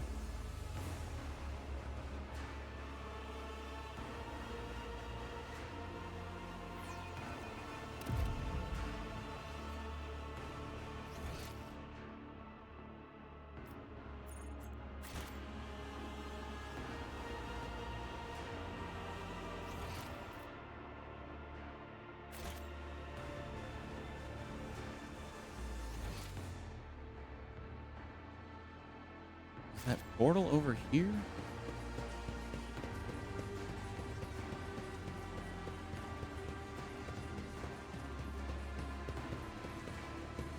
Ah, here we go. If thou seest a flaw in me, smite me. Argenta's hoarse whispers are nothing like the usual clear, almost mellifluous voice that she uses for prayer. Smite me. She looks up at you. Her dark eyes gleam anxiously. Rogue trader, you find me at prayer. Darkness surrounds us, and we will require all the spiritual fortitude our ravaged hearts can muster. Are you distraught because of Vigastus's fate and the deaths of those betrayed by the Commissar? Argenta hangs her head. Yes, I am. I was the one who found those people. I brought them to the Commissar. I prayed for them, and I gave them hope. And he sent them to an abattoir to die for those monsters. Amusement. They might have, in their final moments, they might have thought that I, too, had betrayed them. I once more failed to see wickedness where I should have seen it. I failed those people, loyal and brave. But it is not only that. I thought, naively, that faith and perseverance had helped us, helped me, cut through the schemes of the foul Xenos, that we were on a path to freedom. In truth, though, it was all just another part of the act, and the vile monsters must have been cackling with glee as they observed my foolishness.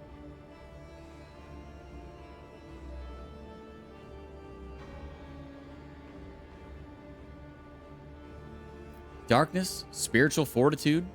Personally, I am rather enjoying my time here. You take enjoyment in the strangest things, rogue trader. Argenta pauses, contemplating something. A shadow crosses her face, followed by a flash of unreadable emotion. Tell me, rogue trader, do you trust me? Please, look into your heart and tell me what you see.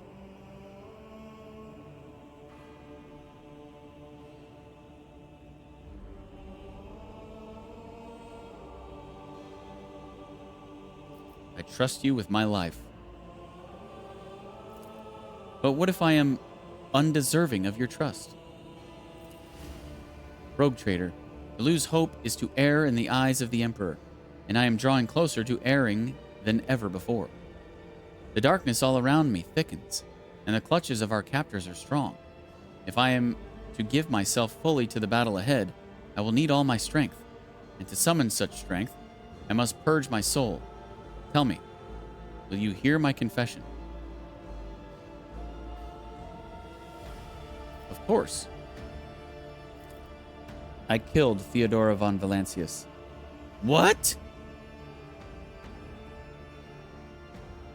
No way.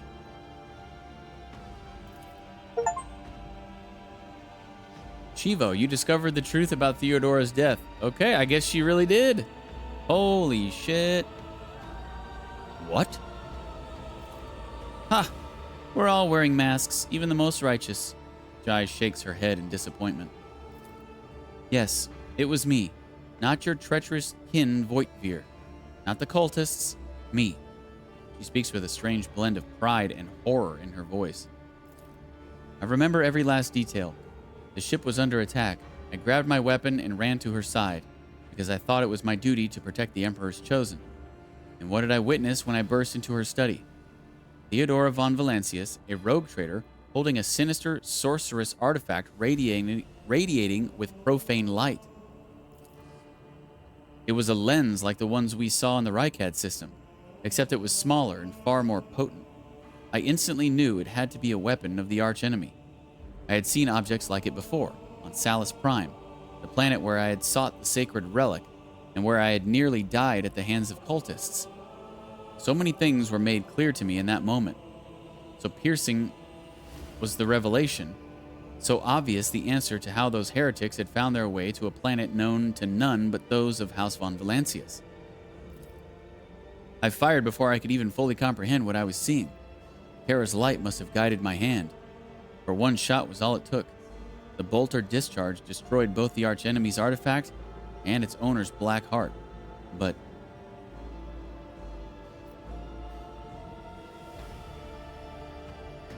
and you confess such a thing so casually? No, the thing about this confession is easy for me.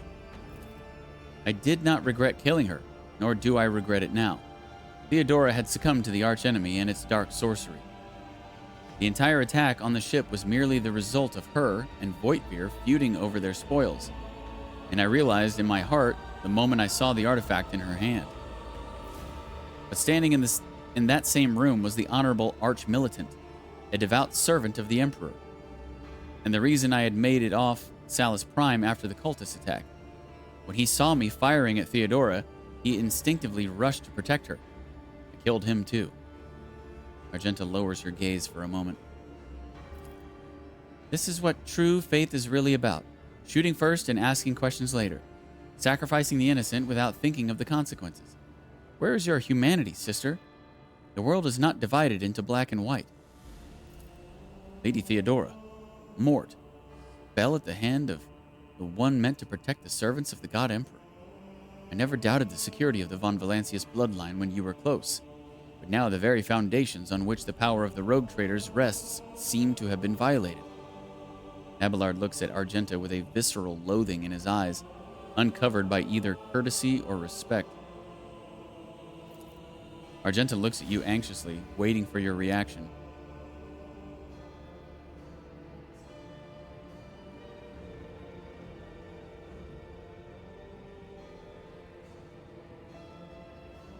Do you at least regret doing what you did?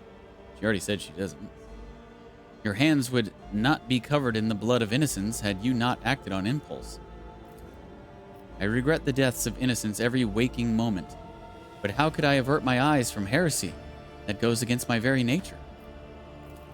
I am glad I have revealed the truth to you, rogue trader. This dishonesty has been driving me out of my mind. Okay.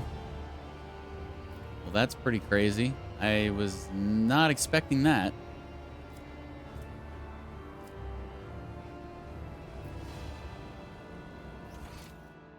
I was not expecting that at all. None shall stand in my way.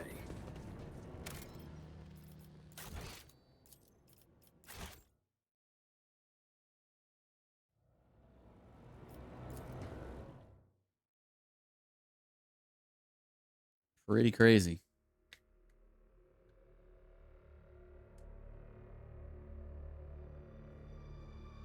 It's kind of interesting that it didn't give you the option to kill her either. Or maybe I just didn't choose the, maybe if I would have chose certain dialogue options, it would have led down that path, but not that I would have done that, but.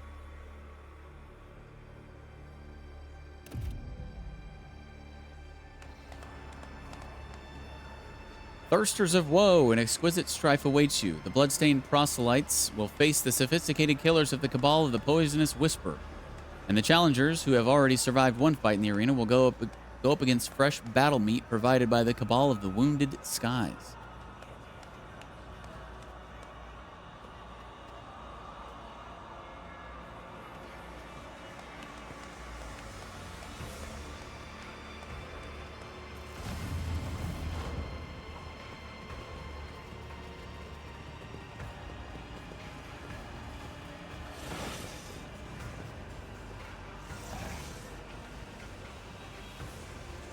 I'll wipe you from the face of the galaxy!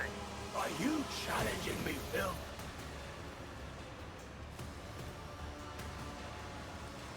Oh, jeez. Got some beefy dudes in here. Enter the portal.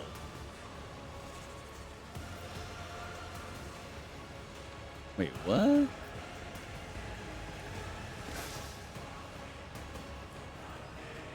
Are we just supposed to escape? If that even is an escape? These guys don't look that bad. A couple of them with 300 HP, but...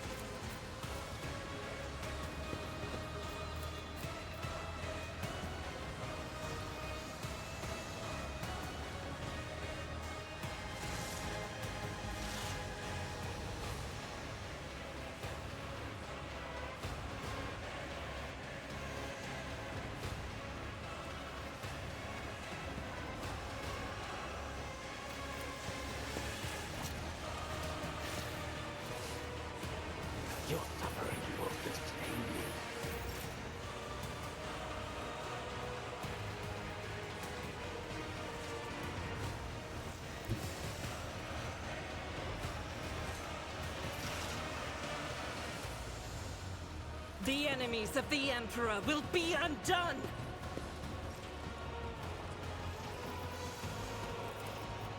I'll do it. As the Emperor commands, I act. Faith without deeds is worthless.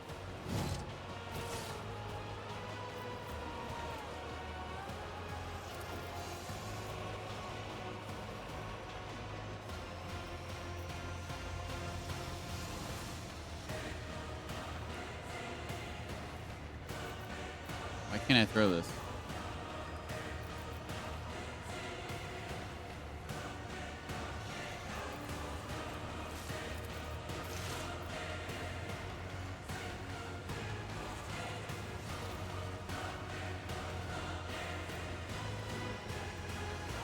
Because I'm behind cover?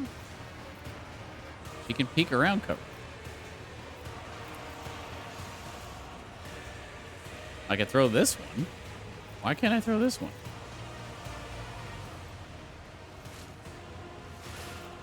Weird.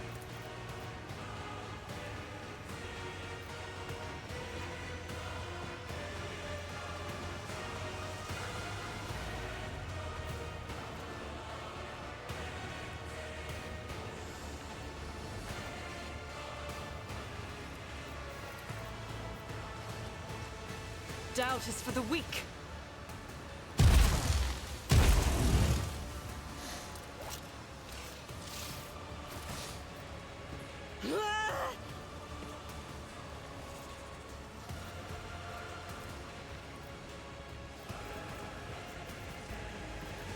As the Emperor commands, I act. I'll do it.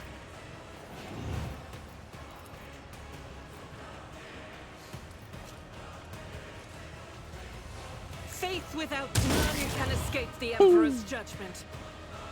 110 crit.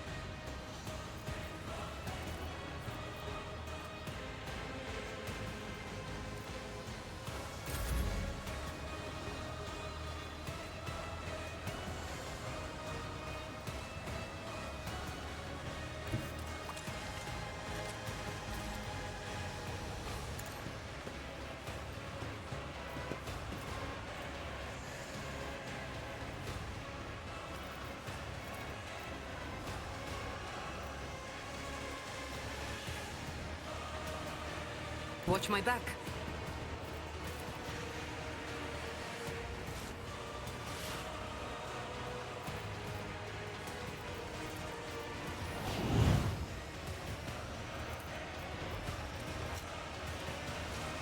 Tell me, and it is done. Nice shot. Am I getting paid for this? You've got a problem, I've got a price.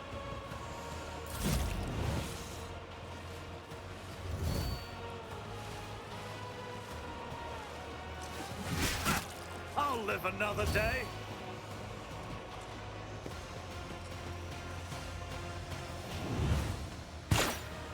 Oh, I see. This portal takes us up there.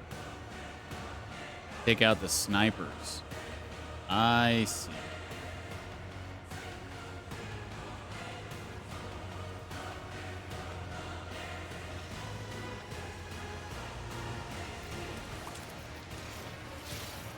Already done.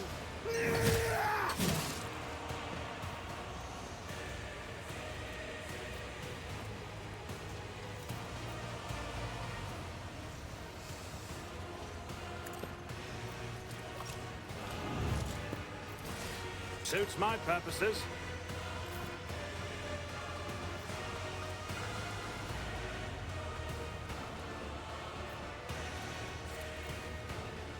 Doubt is for the weak. This is why I was chosen.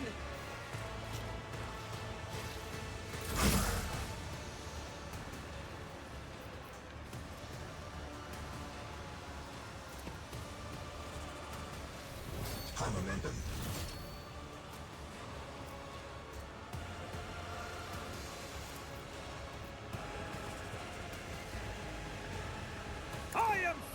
and cut. Hey, Flame, how's it going, bud?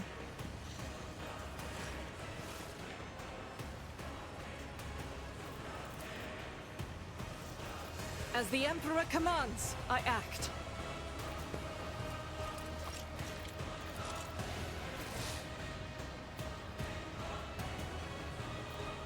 I'll do it.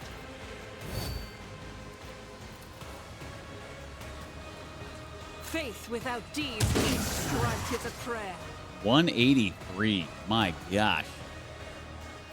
As the Emperor commands, I act.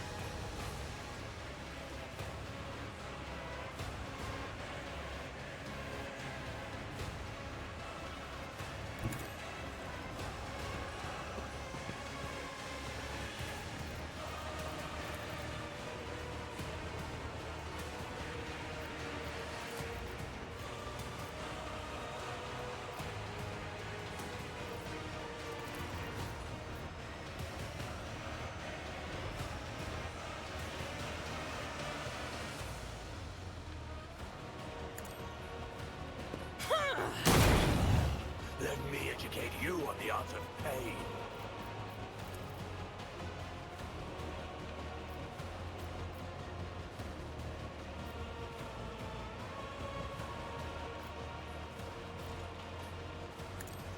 This is why I was chosen. Eradicated. This can't be over. Oh my gosh. I refuse to bow. He is just...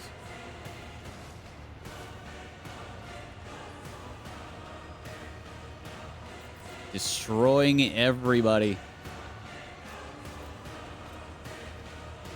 I'll do it. Going woke up with my own hangover headache that won't go away. Oh, really? Were you drinking last night?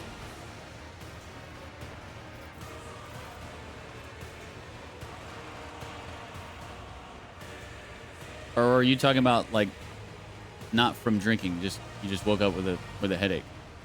Ah, allergies. Yeah. Copy that. For the weak. I'm feeling a lot better than I was at the beginning of the stream. My hangover wasn't too bad. It was just kind of like an overall sense of just like bleh, you know, like I just want to lay down. But we're pushing through. We have enemies of humanity to slay, so no time for slight hangovers.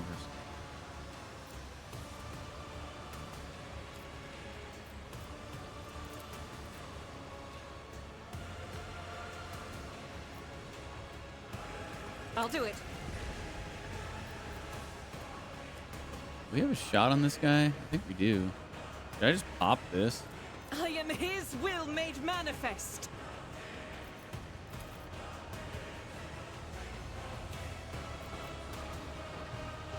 Faith without deeds is worthless. Well, no, I don't think we do have a shot.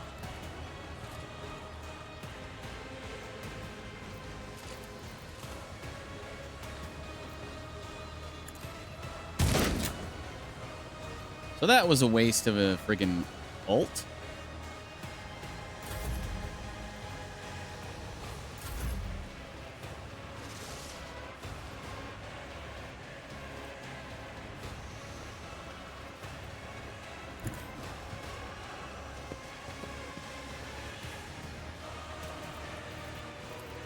At your beck and call.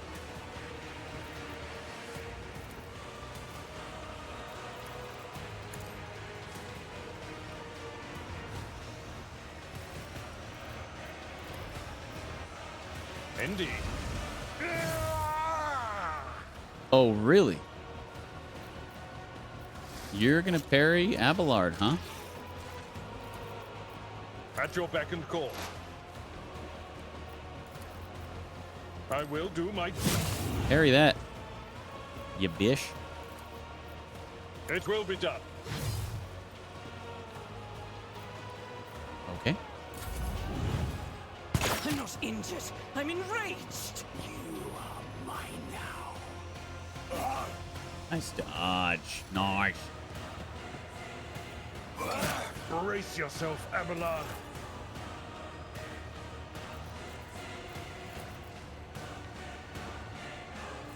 I'll do it.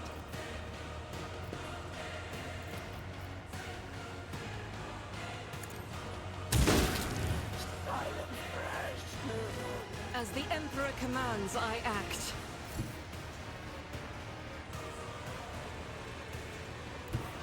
Rejoice in battle! Peekaboo, I'm up here now with you. Close range. Right to the back of the head. I'll do it. This is why I was chosen! For a fleshcrafter.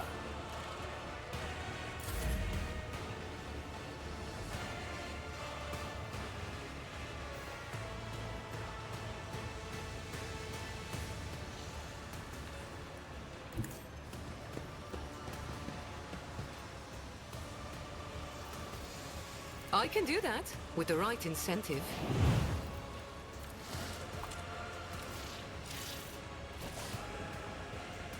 Don't get too cocky. Never cross a path by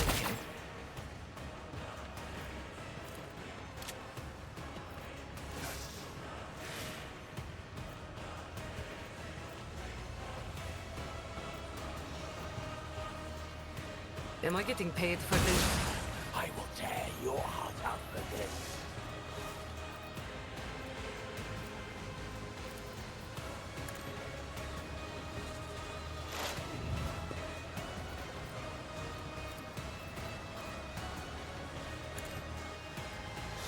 Made pork chops and they came out really well. Nice. How'd you, wait, don't you live in a dorm? With like, do you have like a full kitchen and stuff?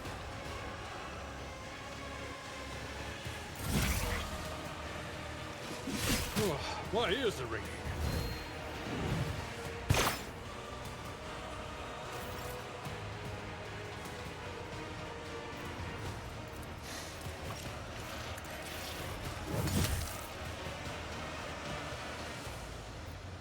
Nothing I can't do.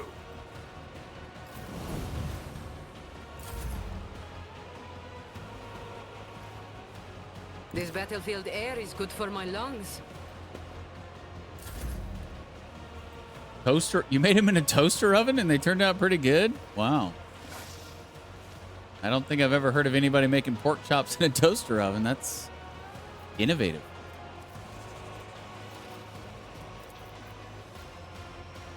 Suits my purposes.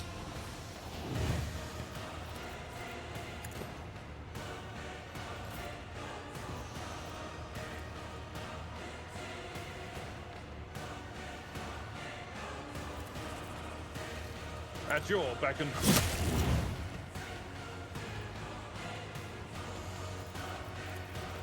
victory is imminent.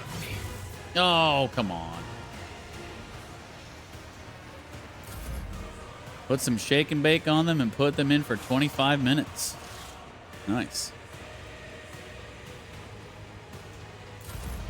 It's shake and bake, and I hail.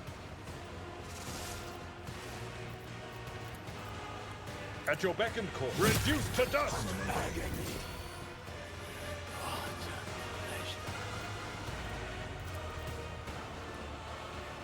It will be done.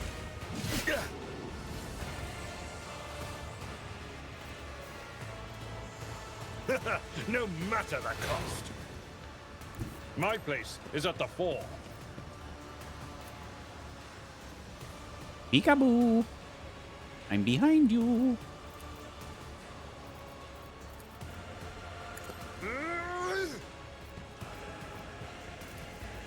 Indeed.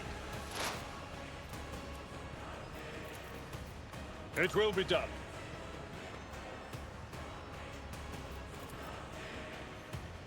At your beck and grey hair, sure hand. You've unleashed my fury. Victory is one fewer target.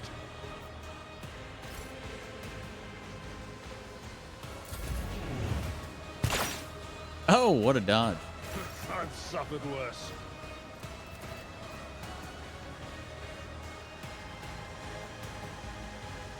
Doubt is for the you, my Emperor! As the Emperor commands. This hunts me over.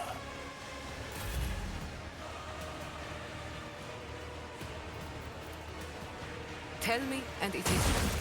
High momentum. Really? More? It's Abus. Better than any frozen meal I've gotten? Yeah, I would think so. Despite them being made in the toaster oven, I would think it'd still be better than that frozen stuff, yeah. Abus runs his fingers along the edge of his blade. Your former captives. You have a chance to rectify the mistake that you made that made you forfeit your Archon's favor. One of the witches lets out an acerbic laugh. I doubt Irremeris will change her mind, and Sinisthoria will surely not want to give up her new plaything. Marajai grips his blades with such strength that you can hear the scraping of his gauntlets against the handles. I was told I would be facing untested fighters, not the champions of the arena. Plans have changed, Monkey. Abus bares his teeth. Hikaros wishes to teach Tervantius a lesson. Refuse like you has no place in the chasm. You should be hanging from the spikes of the arena. In the name of the God Emperor! Smite the Xenos!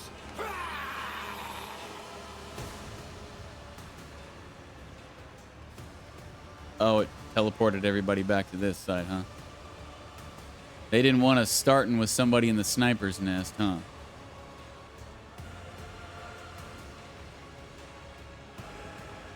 Eight dudes.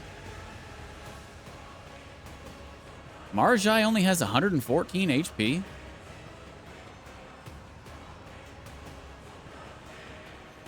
All these, like, no-name dudes have more HP than him. That's kind of weird.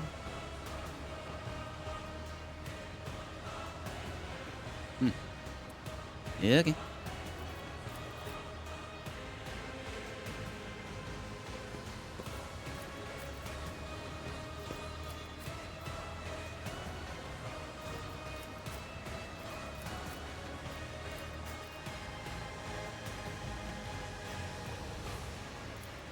I will savor your delectable anguish.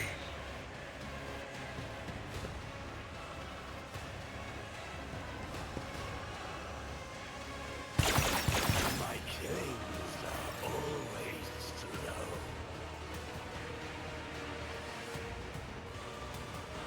Tried and tested tactics are the best ones.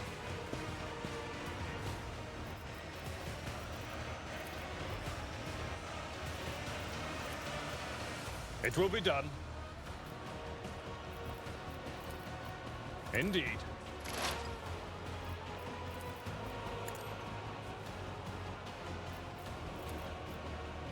At your beck and call. Oh, really? I will do my duty. At your beck and call. Let me educate you on the art of pain. Malice drives me. I bring agony. Your misery is my treat.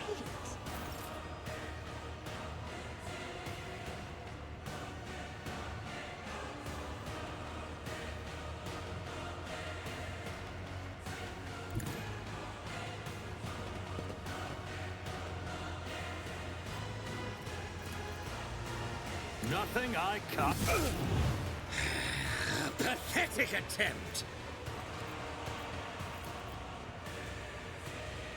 Not a problem for me.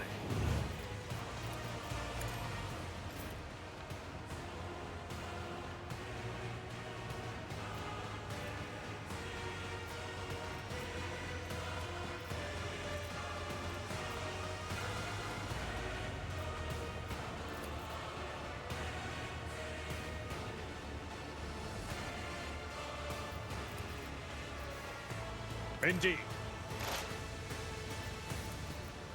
At your beck and Gray hair, sure hair. For a flesh crafter.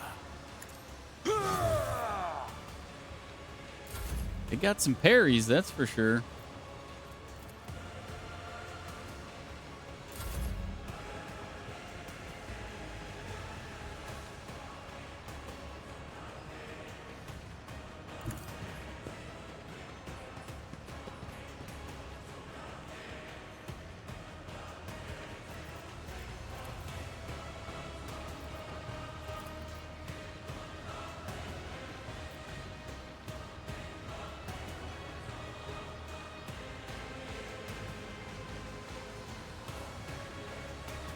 I'll do it.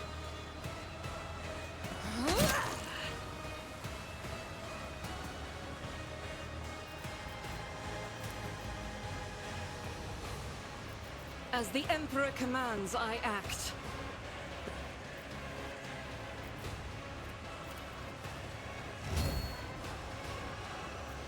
Faith without deeds is worthless.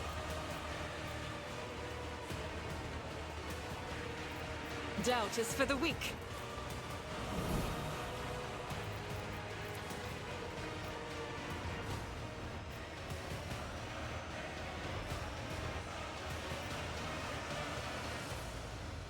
I'll do it.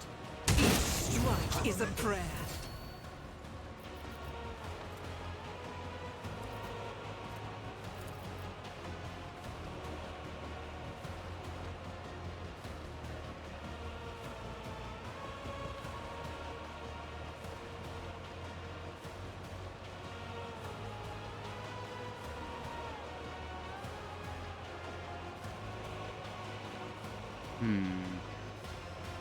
I guess I'll just stay here and pop this.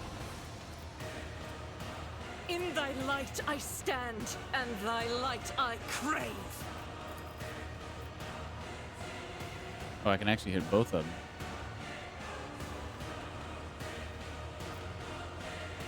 As the Emperor commands you, my Emperor. My revenge will be delectable. I'll tear your heart out of it.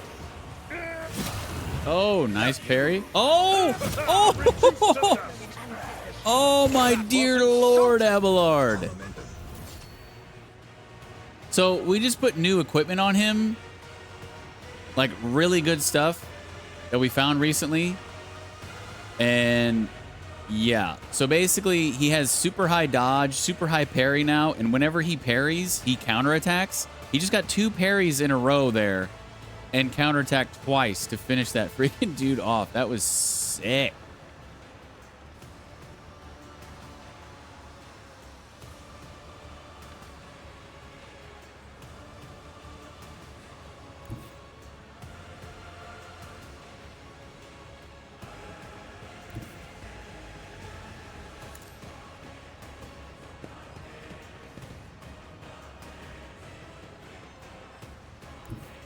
I know what I'm doing, usually. Don't get too cocky.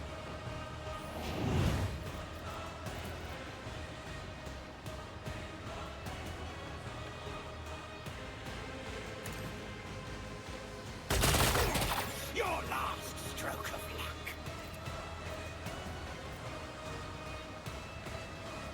I can do that. Jai Hedari. Remember the name.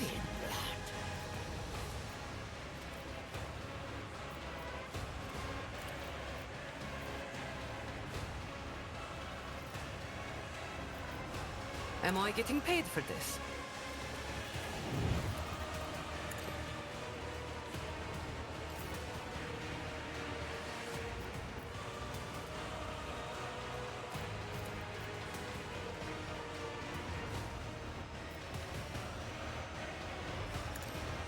None can escape the Emperor's judgment. Devour me.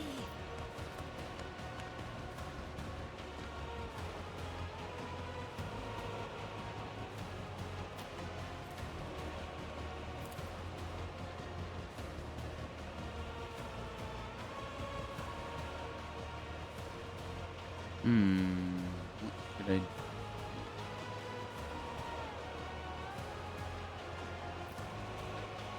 I hold all the cards.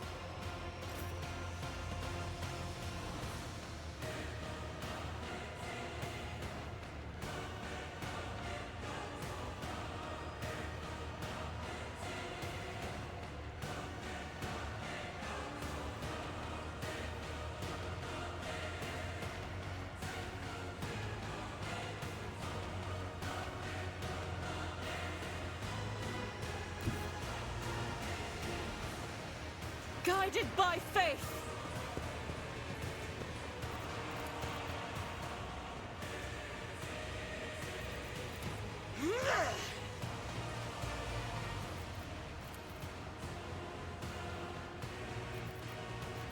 Faith without deeds is worthless.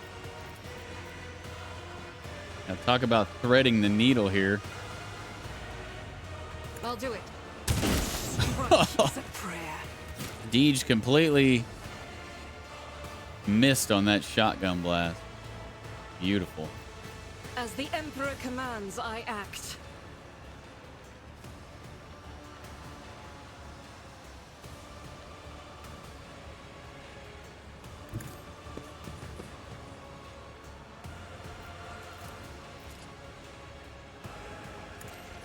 Eradicated.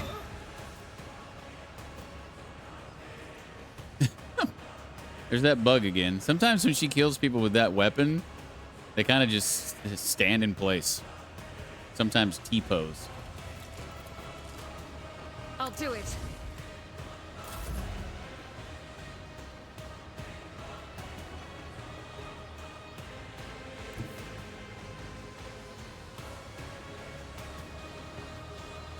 Living on the edge.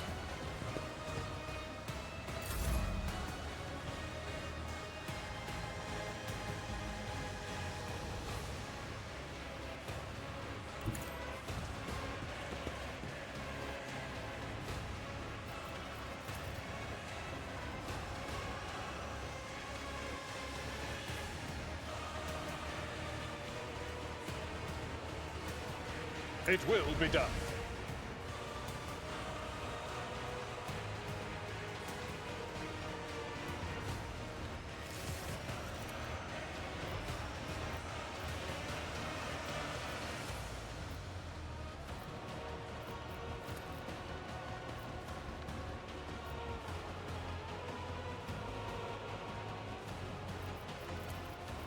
Victory is imminent.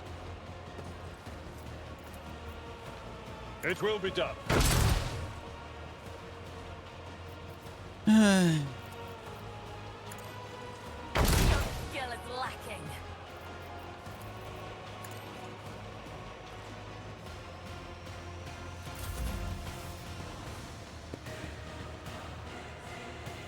Just a minor setback. Parting correct. Woe to you! Wow. Parry after parry.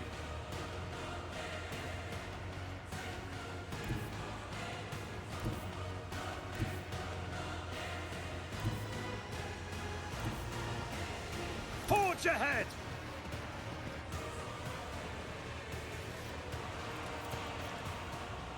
Already done.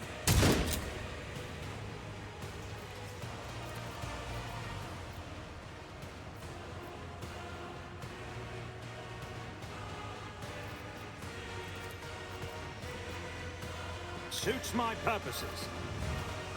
God Emperor, move through me. Be the fire in my heart. Doubt is for the weak.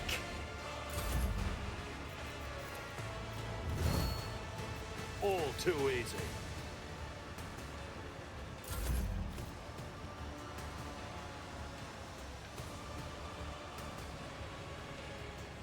The enemies of the Emperor will be undone.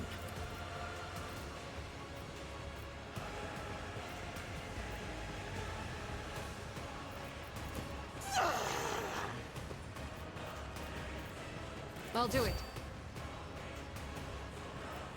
Faith without deeds is worthless.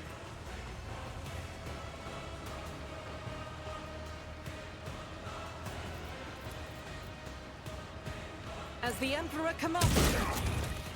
Damn.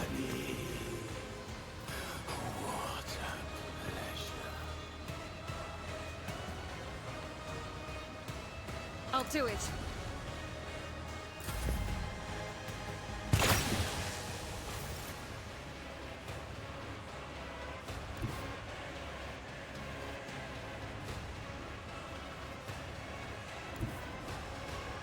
Watch my back.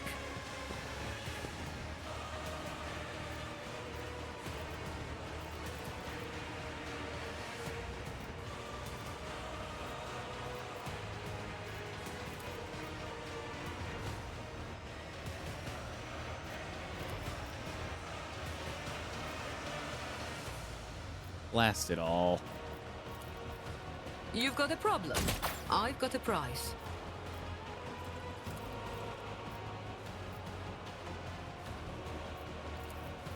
Don't get too cocky.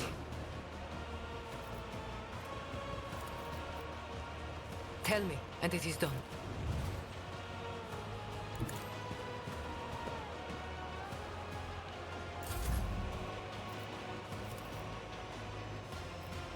Don't get too cocky.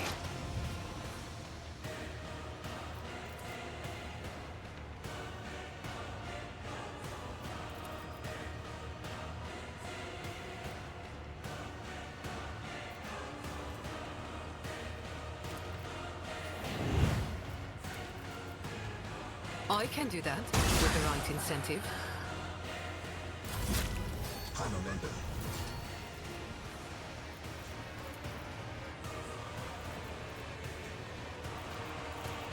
Indeed.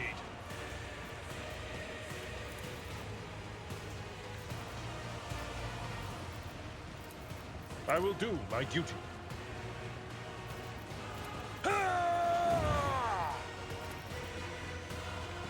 At your beck and call. Foul breath.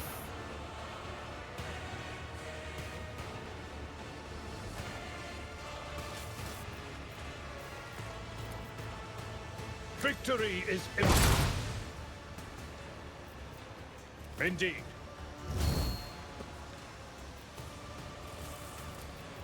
I will do my duty. Carnage beckons.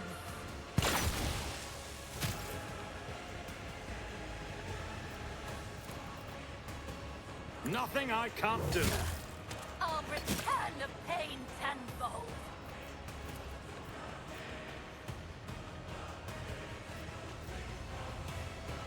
Not a problem for me. Suits my purposes.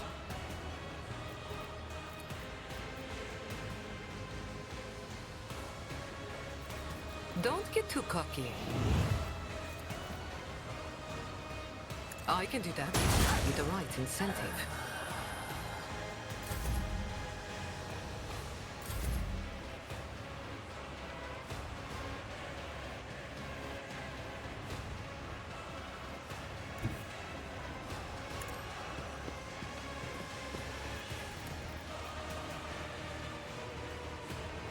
Doubt is for the weak.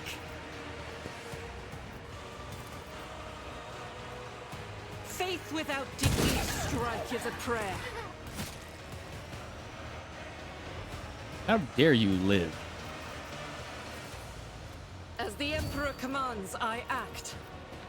I'll do it. None can escape the Emperor's judgment. Who's next? A finale as bloody as it is disappointing. The pathetic amateurs who were wrongfully proclaimed champions of the arena have been brought down at the hands of unworthy challengers. Impale the failures and glory to the victor. Okay, am I free to go yet? Get me out of this place. Get out, monkey, and tell Tervantius that he will pay for this insult.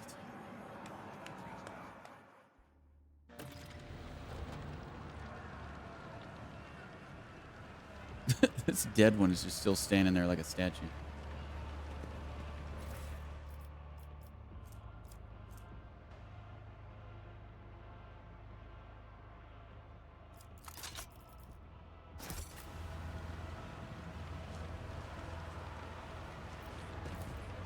This portal stitches two pieces of the Komara subdimension into a phantasmagoric canvas of the surreal.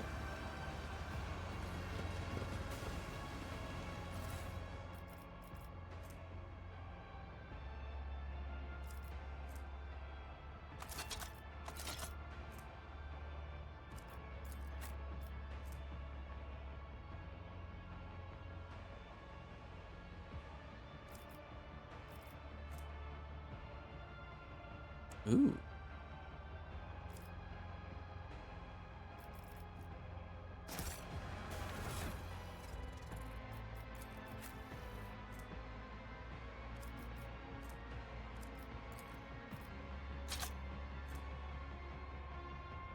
That's pretty good.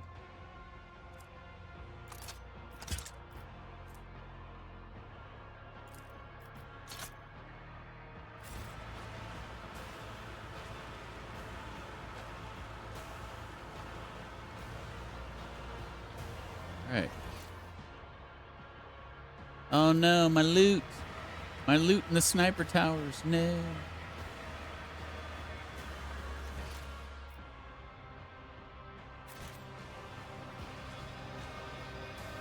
No.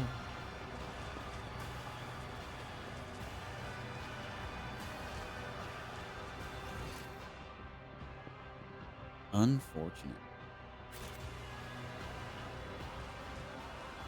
All right, let's get out of here. I guess we're going back to Follow my lead. mad scientist dude. You scum. I don't want to die. Well, you're probably going to. This poor soul was cut up with sadistic precision to make the process as excruciating as possible. I beg of you, end my suffering. Nah. I like me some pork chops, but I think it's hard to get. It's a hard one to get right, but when it's cooked to perfection, chef's kiss, yeah.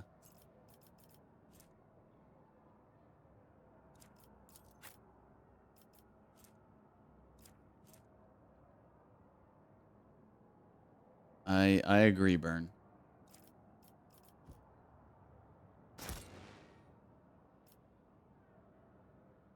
Oh, this was their loot.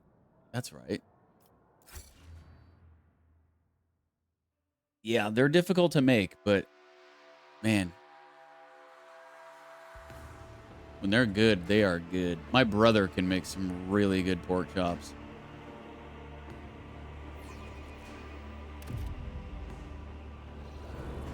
Can't say I've ever tried to make pork chops myself. Your lordship, in emergency. Okay. Oh, see you later.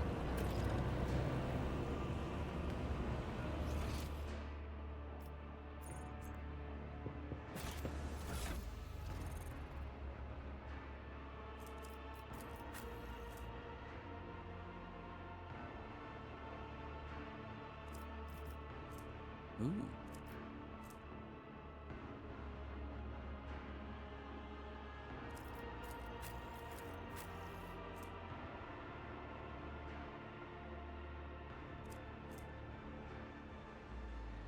I like this one.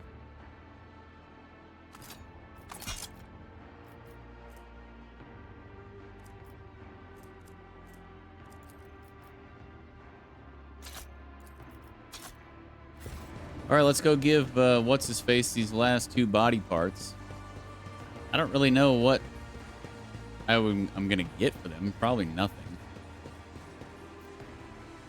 What the? Story time? Sector. Unknown depths of the Labyrinth Dimension. Region. Komara. Recording location. The Chasm. Material. Gartharit Blood Feathers Hunt. Extracted. From the bloody remains by the caring hand, scalpel, and neurophage tentacle of Homunculus Elevanth.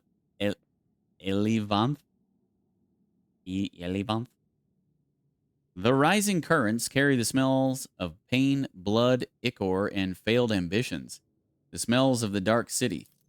With my wings flung open, I weave a path through the spires like a dark lightning bolt, chaotic and unpredictable in its patterns. To fly is to hunt, and everyone in flight hunts everyone else. Even I, Scourge Gartharit Bloodfeather, do not have the privilege of inviolability around these parts.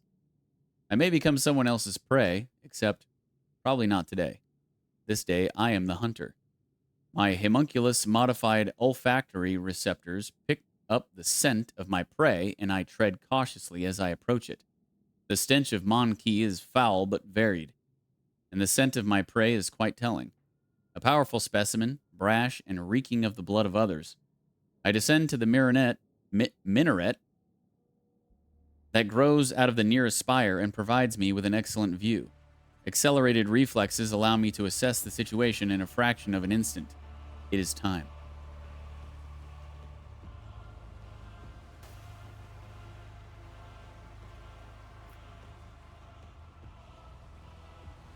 What is this? I don't know what's going on. But I still decide to wait and get a better look at the prey. A male monkey. A pampered upper caste cub who was fed and equipped with the best their race can offer. It certainly arrived in the Dark City recently, the city which has not yet managed to leave a mark of perpetual expectation of doom on its flattened snout. The most glorious game which clings to life the strongest and leaves the sweetest death essence. The reflexes urge the muscles to act. I act. The shard carbine spews forth a stream of crystalline projectiles that howl and shatter as they pierce the flesh of the prey. A deadly slashing blizzard drapes the street in bloody snow. The bodies of random passers-by caught in the fire falling to the ground.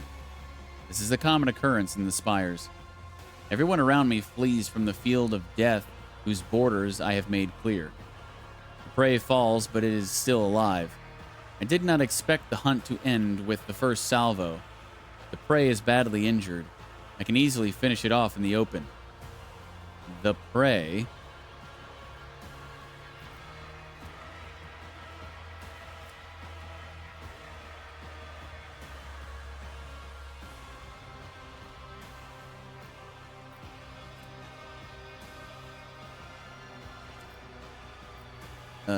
is trying to locate me among the tangle of spiked minarets. 35%.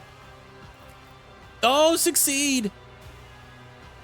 Its frantic gaze is looking for my winged figure. Oh, this is the dude with the wings. Oh, I didn't even see him up here. Okay, now I know what's going on here. The hyper pupils allow me to examine the prey's face. I can see its eyes scrutinize my gear. There's no need to hide anymore, so I stand up to my full height and emit a wailing battle cry. Let the prey know what will kill it. The prey breaks into a run. Clever. By escaping from the open streets, the prey has deprived me of the advantage of my long-range weapon. But I will not let it escape, so I spread my wings and soar over the alley, pelting the prey with bursts of indirect fire. The chase must not end too soon. The petitioner wanted my prey to die slowly. There is a strangeness to the movements of the prey as it dashes away one moment and freezes the next. My receptotropin altered pupils are adept at detecting movement, but they are worse at perceiving stationary subjects. And my prey seems to be aware of this. The prey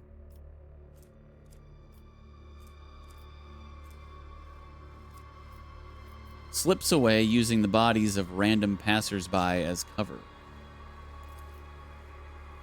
There is more blood.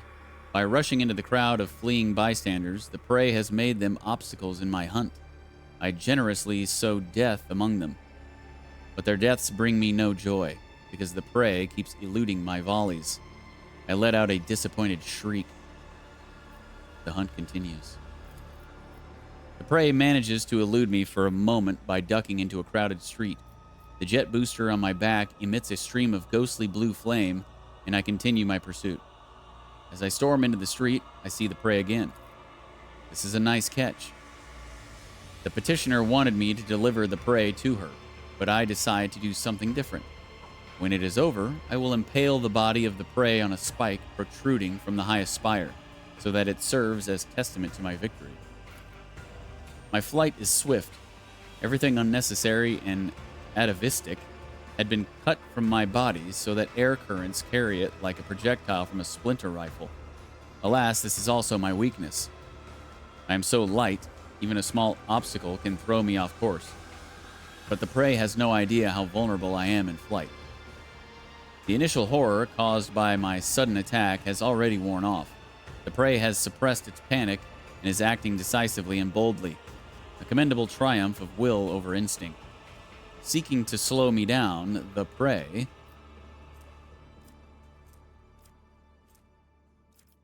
turns some bystanders against me. 80% failed. It only takes the prey a couple of furious shouts to convince those huddled in the alley that a monster is coming for their heads. Lies.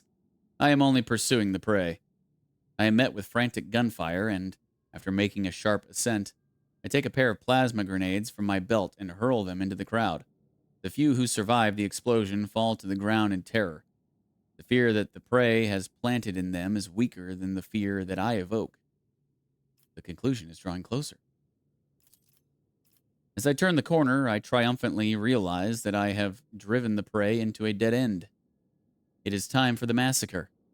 The poison I received from the petitioner as payment for the hunt is contained in the crystalline projectiles and should have worked by now. It will slow down the nervous system of my prey, weaken its muscles, and render it unconscious.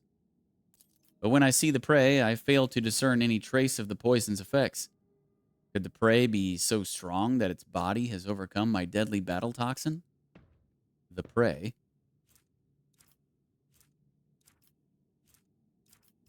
looks defenseless, and I attack, failing to notice the trap it has laid out for me. An almost invisible monofilament is stretched between the walls. It cuts into the joints of my wings, a primitive yet masterfully placed trap. The inertia of my body breaks it, and my adaptive tissues stop the bleeding, but my wings hang limply along my body. It will not be easy to return home to the top of the spires. Everything will be over in moments. The outcome will be decided in close combat. Wasting no time, my prey and I seize one another in a violent, furious embrace. Every decision made over the course of this fleeting hunt is being weighed, tipping the scale that will ultimately determine the winner. My embedded glands spew hyperadrenaline into my bloodstream. My artificially grown muscles convulsively swell under the porous fabric of my ghost plate. I torment the prey with claws protruding from my forearms and knees, and the prey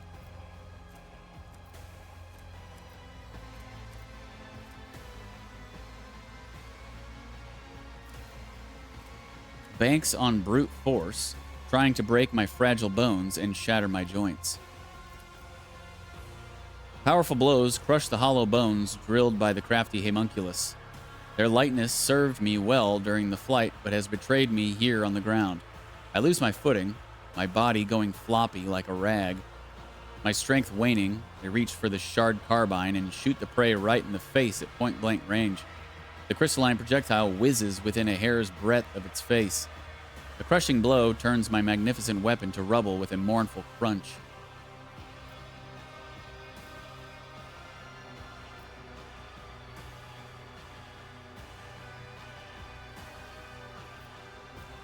I die. I am dying at the feet of my prey. No, at the feet of a monkey. A humiliating end for one who earned the status of apex hunter of Comora through torturous alterations of the flesh and a bloody pilgrimage to the very top of the spires. Does it hurt to perish like this? It does. Is it fair? It is. The chaotic burst of violence that bloodied the streets of Comora ends just as abruptly as it erupted. Such is life in the spires. So that dude was trying to kill us? And we killed him. Interesting.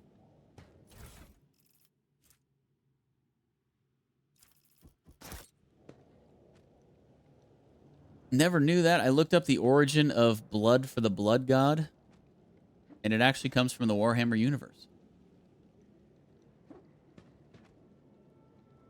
Blood for the blood god, huh?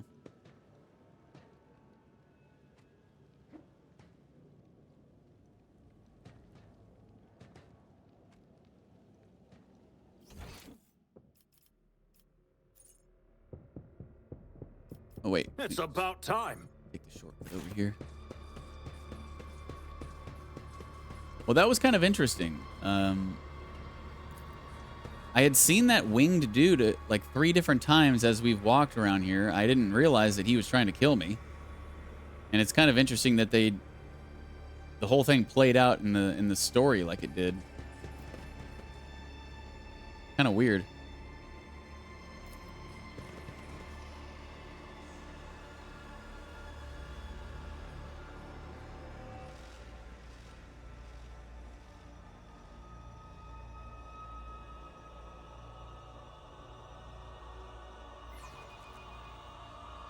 Like a pick your own adventure.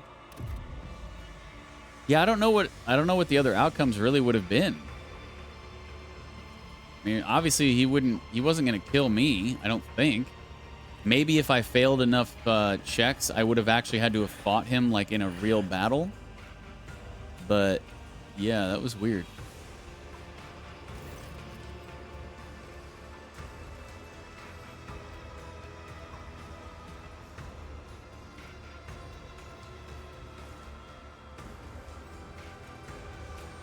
Cervantius rushes about the laboratory, snatching up certain tools, vials, and notes.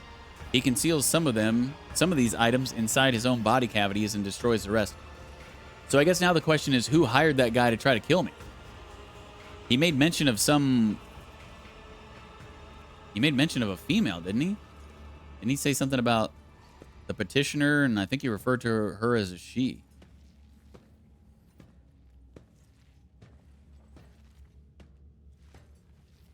Did something happen? The cult of the fatal thirst craves blood, specimen. Your blood. My blood. One must be astoundingly insensitive to the vibrations of the Dark City not to realize this.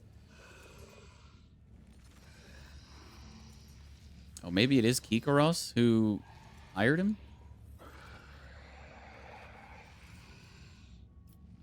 I don't care about Kikaros. You promised to help me get out of here. You hear mockery in the homunculus's voice. Forget the old promises, monkey. This is war. My loyal servants are being slaughtered across the chasm. I cannot take any more specimens away with me, and the ones I have already packed are far more valuable than you. Why do the witches desire my death? You humiliated them, monkey. Kikaros and I agreed that she would send fresh meat against you, but she decided to undermine my authority by sending out her best. You slaughtered them, and so it was the cult's authority that suffered. But who cares about a pathetic monkey? You are my lackey, and thus it is I who is responsible for undermining the cult's authority. You should be careful what you wish for, Xenos. So what's the plan? I will leave the anatomical opera and withdraw to the spire of the reaving tempest. The witches won't dare to settle their scores under the eye of my patrons, so the Cabal's valuable servant is safe from their ire. As for you, go out into the streets of the chasm and die, or go to the arena and try to kill Kikaros. Even if you succeed, you will still die. The homunculus mutters furiously and haughtily. I should have stopped wasting time on this idiocy long ago. All those pathetic simpletons did was weaken my focus and distract me from my masterpiece. At last, I can devote all of myself to it.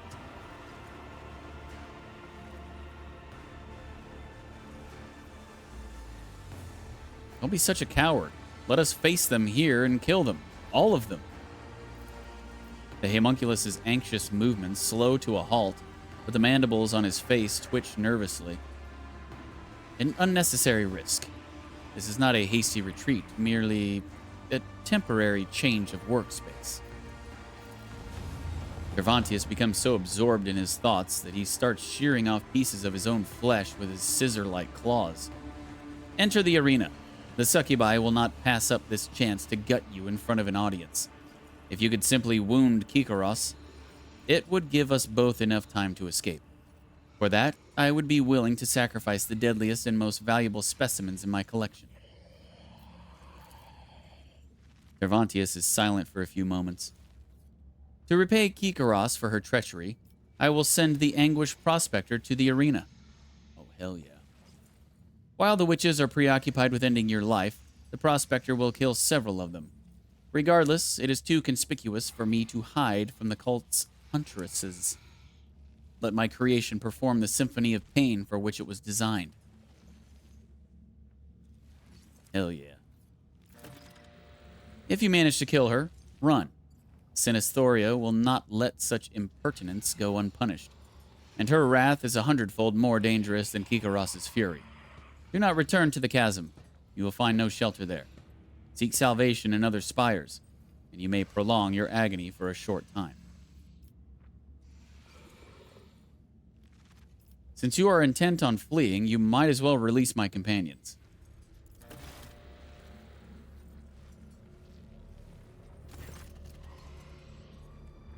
I cannot transport them to my new sanctuary. You may take them. I have unlocked the containment sarcophagi for dangerous specimens. Go and inspect them. Some of your servants may still be alive, but do not allow them to use their abilities until I have left the anatomical opera.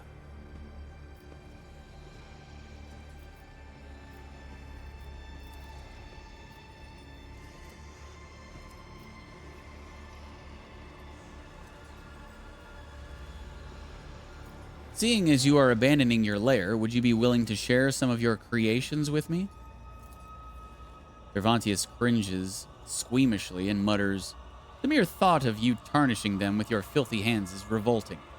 But if it serves to ensure my safety, I will tolerate this obscenity."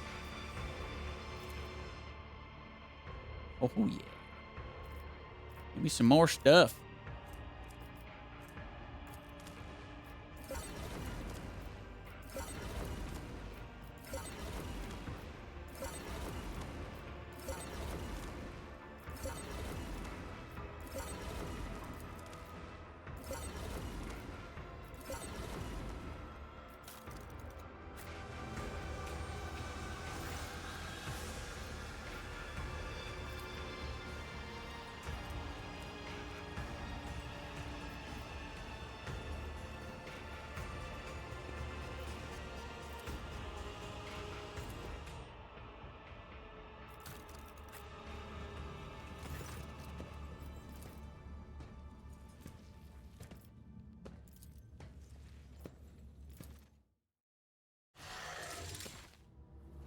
Okay.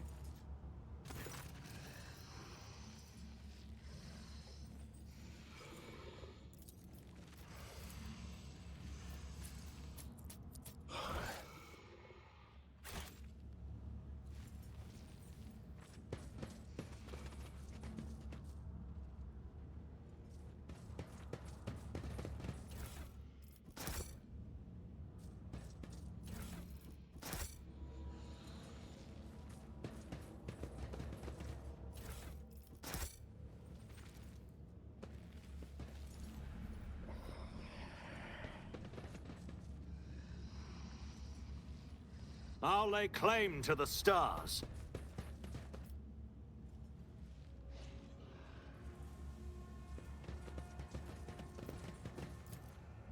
The torture device is locked and sealed.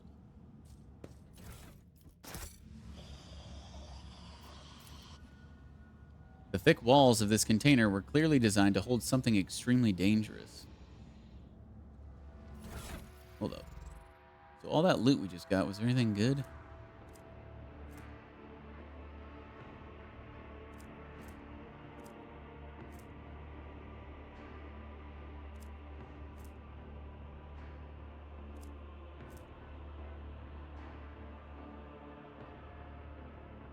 Oh, snap.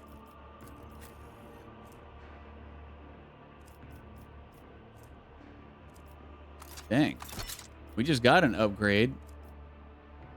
Now we're getting another one.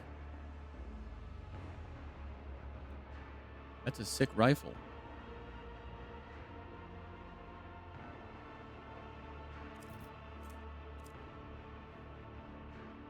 I see you found my chastity cage. A chastity cage? That's going to chafe my willy.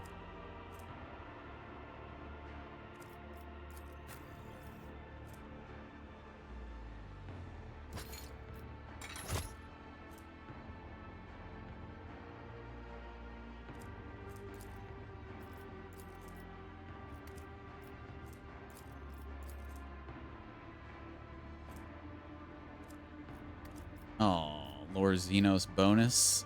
And her Lore Xenos is negative 170.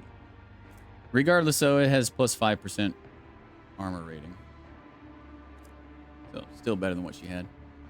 Commissar's note. A hastily scribbled note saying, "You've pissed off the witches big time. You won't escape their fury. We need a plan. Meet me at the pit. The Emperor protects. Commissar." What? The Commissar's dead. I killed him.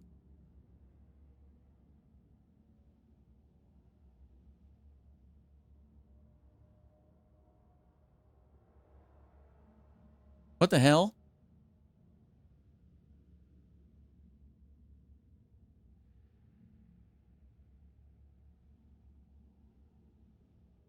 Or did he send this note to Homunculus? Heartseeker's Gloves. Whenever the wearer scores a critical hit for the first time in combat, the damage dealt by this critical hit is increased by 50%. This effect resets after they or their ally perform a heroic act or a desperate measure. Damn. Those are some sick gloves.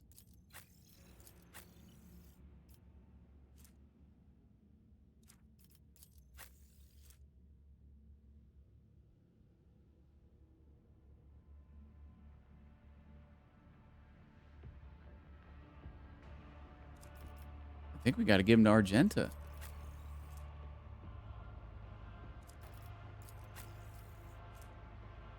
Sick. Swashbuckler's Goggles. The wearer's shots in melee range have a plus 20 bonus to dodge reduction.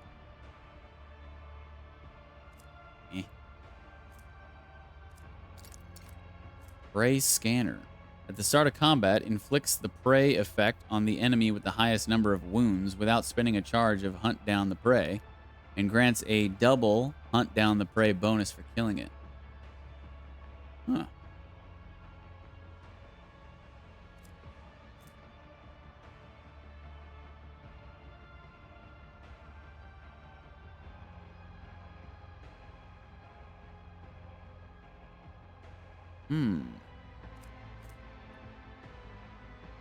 Grants plus 30% armor and inflicts minus 20 penalty to agility for 2 rounds.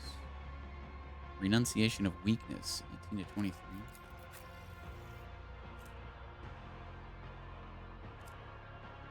Okay.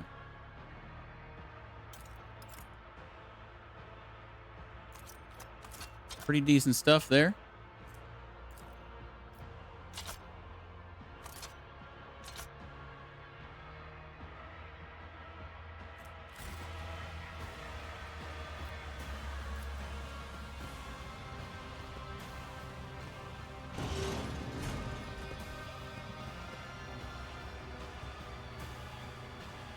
Cassia.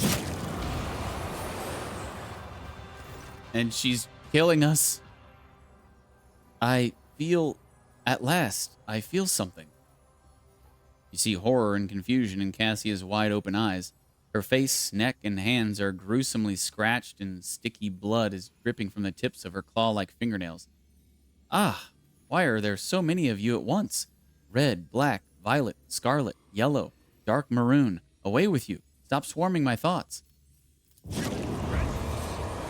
Cassia clutches her head again, this time covering her third eye, but you can already feel the breath of the warp coming from its gaze. DeejTheSqueejerton, I cannot control it. The powers flowing through Cassia's fragile body make your head swim and your hair stand on end. Your body is burning as if you have been doused with a vat of molten plasteel, and your head is teeming with strange whispers, shadows, voices. Every breath is a struggle, as though something is scratching at your insides, trying to claw its way out of your chest. Your gorge rises. You have survived being exposed to the navigator's open eye, but will your body and mind hold if it occurs again?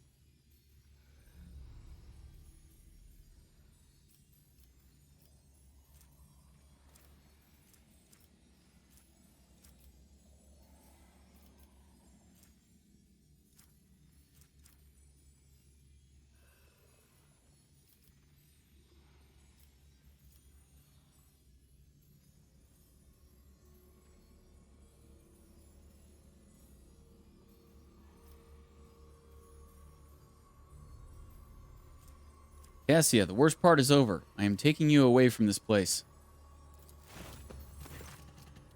Cassia struggles to focus her eyes on you.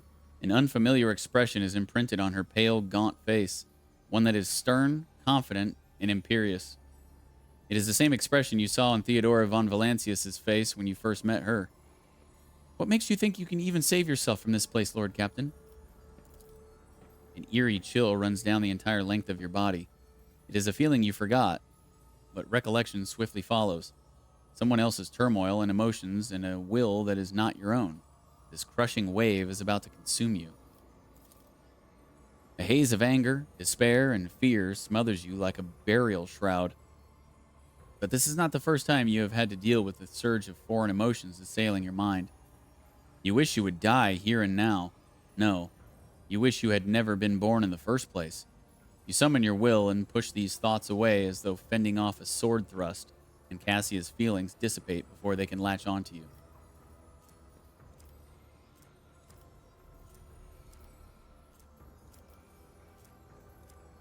You've had to rein in your gift before. Try to remember how you did it then. I will try. She takes a deep breath and straightens her shoulders. Her pale brow furrows. Rivulets of blood run from her nose and eyes. But Cassia fights to bring her powers under control until her body jolts as if electrocuted.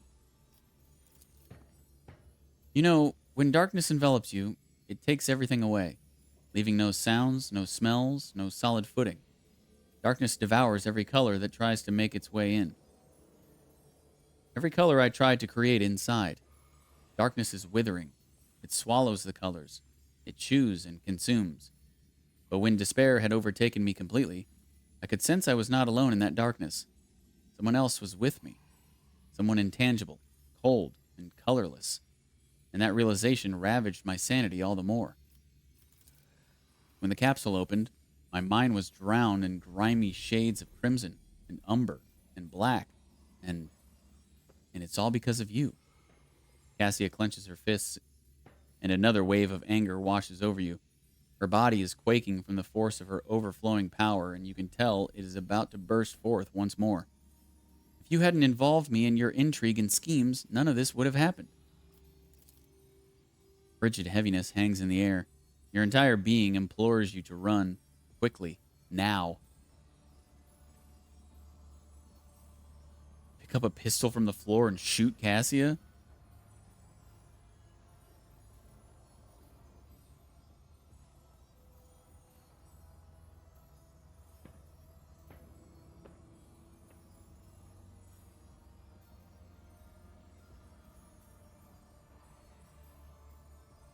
Run away.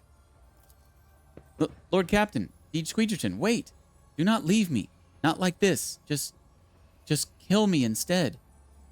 What?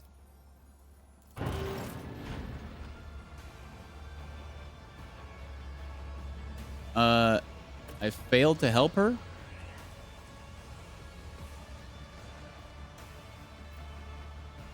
Are you serious?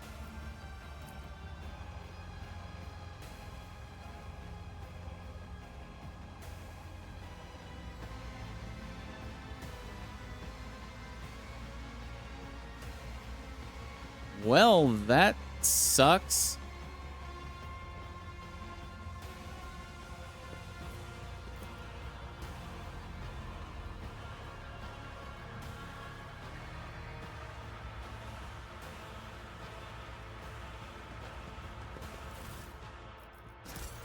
I guess we're not getting Cassia back. And where the hell is freaking Heinrichs?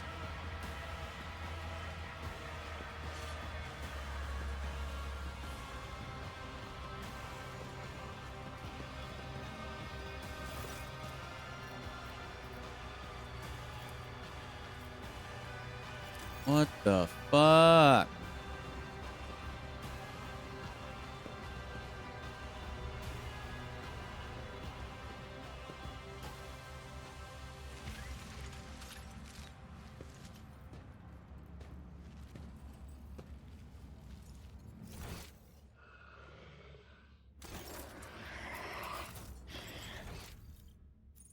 Well, this sucks.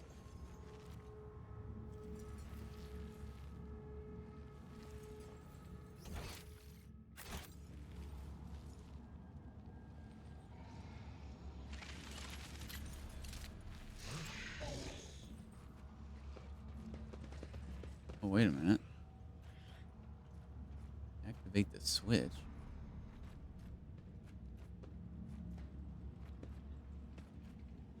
I won't tolerate weakness.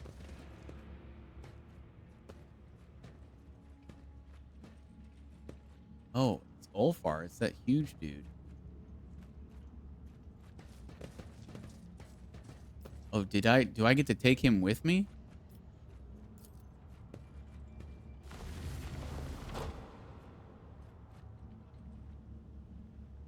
That's not the one I wanted to open. Oh. Little secret compartment. More loot. A Munculus's prism. This prism-shaped Xeno artifact is made from a black metal that is oddly cold to the touch.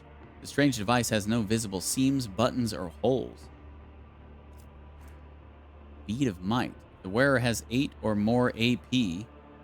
At the start of their turn, they gain 30% damage for the rest of the combat.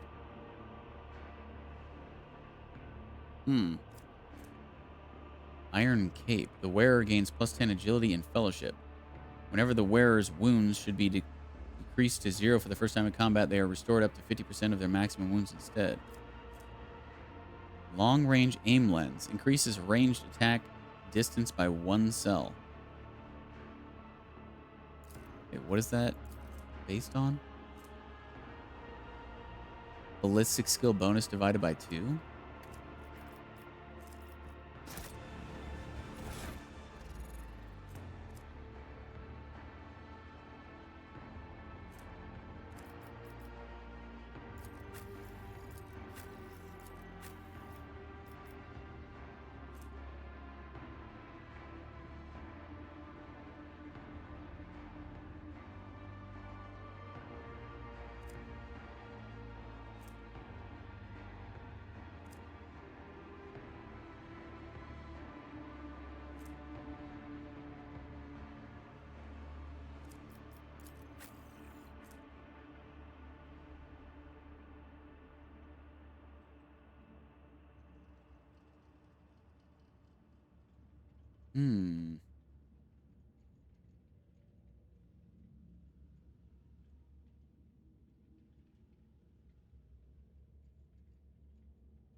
A new challenge for me?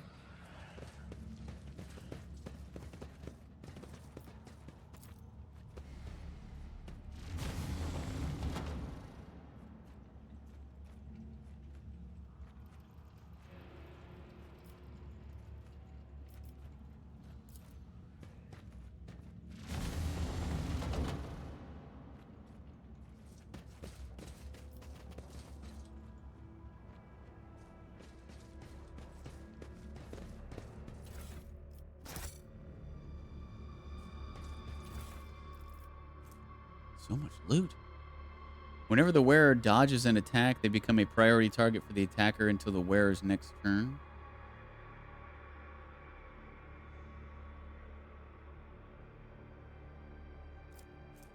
Stinger Ring fires a single stinger pod shot that deals from 12 to 21 damage and has 100% armor penetration.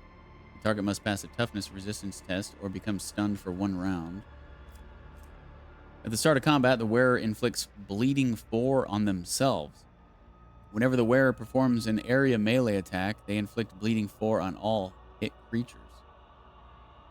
This area melee attack also does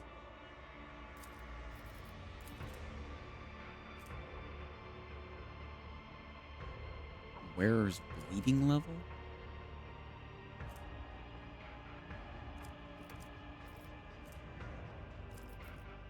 Interesting. Victory awaits!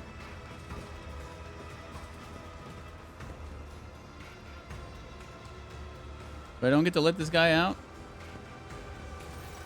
Oh, to see them cut down. My hands unclean.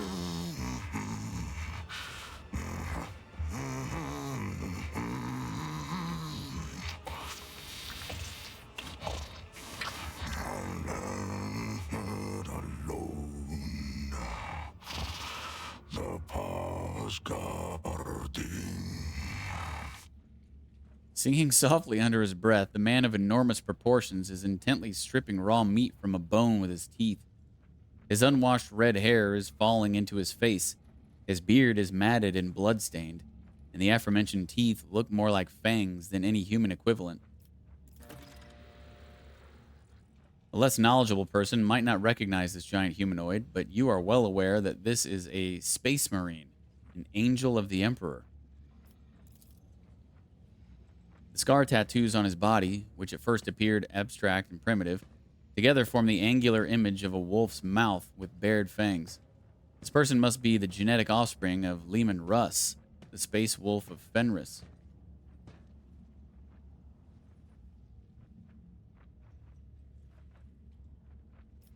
Fenris Hjolda, Vlak. Fenris Hjolda, mortal. You know the old words. Good words. Strong as a rock. Sharp as the blade of a force axe. Deadly as a kraken's tooth. The words are spoken in the guttural rasp of an inveterate killer, wholly in keeping with the man's formidable appearance. But you did not expect him to slip into poetic epithets so readily.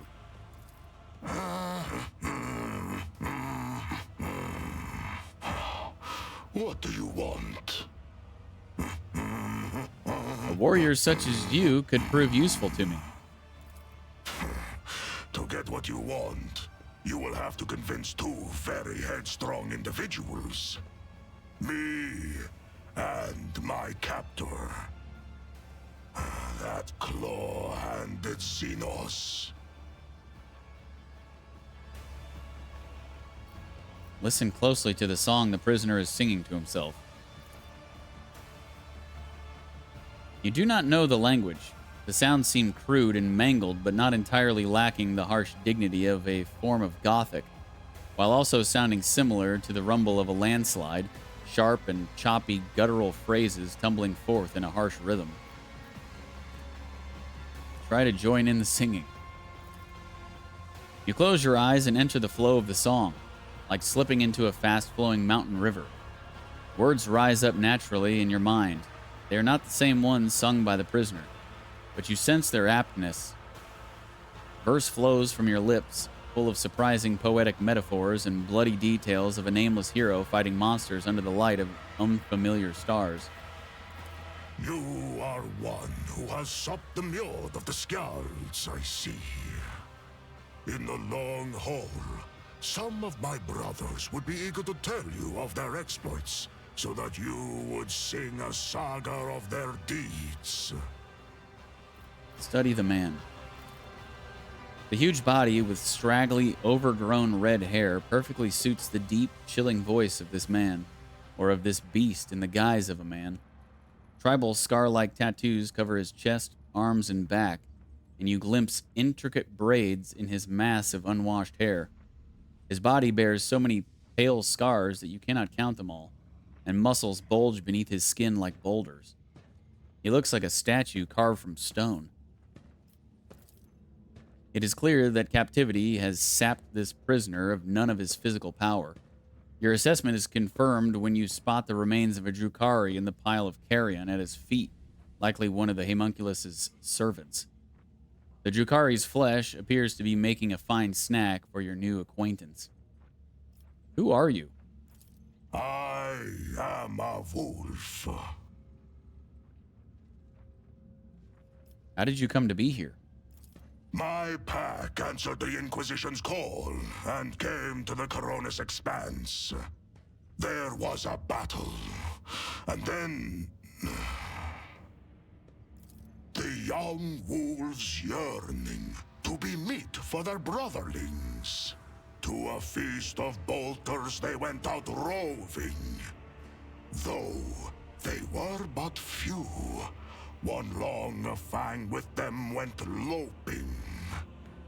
Not to see them cut down by scythes unclean. The pups he sent scattering, and there stood alone the paths guarding. For a foe he long spied, one worthy among unworthy. The song of swords singing, they clashed with clamor and skill, until stood the old wolf upon the bones. Then, by the birds of battle, was he brought down.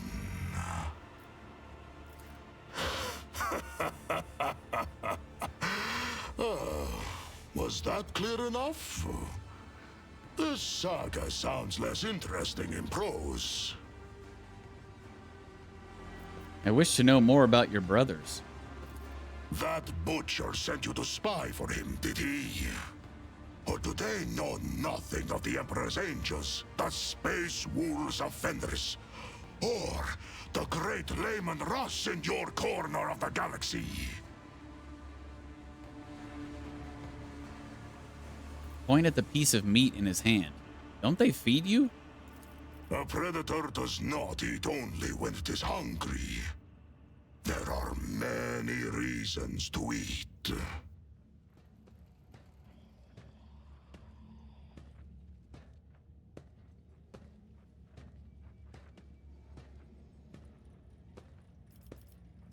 A bad habit. One that raises suspicions of corruption.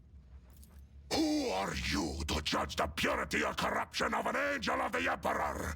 My soul was flayed to the bone by the icy winds of the gate of Mordkai, and now nothing remains but loyalty to the All-Father and Ross. But you are just a tongue-wagging fool, giving opinions about things that are above your rank. Why does the homunculus keep you in a cage? For his own safety. When I am not busy killing inhuman spawn in the arena, the Xenos fear my will.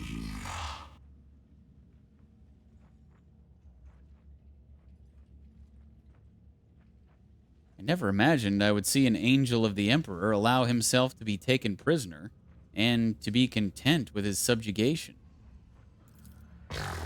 Watch your tongue, servant, or I will rip out your liver and eat it, so I can discover from what tainted source comes your stupidity.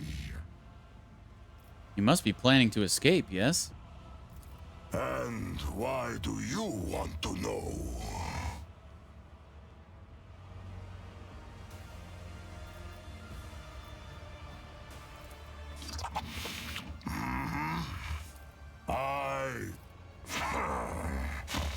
For his own safety. When I am not busy killing inhuman spawn in the arena, the Xenos... That butcher sent you to my... And what...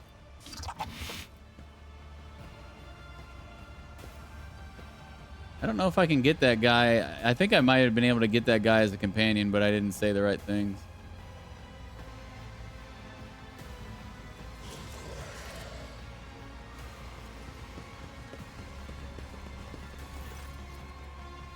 Oh, here we go. Master, allow me to take the space marine you keep in a cage. No. The homunculus snaps curtly, and he returns to his work. Noticing that you are still waiting for something, he hisses irritably, still not taking his eyes off the experiment. If you wish to continue wasting my time with your pathetic pleading and whining, specimen, then you know the price. Pay up or get out. A what? I gave him all my shits. I have nothing to pay you with but my own flesh. Please accept it as a gift. Cervantes thinks for a moment. Your tissues are of little interest to me. You are a rather unremarkable piece of meat, monkey. However, luckily for you, I happen to be in need of a fresh spinal cord sample. Uh-oh.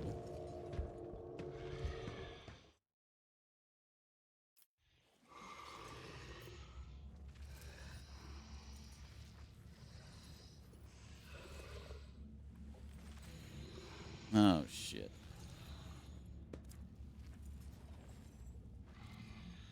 Without warning, the homunculus's limbs seize you in a death grip, and a shrieking drill bites into your spine. You want to scream, but you cannot. Your throat convulsively constricts in agony, preventing you from drawing a single breath. Your jaw twitches, clenching and unclenching with such force that you nearly bite off your tongue. Just when you think you cannot take any more, Gervontius extracts the drill bit with a squelching crunch and closes the wound with some kind of staples and needles. Obedient specimen. Every movement and breath reveals new shades of intolerable pain. All you can do is grit your teeth and conquer it, as an obedient specimen should. Obedient specimen. So be it. You have earned a few minutes of my attention. The answer is still no. This particular monkey specimen has phenomenal parameters. I previously studied 2 other specimens of the same breed, but have yet to untangle their genetic secrets. He also performs well enough in the arena. I will not part with the last specimen.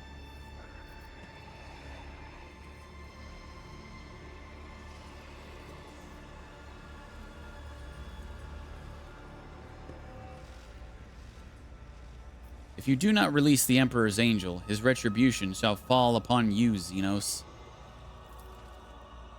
Was that a threat? I struggle to follow your kind's pitiful metaphors, especially those that are supposed to sound threatening. You are simply incapable of inspiring fear. That was an attempt at intimidation. I remain unshaken.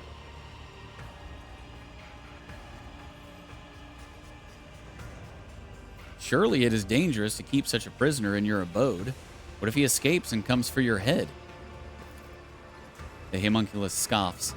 You truly think some monkey can frighten me? His body may be strong, but his mind is simple, and therefore he is no more difficult to keep under control than any other member of your species.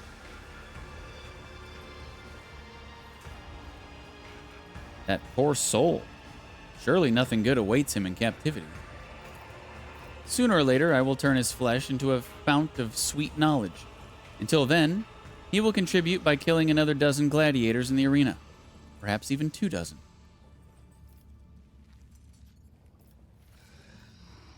So, he freaking took my spinal fluid or whatever, and now I don't even get the guy? Like, what an asshole.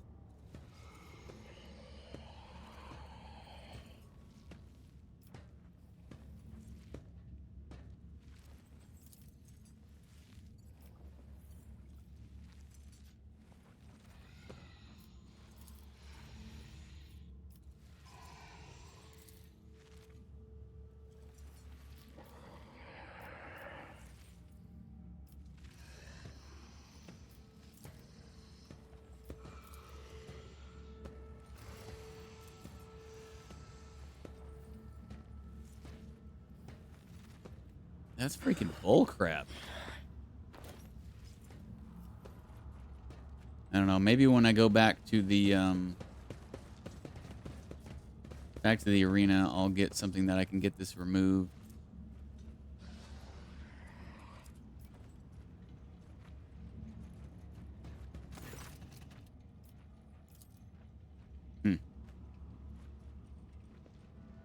So where is Heinrichs? Cassie is apparently dead, or we can't get her. Where is Heinrichs?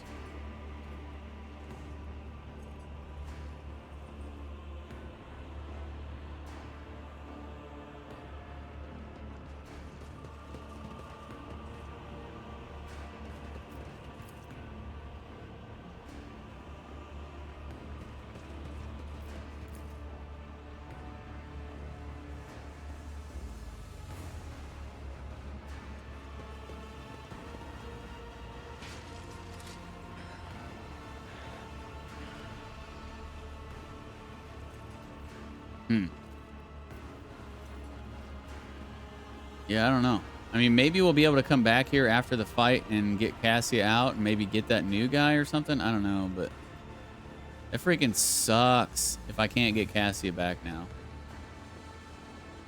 Or Heinrichs. I have no idea where he is. I don't even see him anywhere.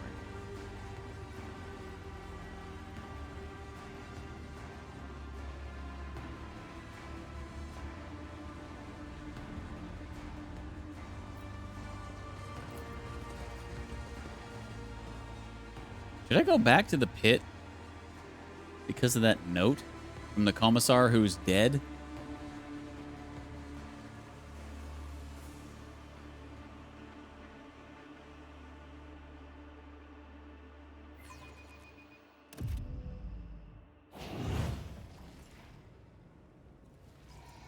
You have insulted the cult of the Fatal Thirst, outsider. You have insulted the fighting pit itself.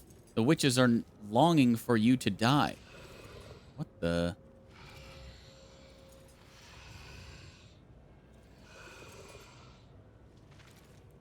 I have another... Or those assignments I can't cancel, so I can't pick up my promotion one. Trying to knock it out.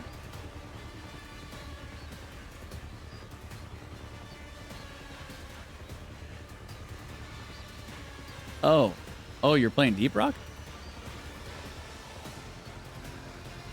Yeah, there's some... For some reason, you can't, Hey, what the hell? Why am I...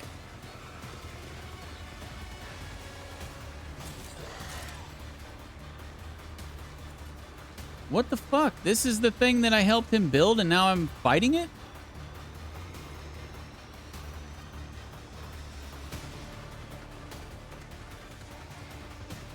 Dude, this is fucked. This homunculus just keeps fucking me.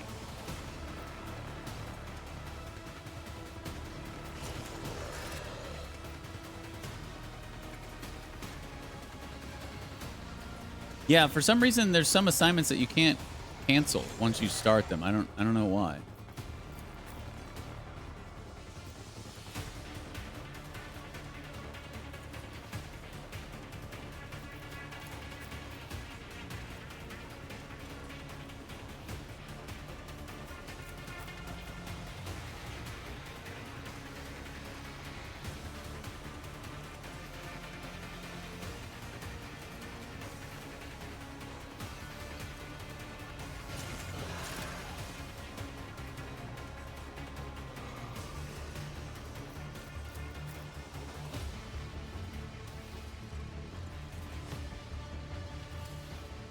This might suck.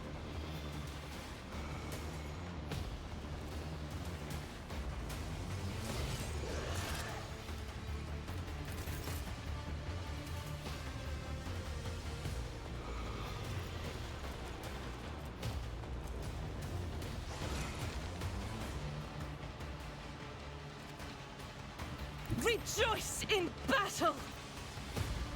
Crap, and I forgot to put more grenades on her.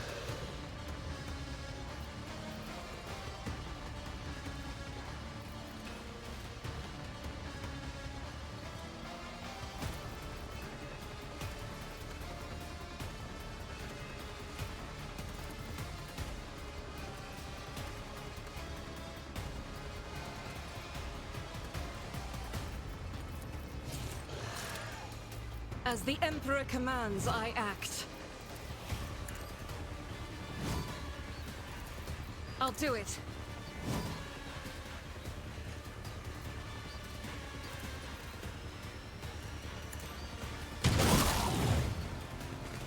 Each strike is a prayer. I will bathe this battlefield in righteous fury. None can escape the Emperor's judgment. Faith without deeds is worthless.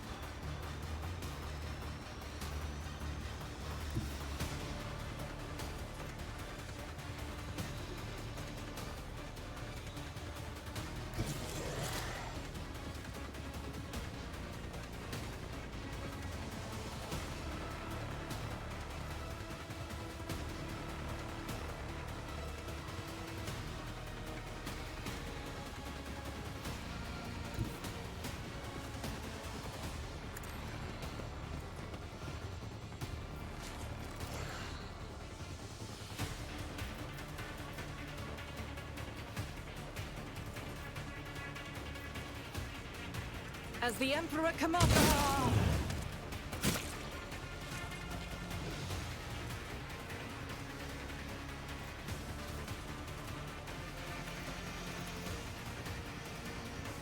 Not is for the weak.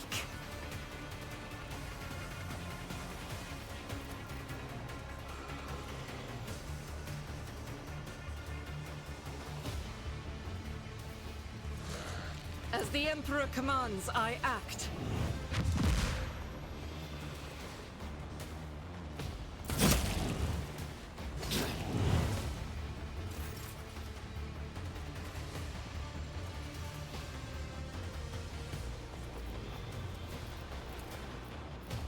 It will be done.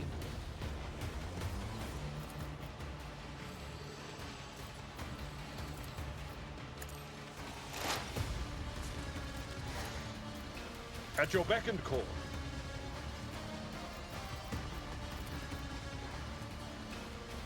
Victory is imminent.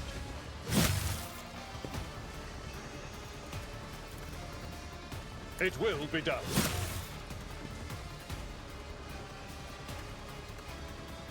You can ride the cave angels? Yeah.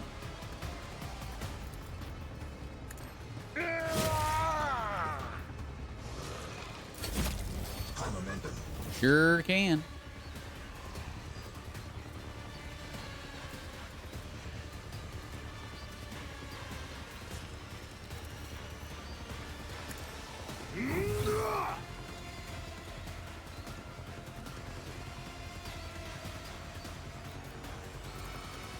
Already done.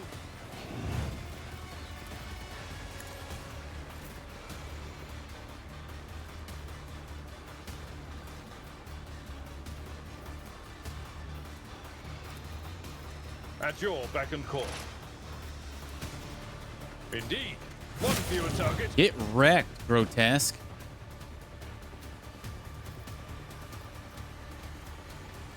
We'll rule the stars themselves. I've seen worse battles than this in my time.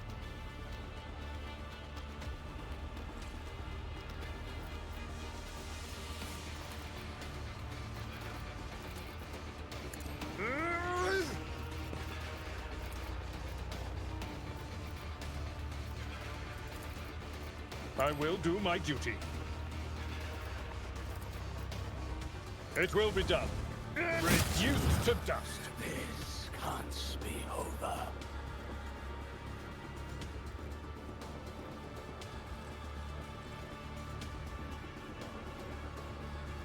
Follow my lead.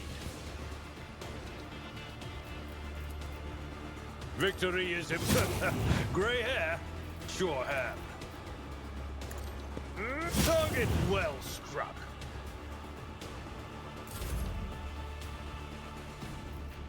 All too easy. High momentum.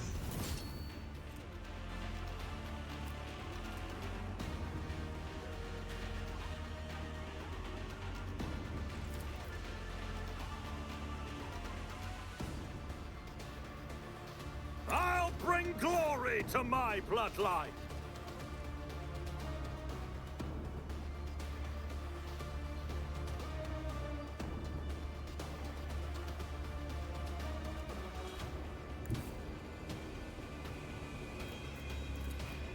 Indeed. I took care of this one.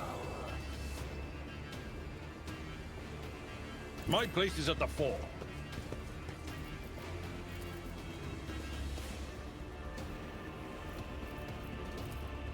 I will do my duty.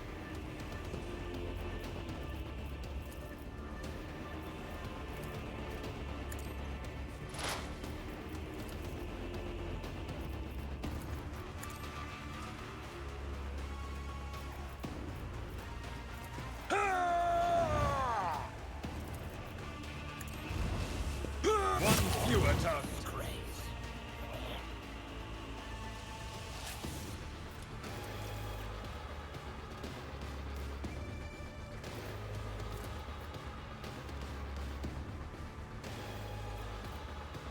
At your beck and call.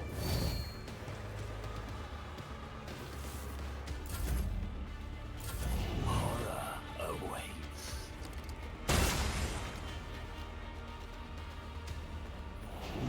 It's a big frickin' gun.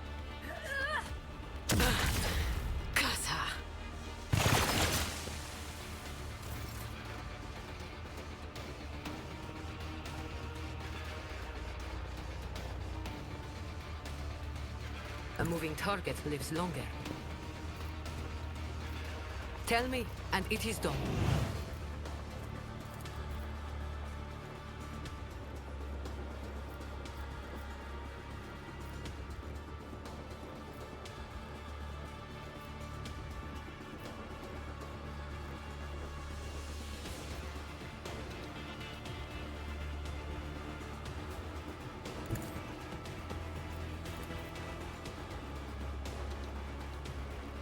Am I getting paid? I refuse to bow.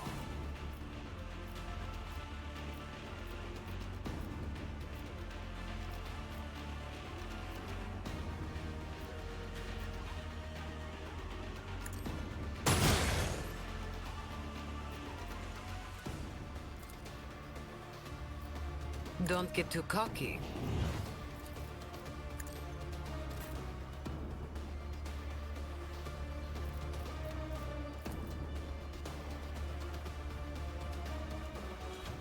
I'll do it.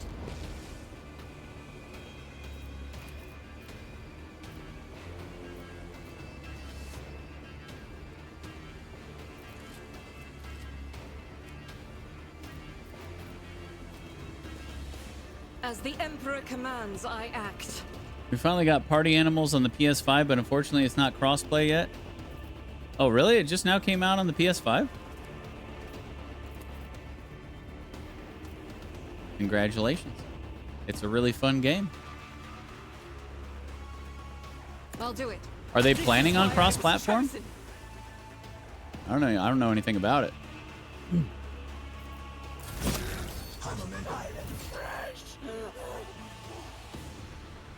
I think on the 22nd of last month. Nice. Guided by faith. Maybe I can play one day with y'all? Yeah, maybe. I hope so. We're always in need of more people playing games with us on Saturdays.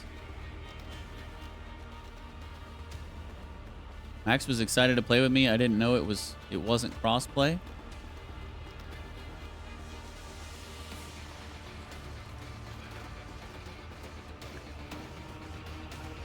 Oh, he was excited because he saw it on PS5 or something?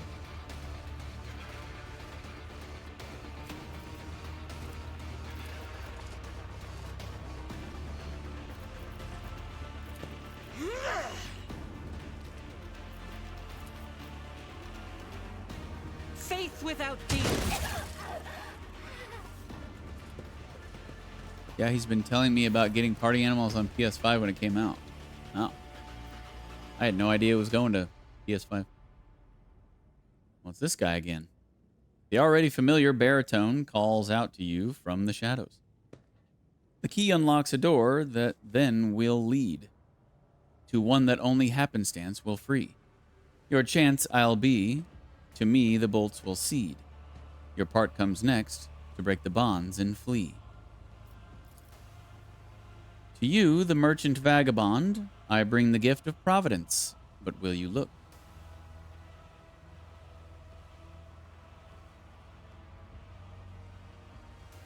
I shall deign to spare you 1 whole minute of my extremely valuable time. Do not waste it. 'Tis wise indeed to count each moment past. To nothingness they stream like grains of sand. They steal your hours and days until at last they turn to dust in reaper's wasted hand. You stride not into battle, but a snare of guile and strife, a neatly woven net. Lust's mistress lifts her sword into the air, and baying for your blood, her pack does set. So dance a ring around oblivion, await a sign from night's own melody. Catch sight of it, and then make haste, be gone. One yawning mouth, one leap to set you free.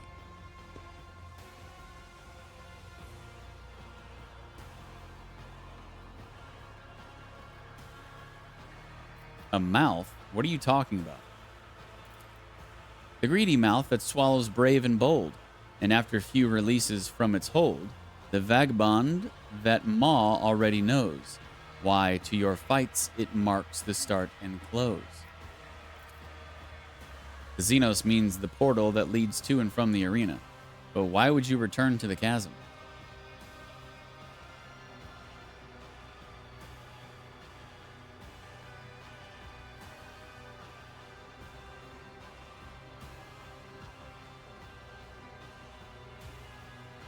I do not know what I expected when I agreed to accept your help. You are talking in riddles again. A wait, a sign, a mouth. Remember this. The Xenos lays a finger over the mute lips of his mask and vanishes, as if to convey that your conversation is a great secret known only to the two of you.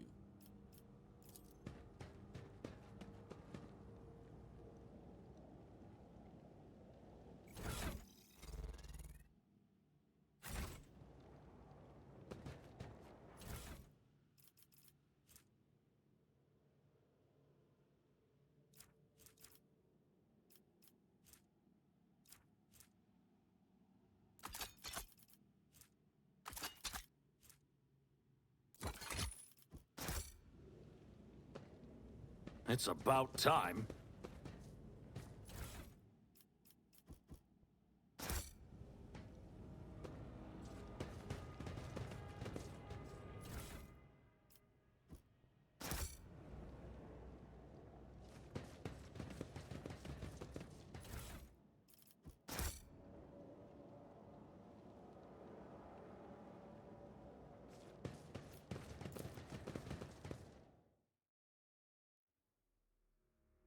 I'm gonna go see if Homunculus knew anything about this.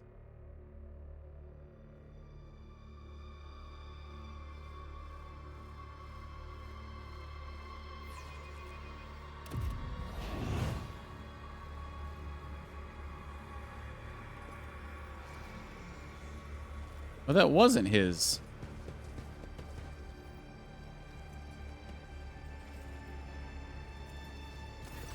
Huh. Well, that's really weird. So the people outside had an exact replica of one of his dudes?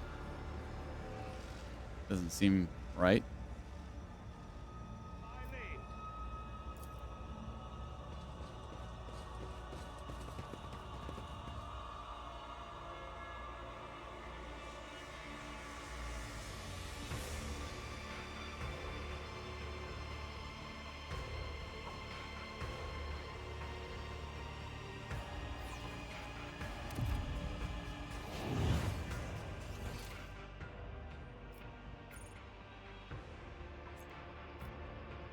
I think I'm going to go back to the pit before we go into the arena. And I might... Man. I was wanting to take a break after I got out of here, but this is taking a lot longer than I thought it would. And I am so hungry.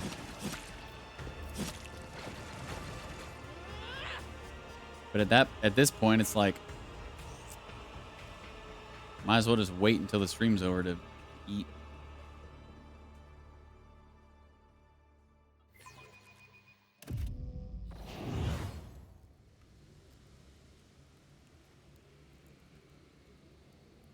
Yeah, there's nobody here. Okay. So I guess that note was from the Commissar to Homunculus?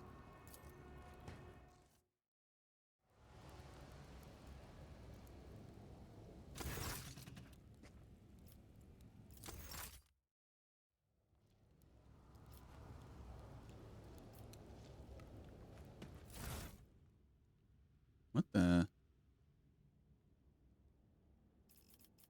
This has more loot in it?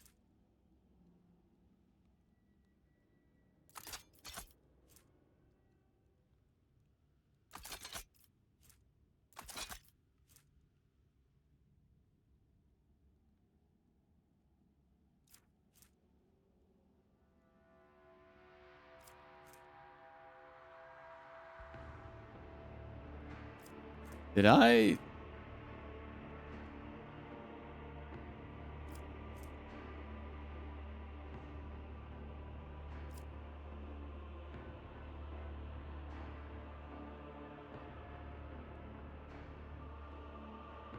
Weird.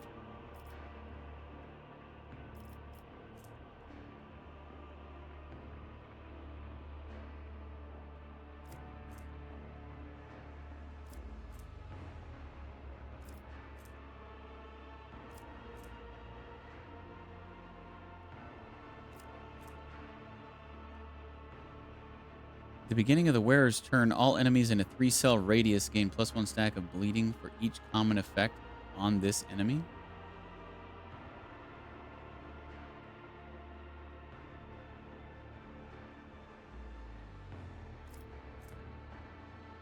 Whenever the wearer uses a consumable item, they gain +2 MP and +20% dodge. Whenever the wearer performs a single shot range attack and cover. Whenever the wearer hits with a ranged weapon, each time the wearer dodges the melee attack, they gain +2.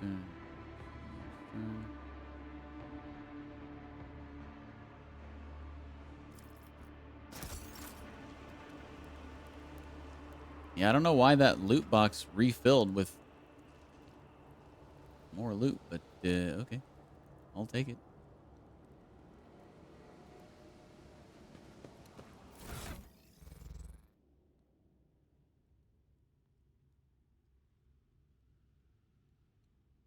I need an inventory cleanup again.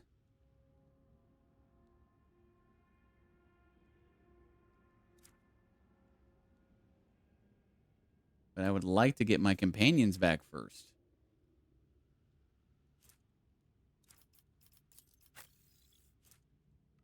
This is a really good sword. Holy crap.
Yeah, like, we had already gotten this before out of that loot box. It's like they gave us some of the same stuff over again, and then they gave us some other... I don't know. I think that might have been a bug or something.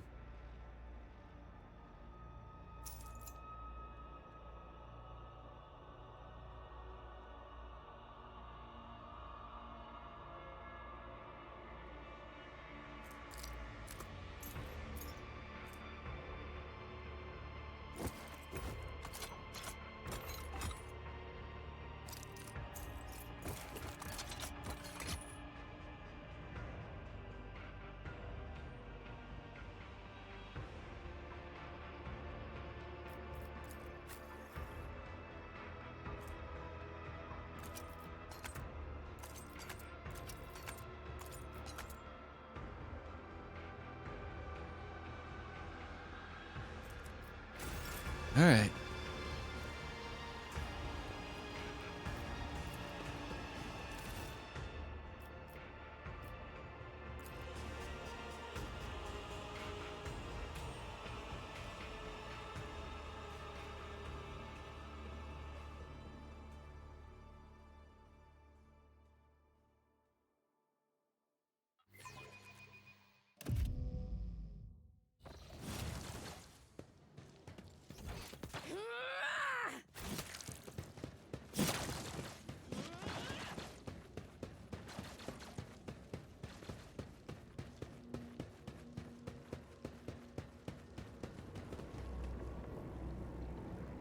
This dude, what's he doing here?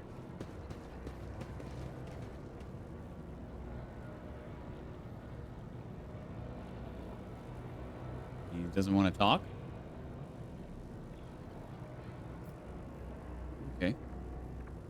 Weird. Oh. Now he does. The monster gives you a long stare and then says in a booming voice that carries an undertone of respect, "Strong opponents await you. a worthy challenge. The master wishes for you to send Ikaros on a swift journey to She Who Thirsts. Do not expect a fair fight. This is your execution. However, Ikaros is incapable of adequately assessing whatever she fails to comprehend, and therefore you stand a chance, albeit a negligible one.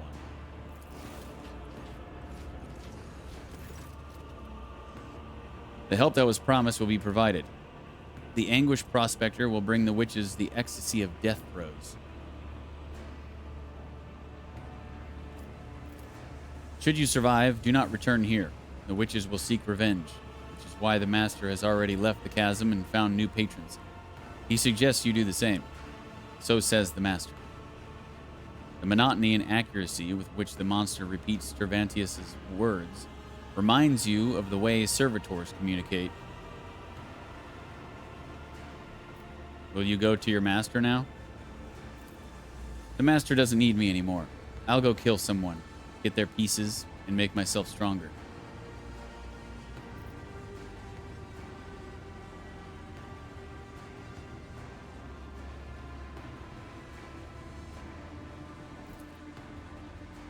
So if his master is already gone, we're not going to be able to heal that thing off of us. I don't know if it necessarily does anything negative to me, but it's still just annoying to look at whenever I look up at my portrait. Thirsters, do you want to witness a great legend as ancient as Comera itself? I give it to you now. Behold the tale of Sir Lael, the exile, the succubus dethroned.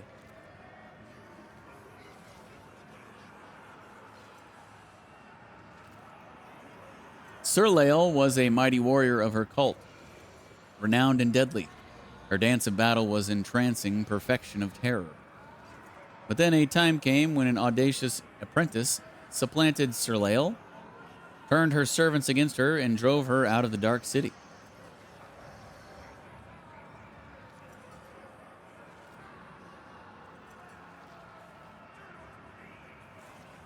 She wandered the webway's savage wilds and slew scores of their terrible horrors as she fought for her life.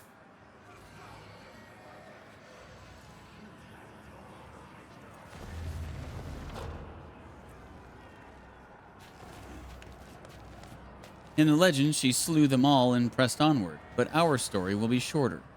Kill!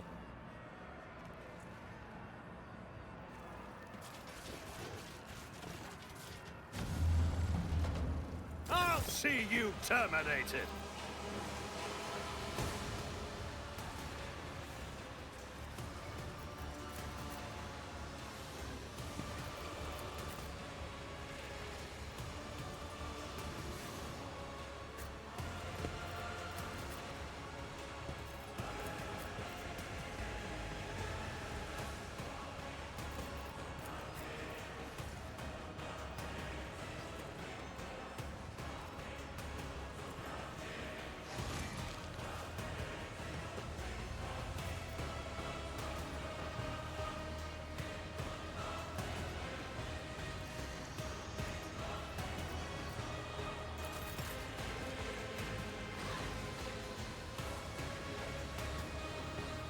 Damn. He got some HP on him. A tactically sound approach.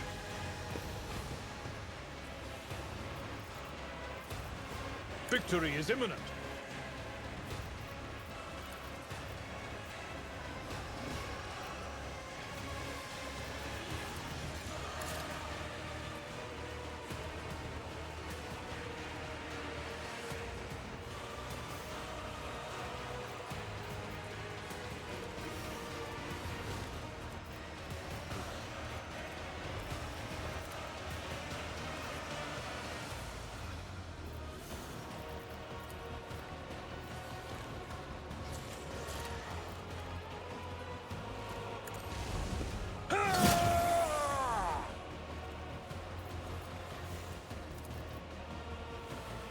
Indeed.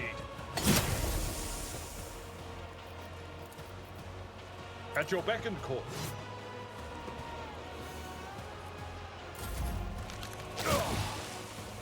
I've suffered worse.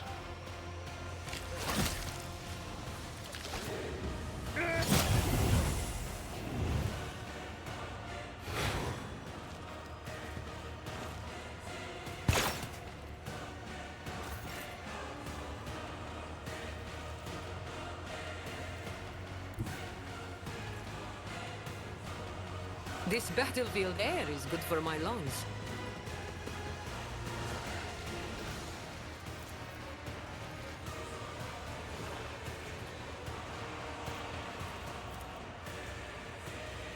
I can do that with the right incentive. Tell me, and it is done. You've got a problem? I've got a prize.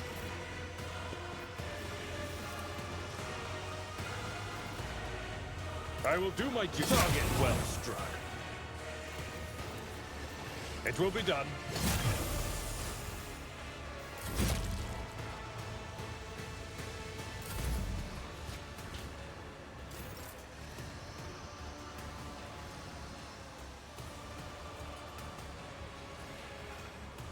I shall not fear.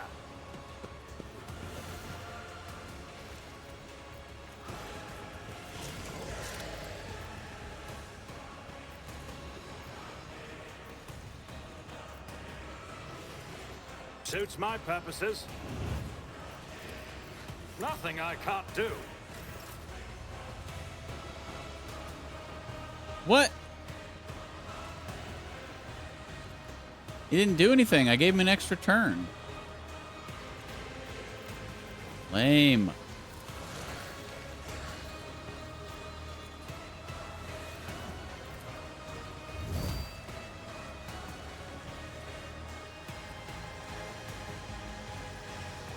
Not a problem for me.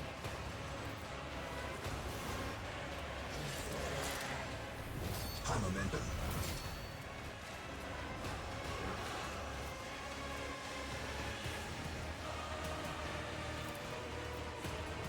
I am fear incarnate.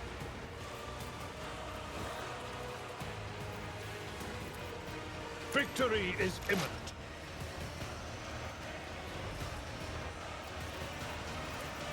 At your beck and call.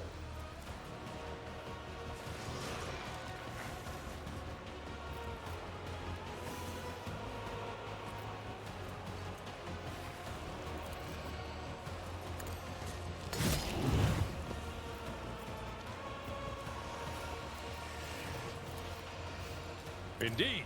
Gray hair, sure hair.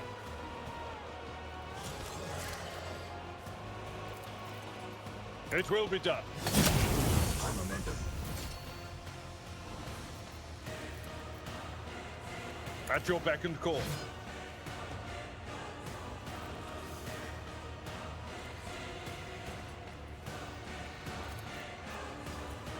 No matter the cost.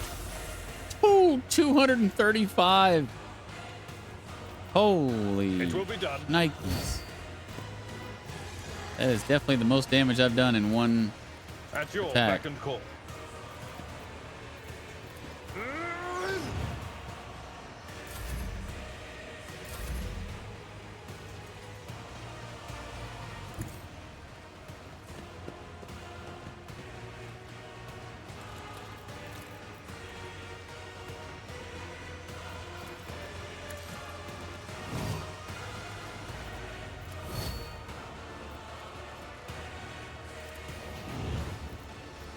I'll do it.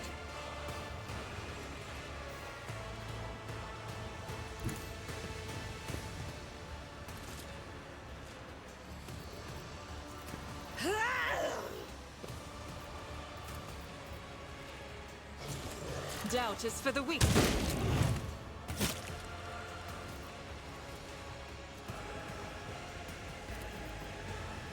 As the Emperor commands, I act.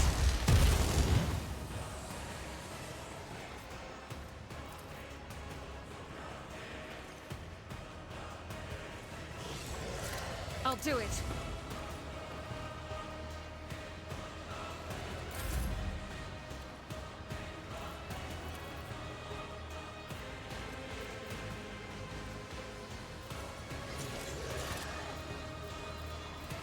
Victory is imminent.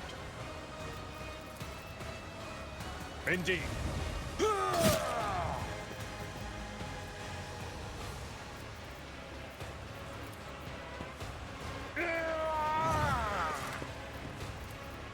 It will be done.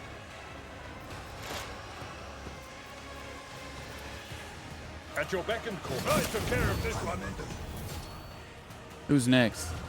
Even the monsters of the obscure sectors of the webway feared her and fled out of sight. Sir Leo's exile continued in solitude until a great faceless swordsman barred her way. He wished to test her.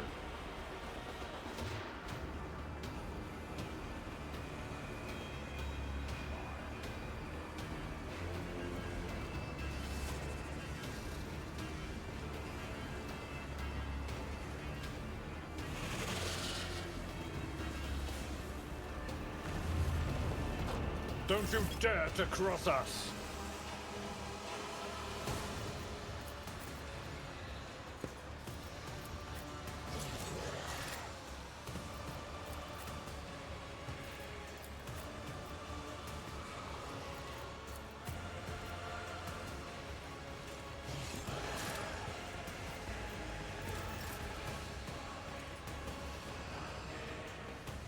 $563 HP. Holy shit.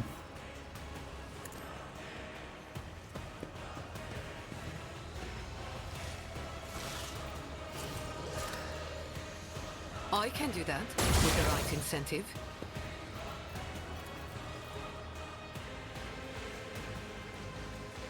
Don't get too cocky.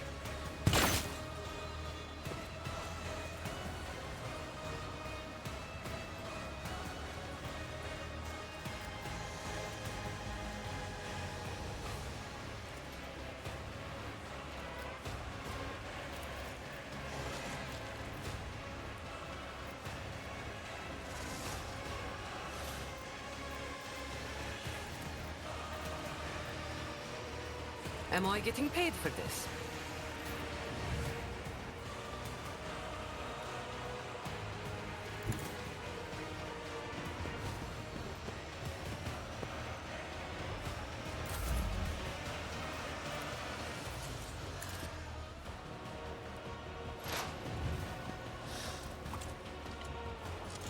I know what I'm doing, usually. Damn. He hit hard.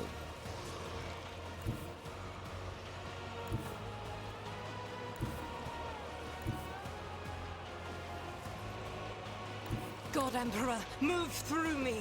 Be the fire in my heart.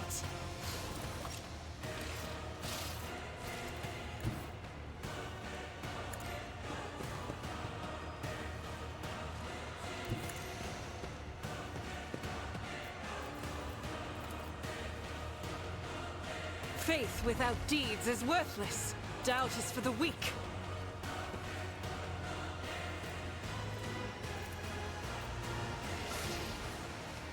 I'll do it. As the Emperor commands, I act.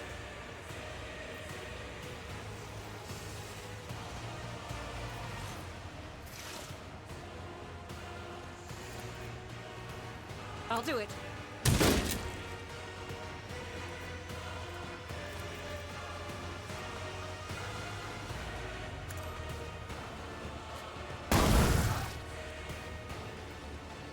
As the Emperor commands, I act.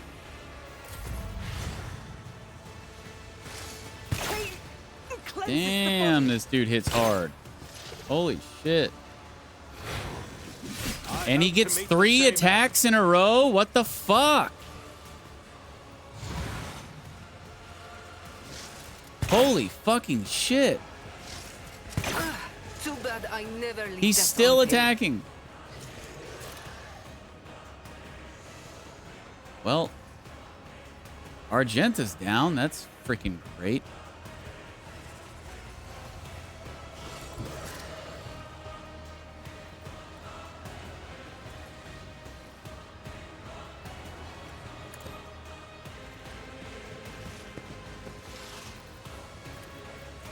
Victory is imminent. Indeed.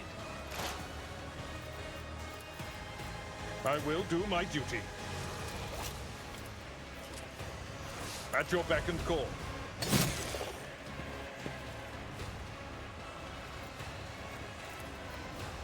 It will be done. An exemplary strike.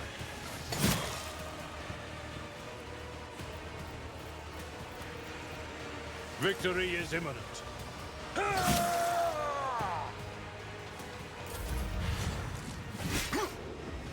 Gray hair, sure hair. Nice.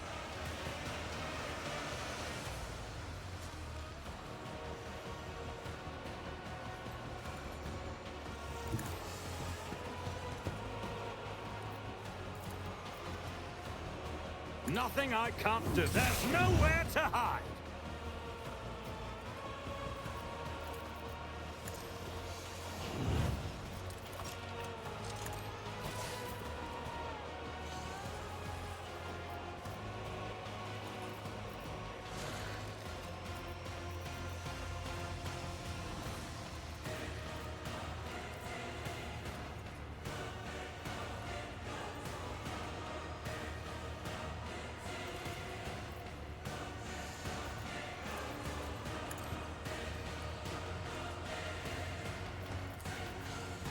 Indeed.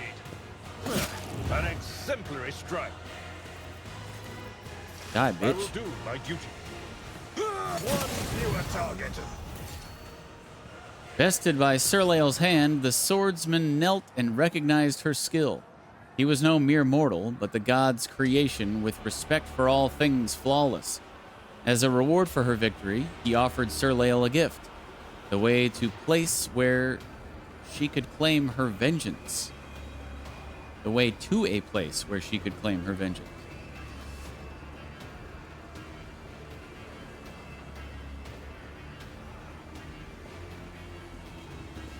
In a forgotten fragment of the webway, she found a lair guarded by an ancient beast of immeasurable flesh. Surleil delivered blow upon blow, and yet her strikes could not diminish the creature's body or mute its roar.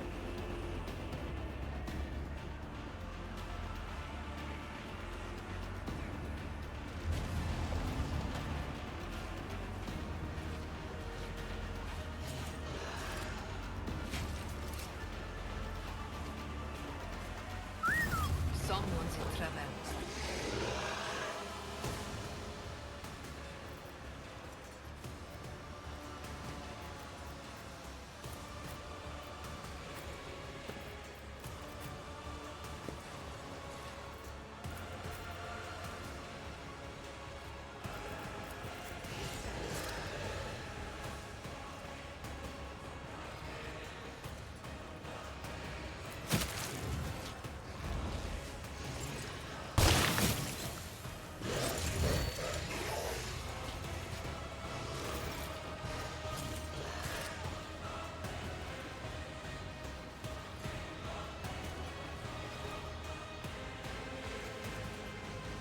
Tried and tested tactics are the best ones.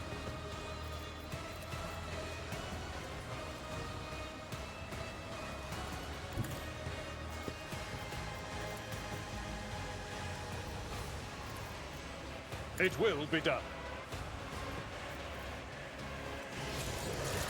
At your beck and call.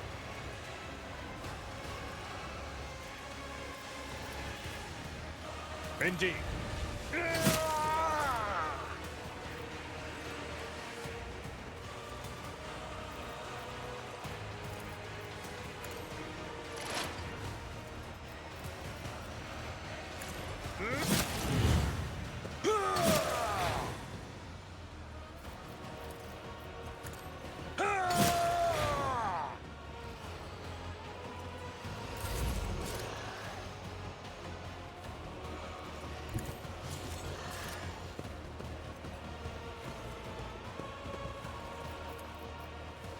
Already done.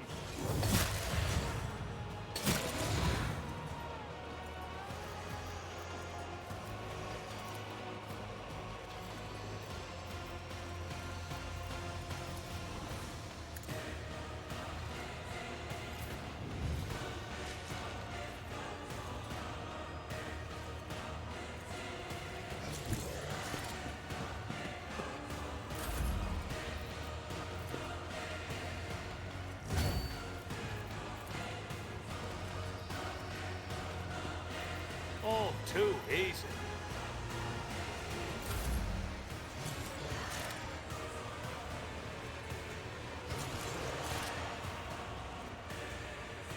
Rejoice in battle!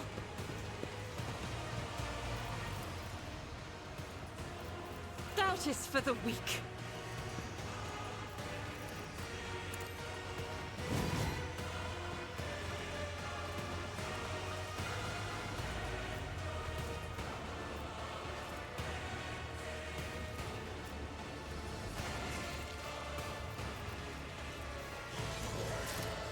As the Emperor commands, I act. Faith without deeds is worthless.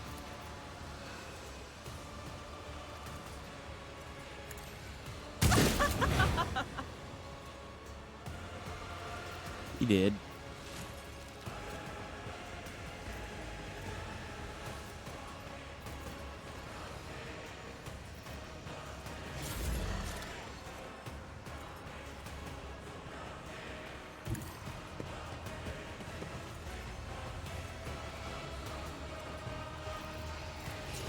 I know, Omasek would be better. Ministration is a holy task.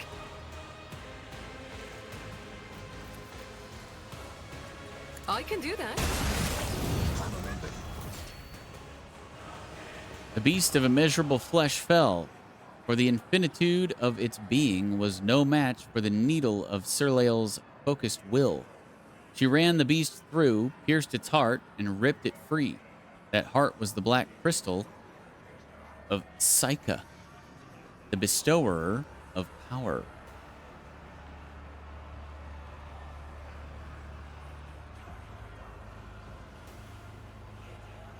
With Psyche in hand, Serleil returned to Comora and brought down those who had served and later betrayed her. She came to the threshold of her arena and shouted the name of her apprentice, the one who had once dethroned her.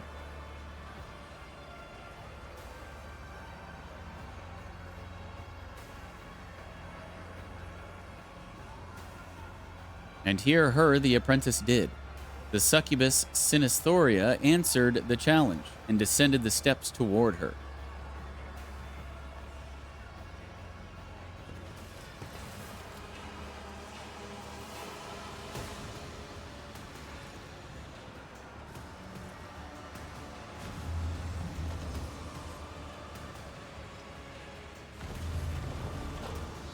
Oh, jeez. Die, inhuman scum! 700 HP? Little thing. 800? Oh my god, dude.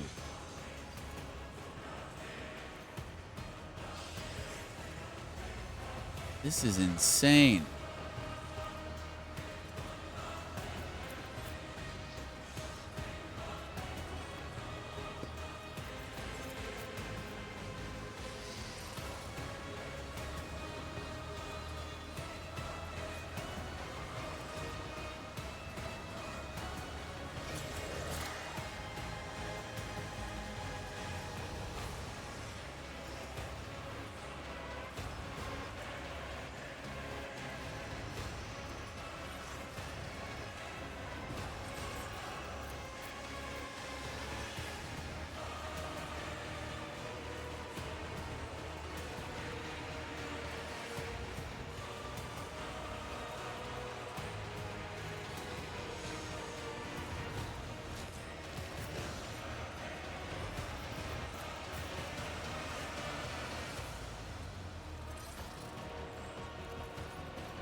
I'm scared to move her up.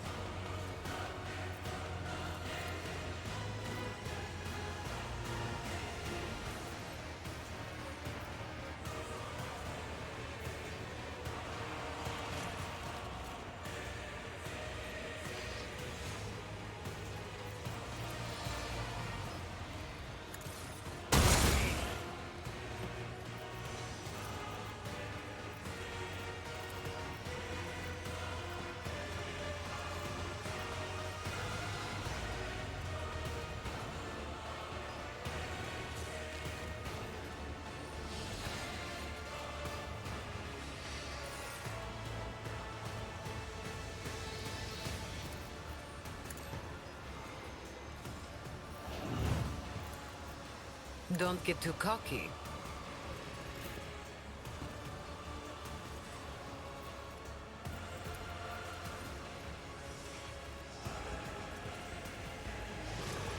I will do my duty. An exemplary strike. It will be done. You will pay for this in blood.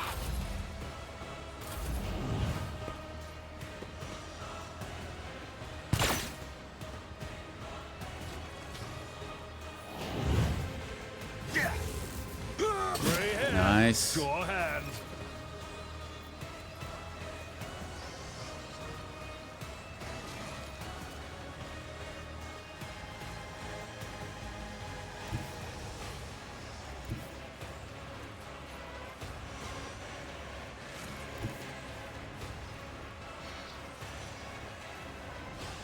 The enemies of the Emperor will be undone!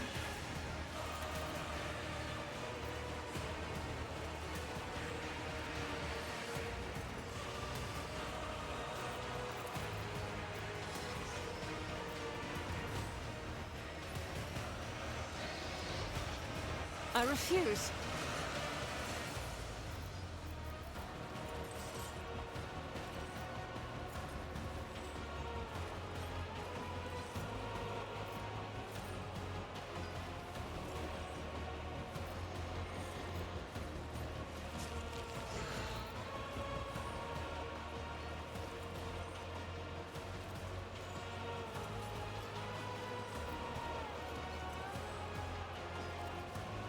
I'll do it. You will pay for this in blood. As the Emperor commands, I act.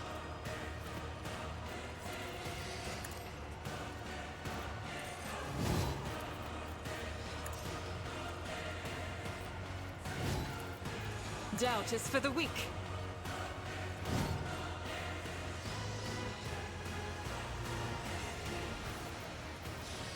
Faith without deeds is worthless. I'll do it.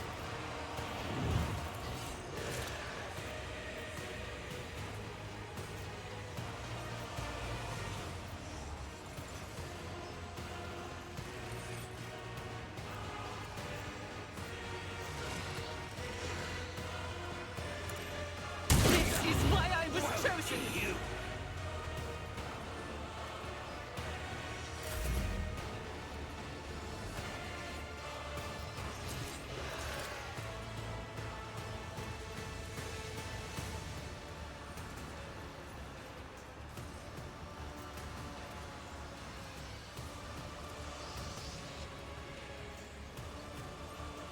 My tactics are flawless. Nothing I can't do. Wow. Except land that blow.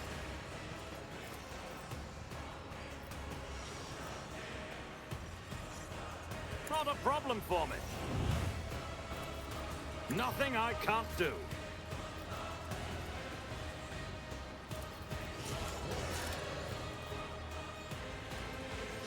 As the Emperor comes...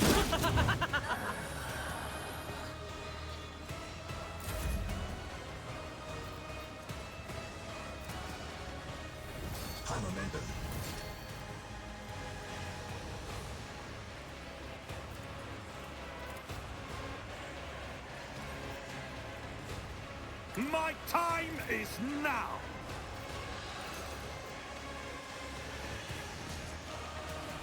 Victory is... I took care of this one.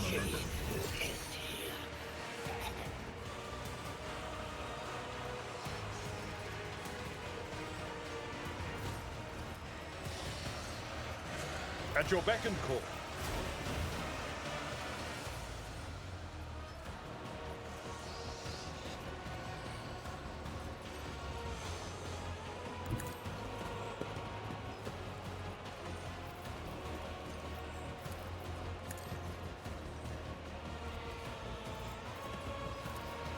It will be done.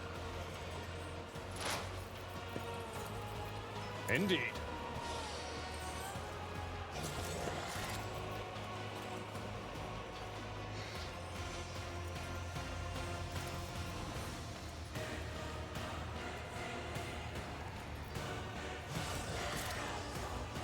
It will be done. Target well struck.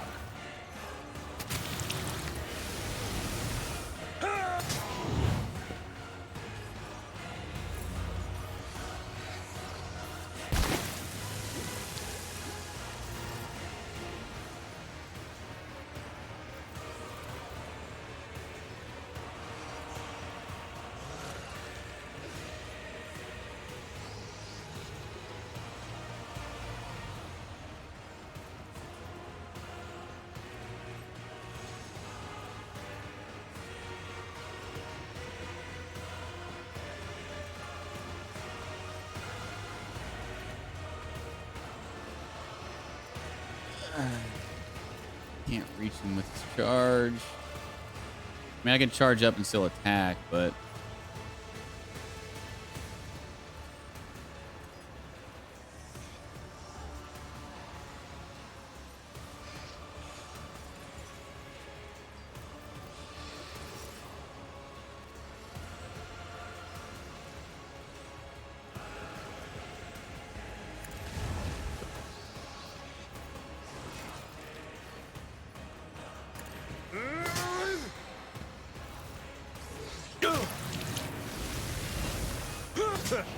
Gray hair?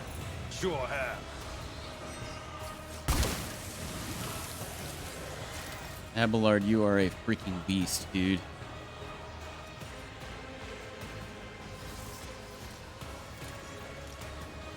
At your beck and call. What a freaking beast. He just single-handedly took down that thing that was like 700 HP.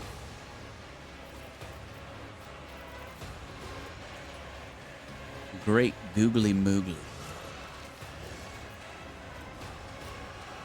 We'll rule the stars themselves. He's not done yet.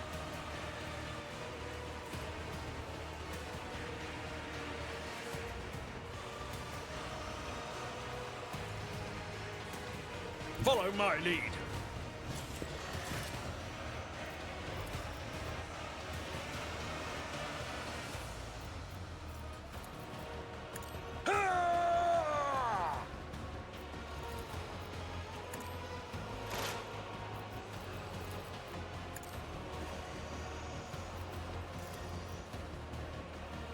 Victory is imminent.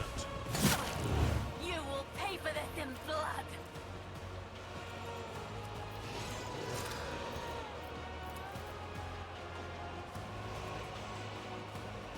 Indeed, one fewer target.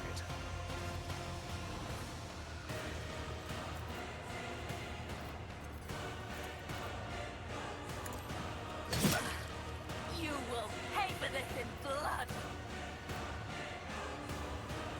It will be done. I will do my duty.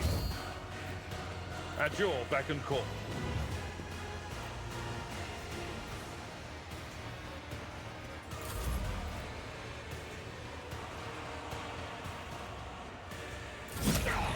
You call this a strike?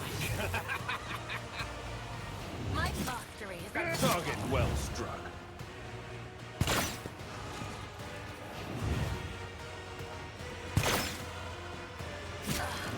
your skill is low. Brace yourself, Abelard.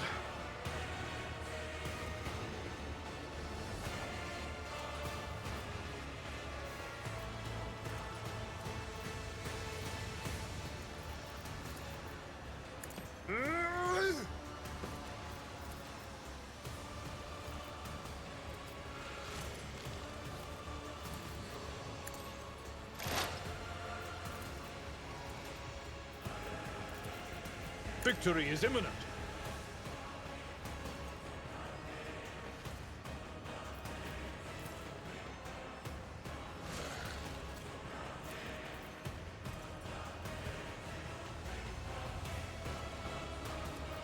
It will be done.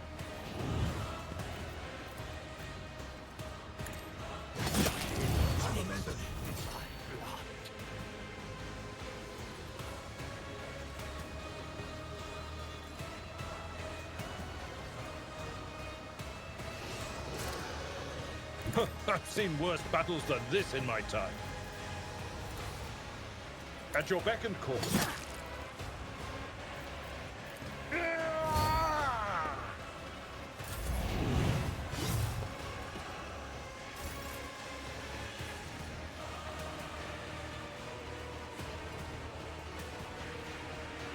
Watch my back.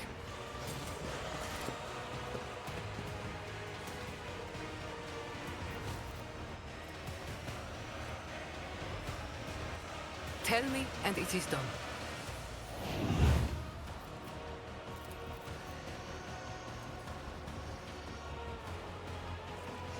Don't get too cocky. You will pay for this in blood.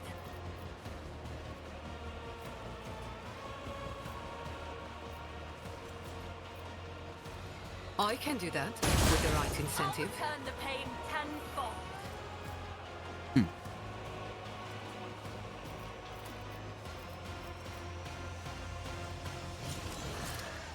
Don't get too cocky.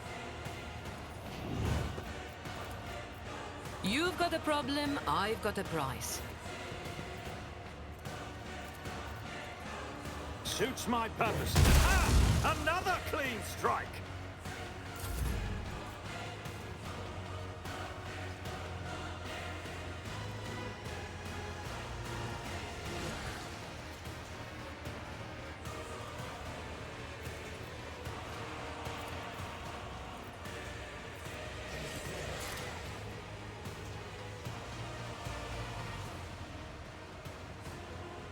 Wanna see a trick?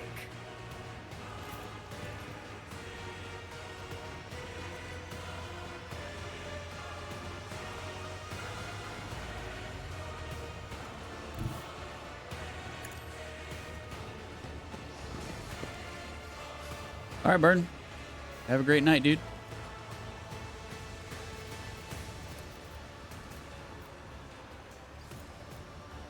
Oh, what the hell? I can't get both of them. I'll do it. I definitely will, Burn. Thank you.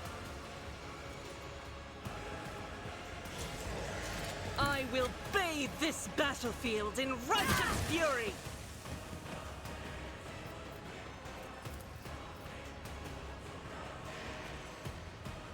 Faith without deeds is worthless.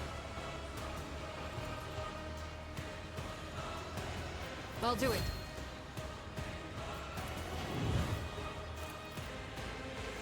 As the Emperor commands. For you, my Emperor! Each strike is a prayer.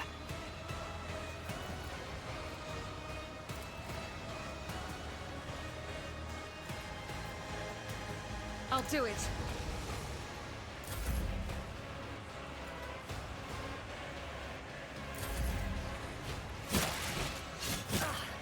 I'll return the pain tenfold.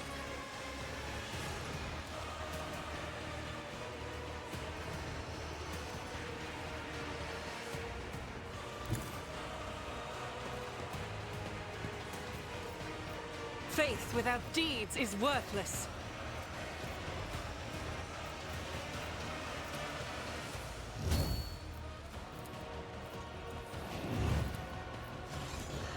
As the Emperor commands, none can escape the Emperor's judgment. Oh, what the? How did I hit him?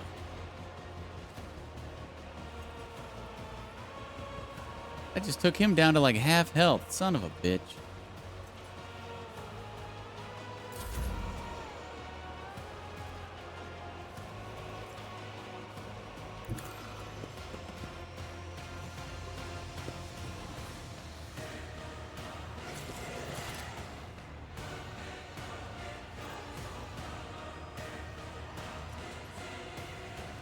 Nothing I can't do.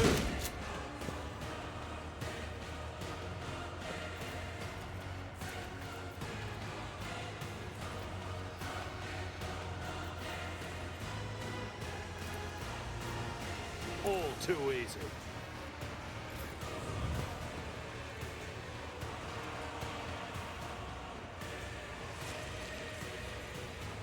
Guided by faith.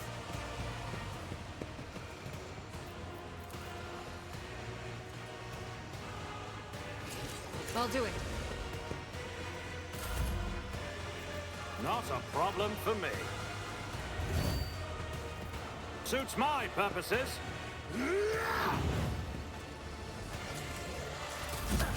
I'll show you. Target well struck.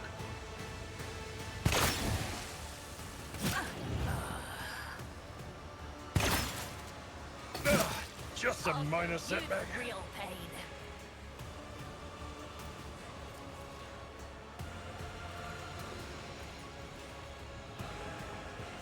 My place is at the fore.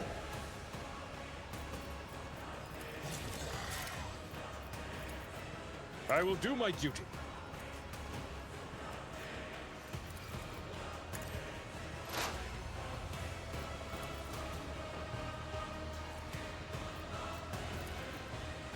It will be done.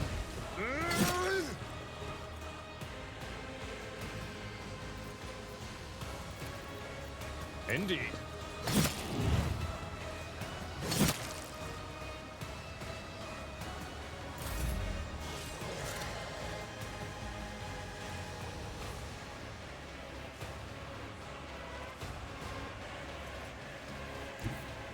A moving target lives longer.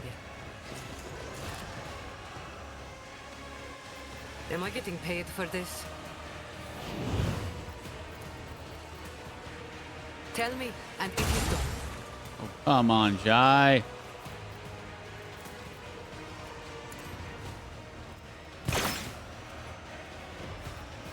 Ay, ay, ay, ay.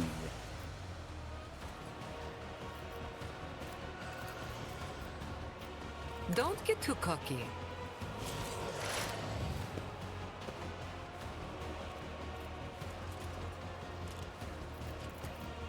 You've got a problem?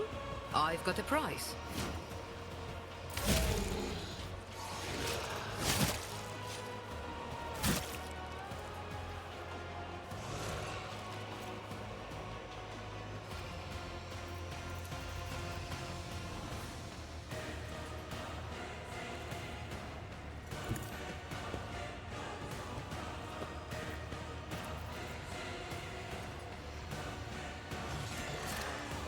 As the Emperor commands, I act. I'll do it.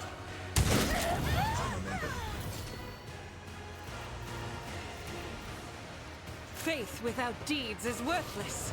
Each strike is a prayer. What the hell?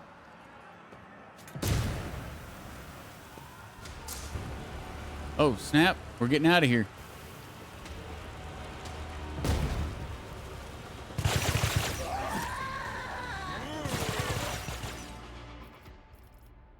I'm getting my loot.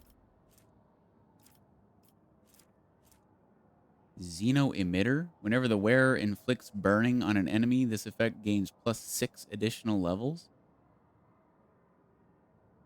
This enemy also gains the psi dampening effect until the wearer's next turn.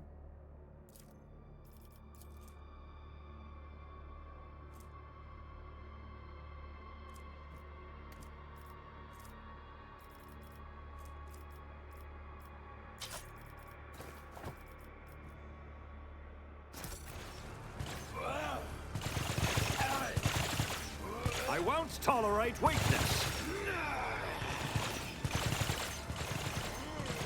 Loot.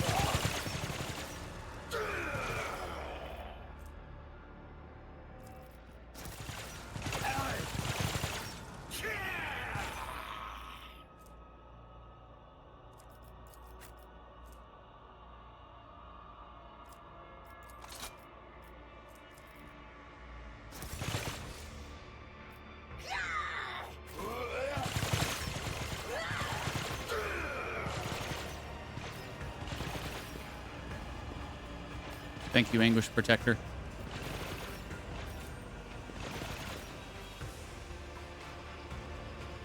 Okay. We finally getting out of this place?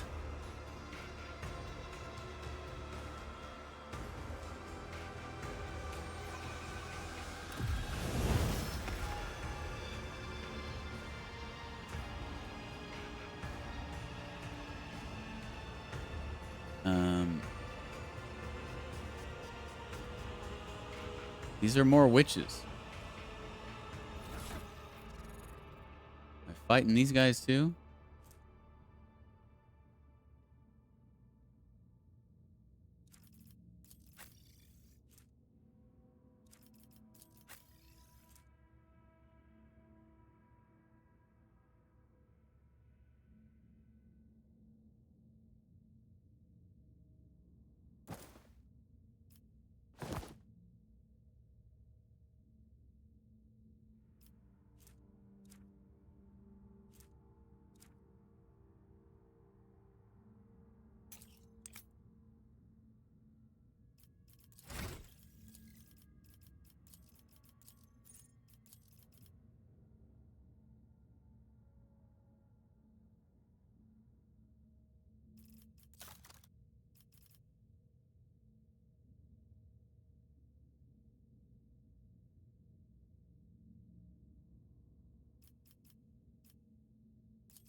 Why did I pick that for her? I should not have picked the freaking grenadier thing.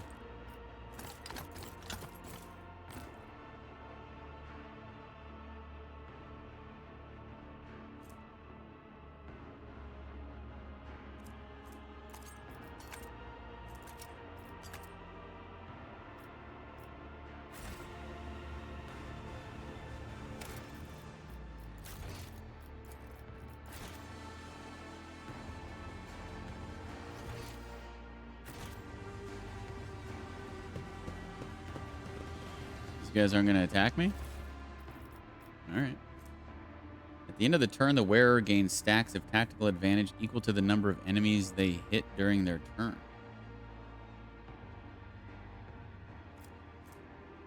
Whenever an enemy makes an attack of opportunity against the wearer, that enemy must pass an agility resistance test or become blinded for 1 round.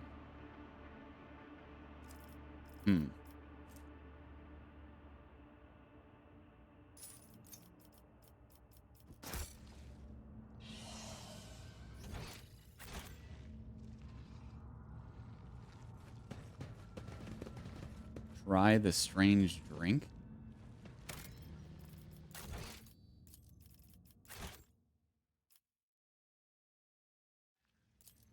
An expected result. The drink scalds your throat and blossoms into a molten flower once it reaches your stomach. Your vision blurs slightly and your legs feel unsteady. Victory awaits! The bodies are mutilated and covered with countless marks left by blades and whips.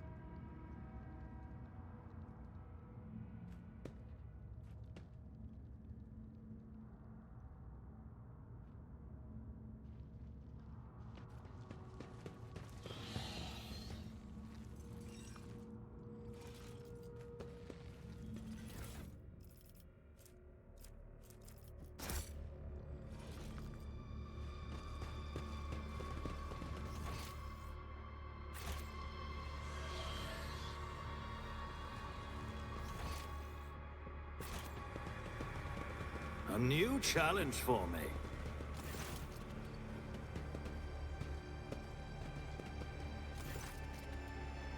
The elegant red-haired Xenos takes a sip of her wine-like liquid and gives you an appraising and somewhat surprised look, then smiles and says to the Xenos standing next to her, "What's this?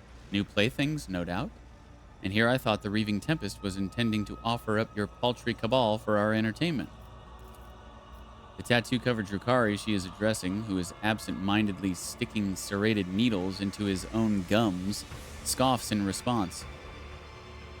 The poisonous Whisper should learn to live up to their name, lest the cabal of the Wounded Skies live up to theirs and make you bleed upon the Dark City, you sharp-tongued pest.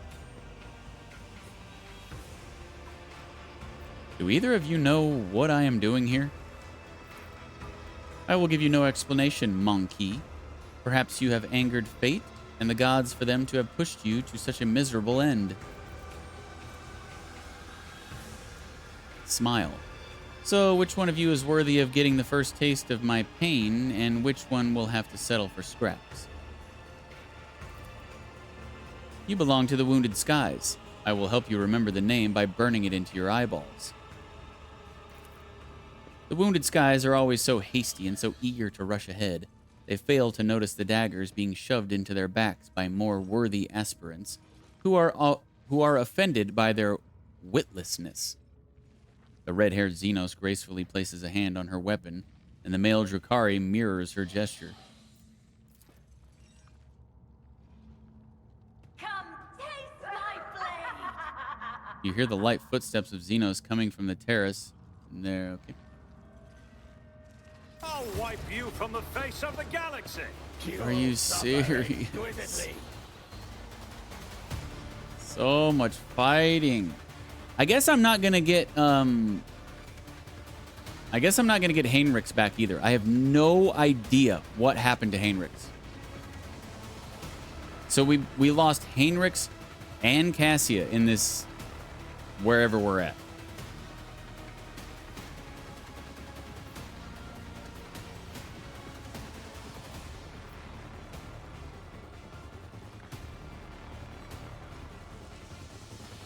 Oh my god, this sucks. 22 freaking enemies.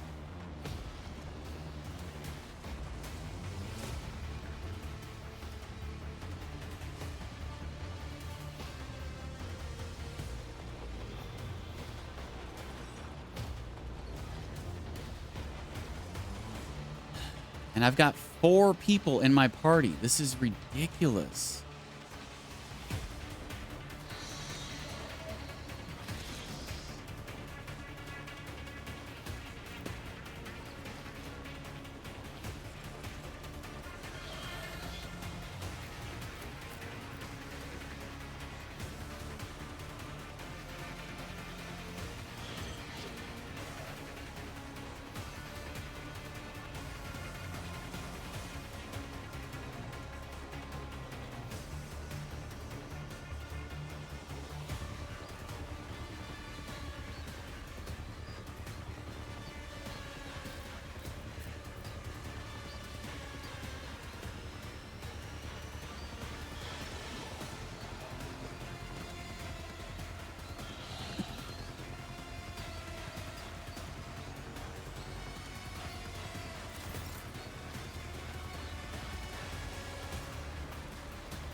Never wavered in the face of adversity. Already done. Your last stroke of luck.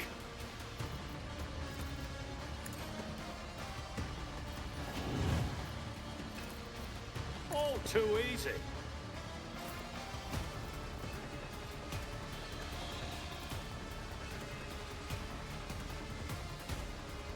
At your beck and call. Let me educate you on the art of pain. Victory is an exemplary strike. A word. Gray hair, sure hand.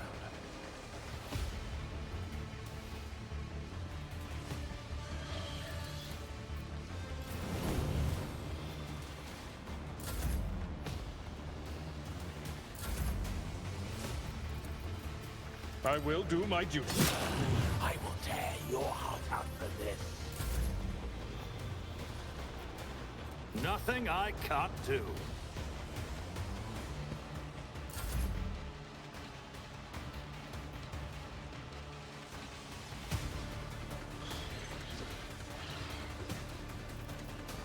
I can do that with the right incentive.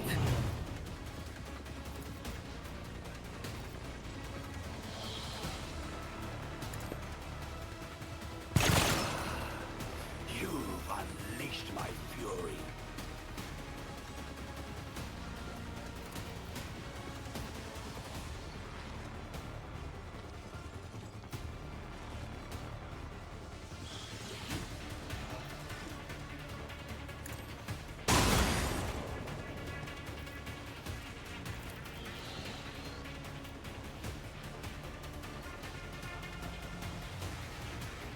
Tell me, and it is done. Let me educate you on the art of pain.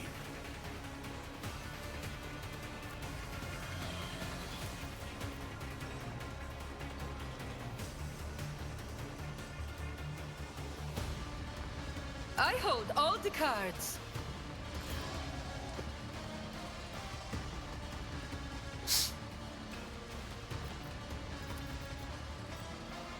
Indeed. It will be done.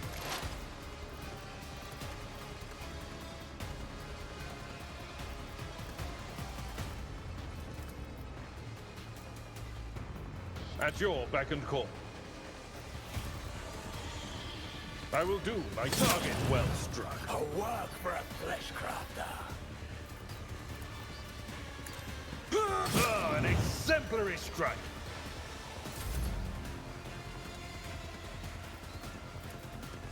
I can do that with the right incentive.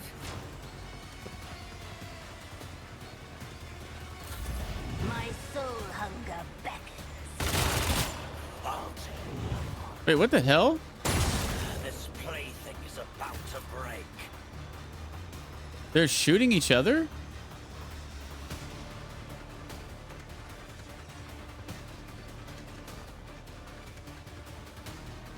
Why are they shooting each other?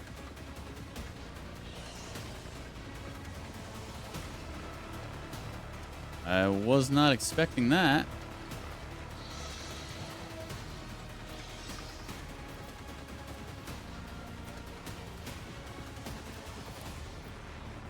Victory is reduced to dust. Agony. What a pleasure.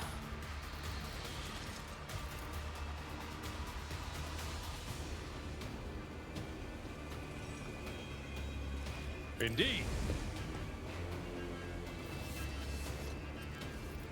At your beck and call.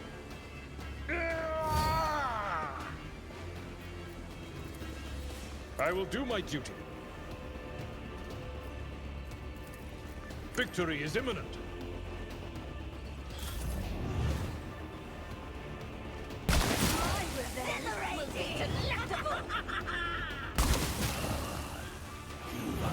Oh, I guess the two different factions are also fighting each other. I guess that's what's going on.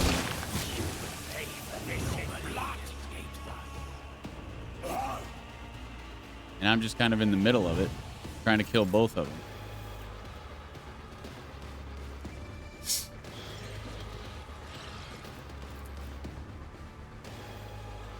I'll do it.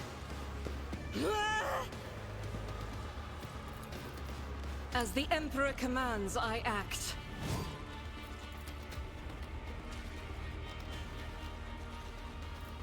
Doubt is for the weak. I'll do it. Eradicated. This can't be over.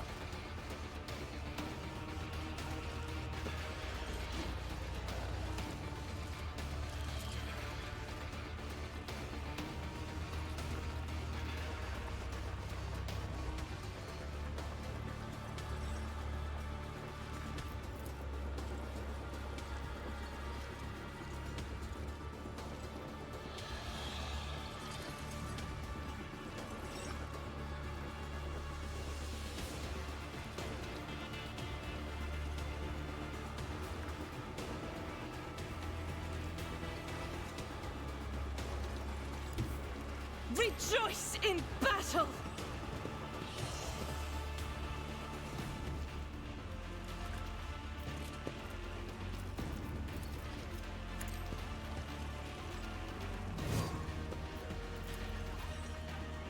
Faith without deeds is worthless.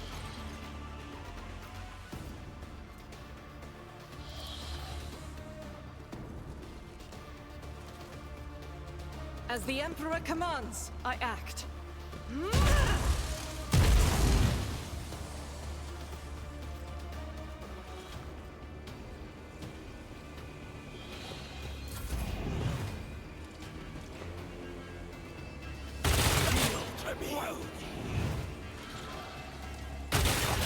You call this a strike? Unworthy. I am a prey taker.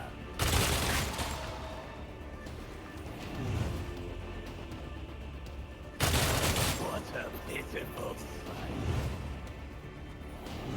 Bow to me. Malice drives me. Is that my blood? That was insulting.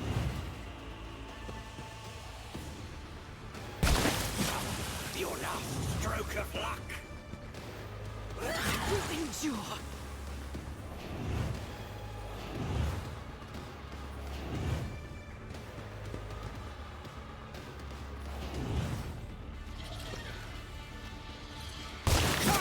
Miscreant! Pay for this in blood!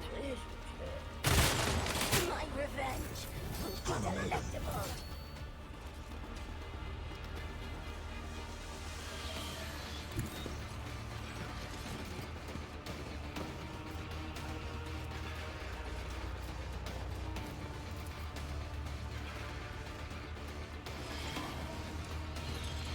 Suits my purposes.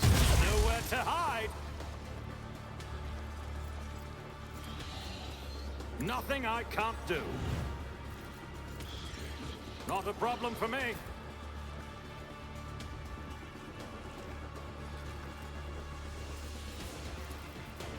I'll do it.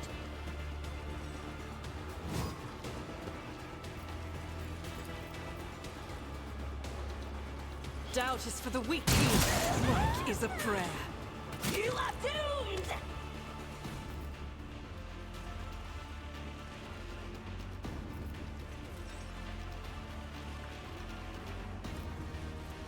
Power resides in the will of the righteous.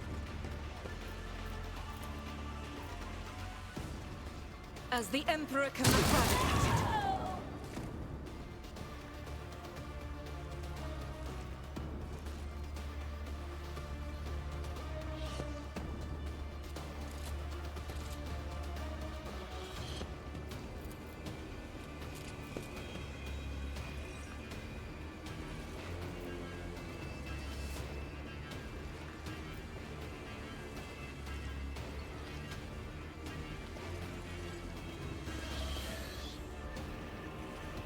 Faith without none can escape the Emperor's judgment.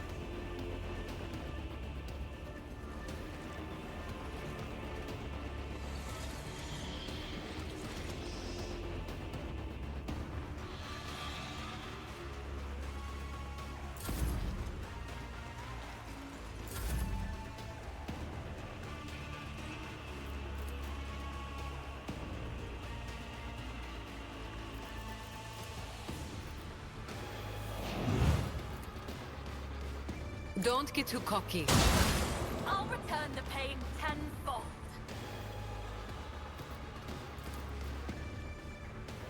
You've got a problem, I've got a prize.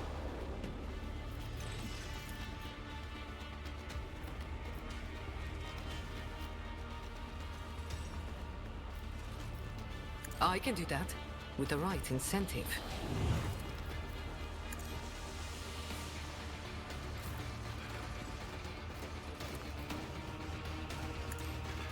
Nothing of value has been lost!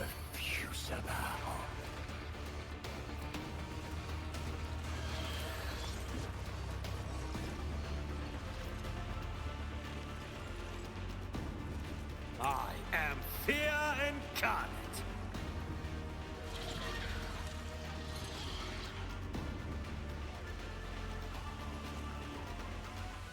God Emperor, move through me. Be the fire in my heart.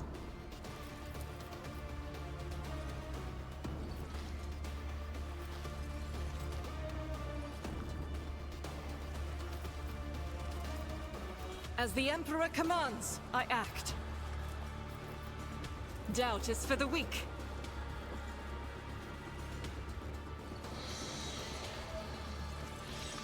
The enemies of the Emperor will be undone.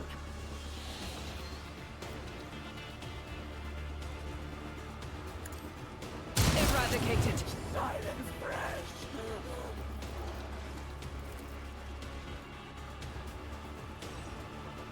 As the Emperor commands, I act.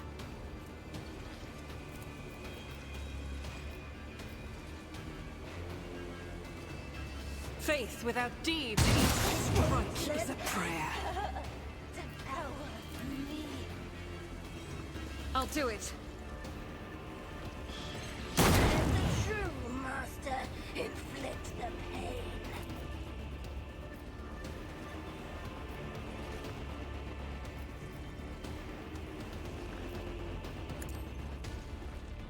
None can escape the Emperor's judgment. What a pleasure.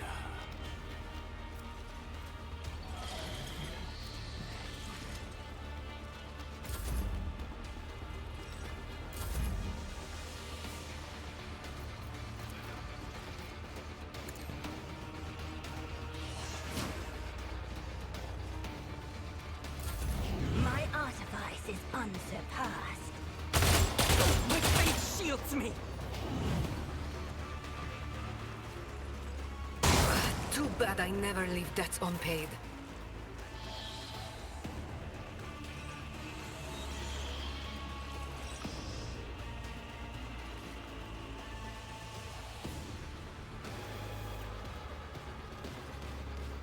Tried and tested tactics are the best ones.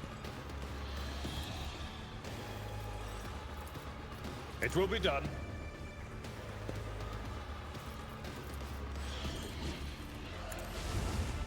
Gray hair, sure hand. I took care of this one.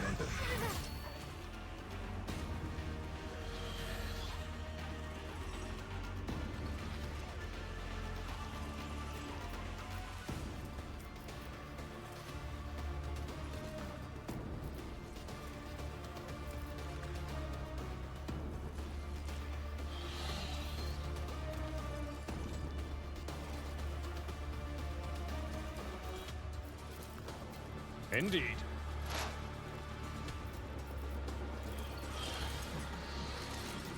I will do my duty.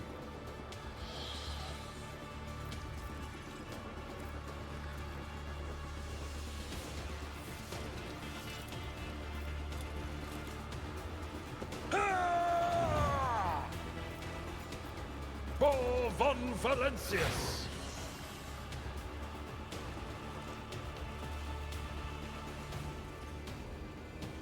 Follow my lead.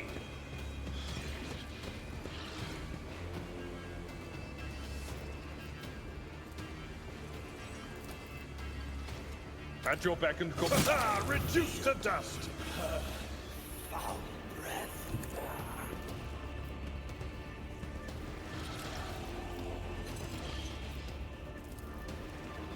Victory is imminent.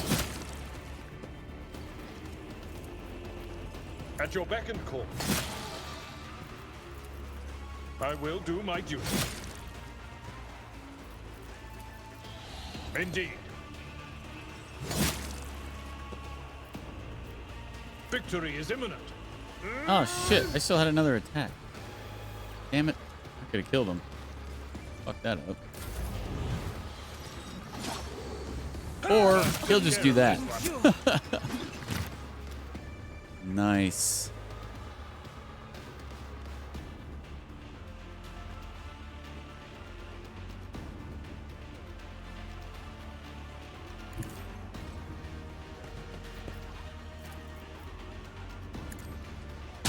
Strike is a prayer. As the Emperor commands, I act.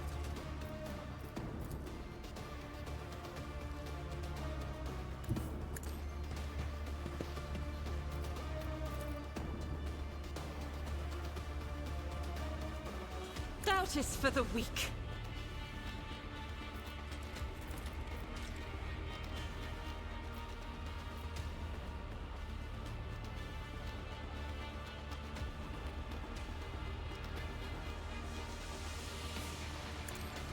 Eradicated. I can hear her whisper.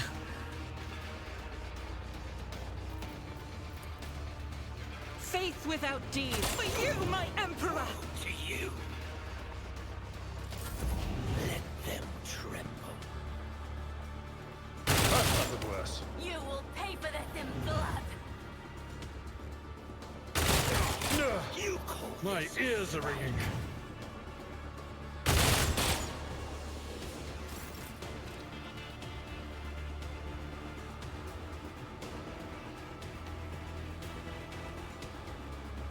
Let's see how they respond to this.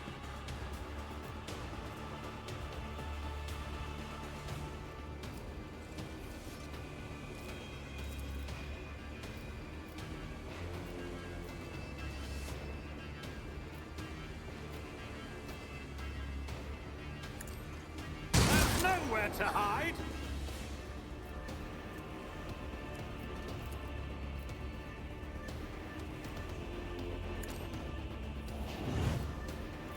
Nothing I can't do.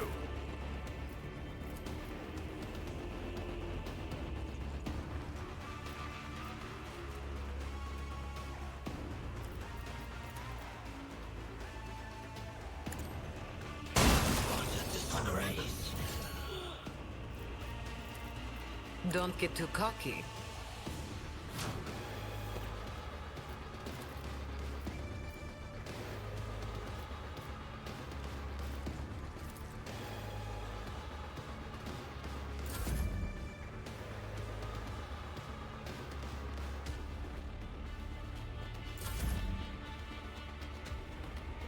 Living on the edge.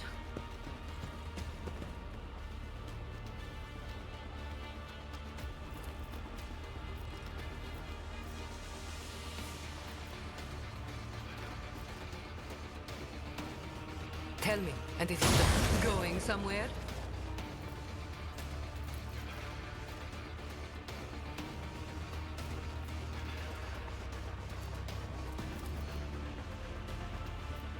Am I getting paid for this? I can do that with the right incentive.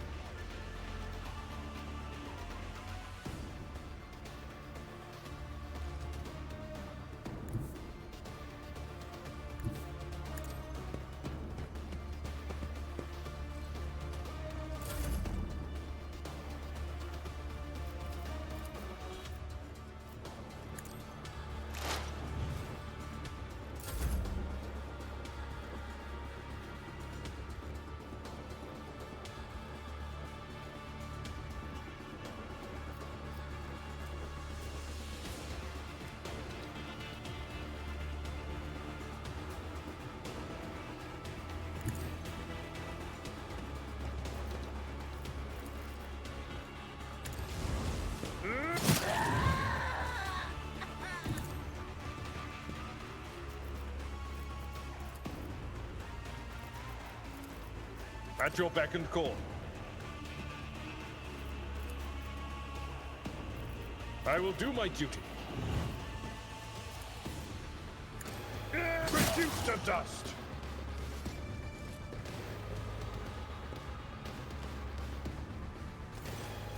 The slender figure of the Harlequin emerges from the shimmering haze.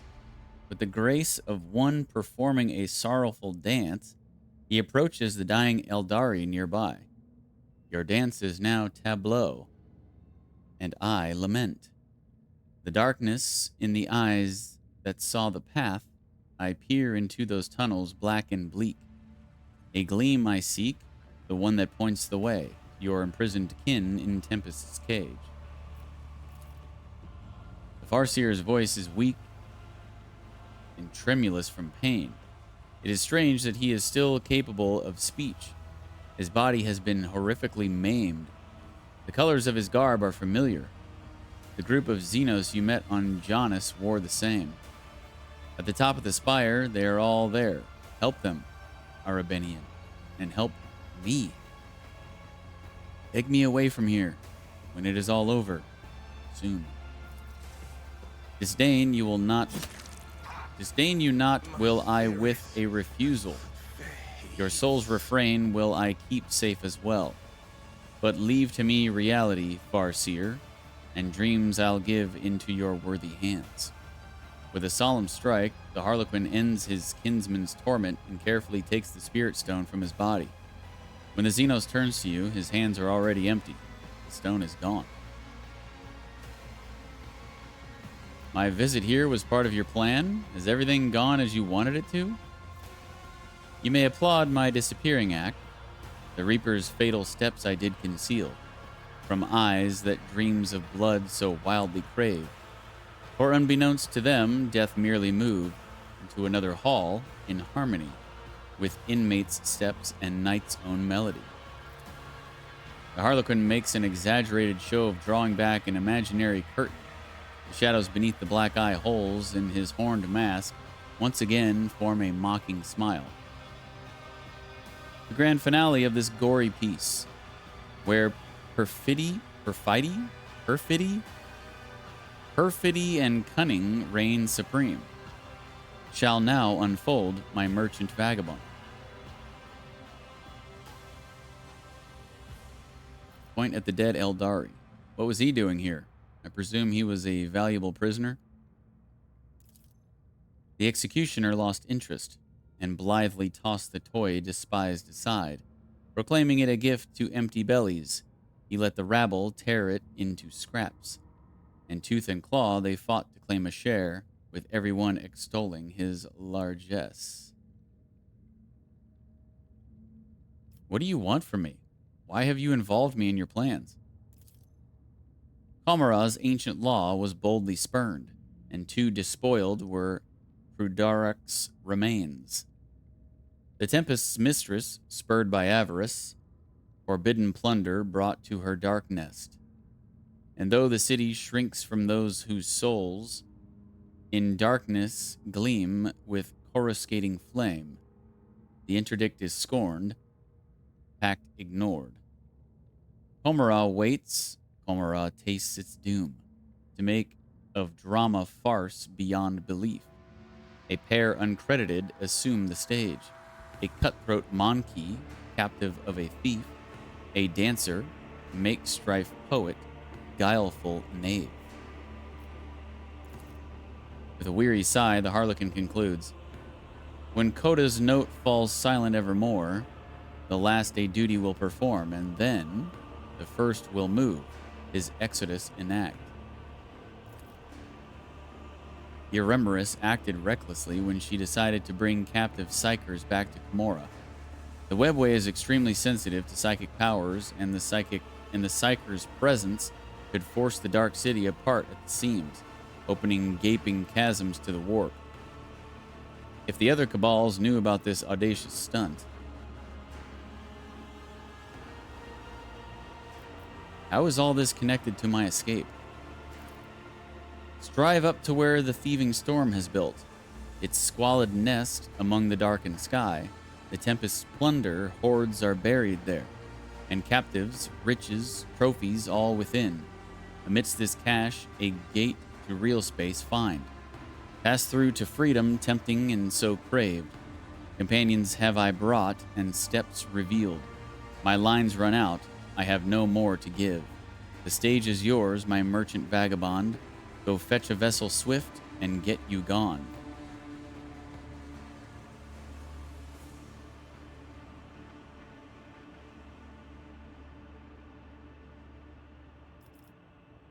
Can't do that, he's dead. Bring the commissar and his people from the chasm. I want to see what the response is to this, because he's dead. The merchant wishes them another fate, a sudden turnabout, and curious. What path ought they take? All ears am I. Although the Harlequin's mournful mask is absolutely still, you cannot shake the feeling that a nasty grin lurks behind it. This is a game, a test. You must choose your words carefully.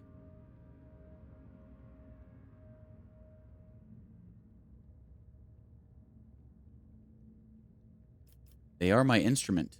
Let them continue to serve me.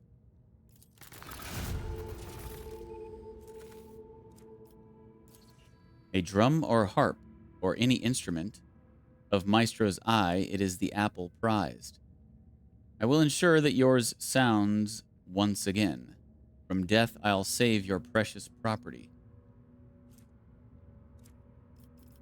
Okay.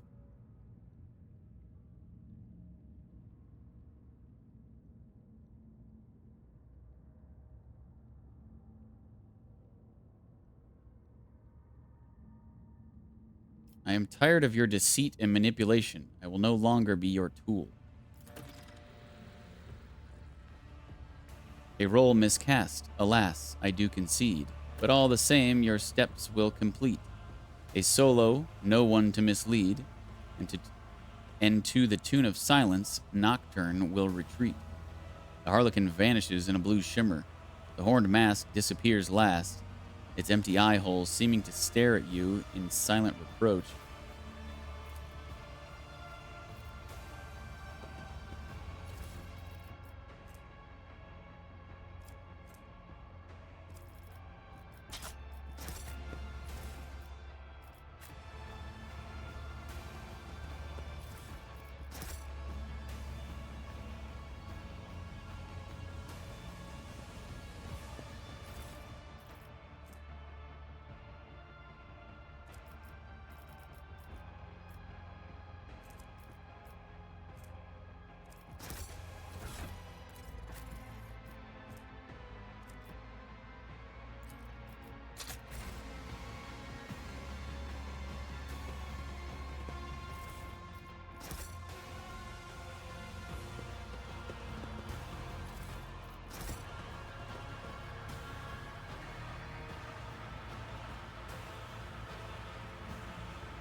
I'll lay claim to the stars.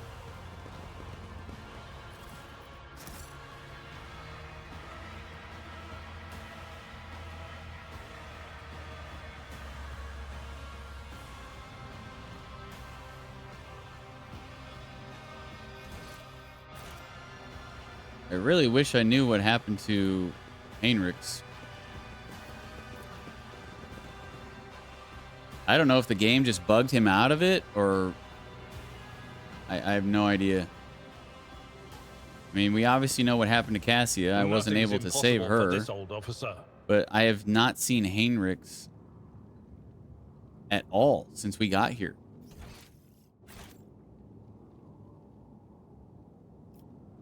Follow my lead.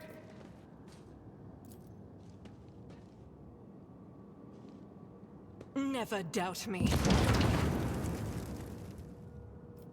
We should deal with this. See a number of containers of some sort beyond the enclosure.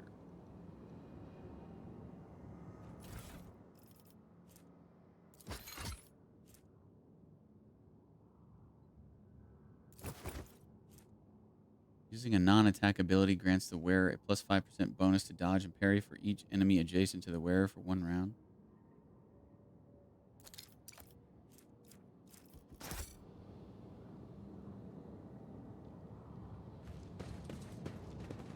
None shall stand in my way.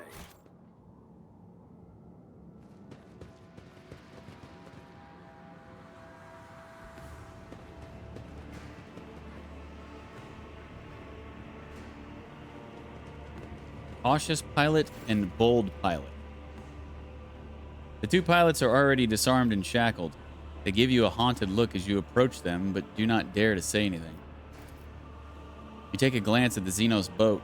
Sure, its design and certain parts appear bizarre, but you can still guess their purpose. You could probably steer it.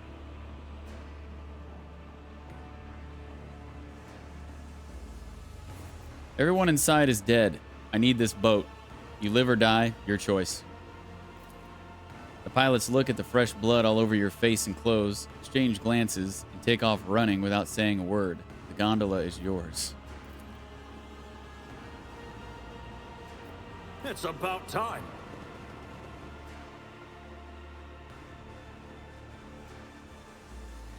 We're not getting out of here yet, huh?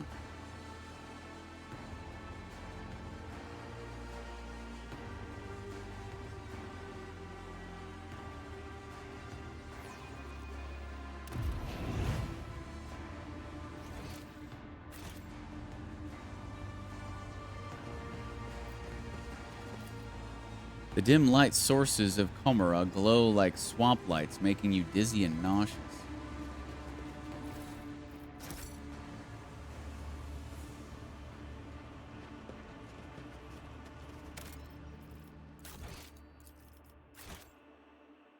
All right, if there's another fight up here, I'm just going to stop for the night.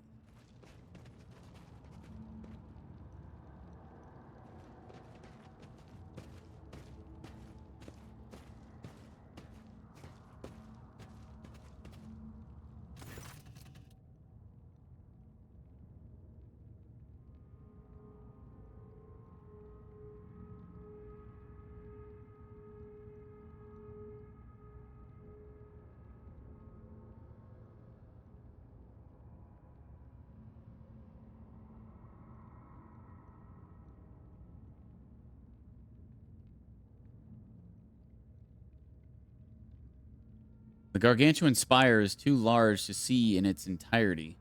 Its true proportions are shrouded in shadows, and you feel as if those shadows try to envelop and swallow you whenever you look away. By the Golden Throne, we made it, and all in one piece. Not bad. But we can't relax just yet. We've still got a long way to go.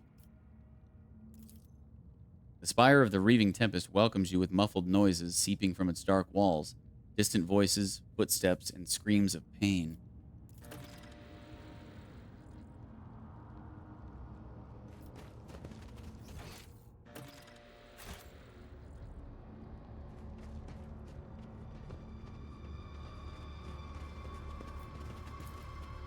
The vast towers of Komara spring up out of the darkness surrounding the spire at insane angles, violating all the laws of physics and perspective.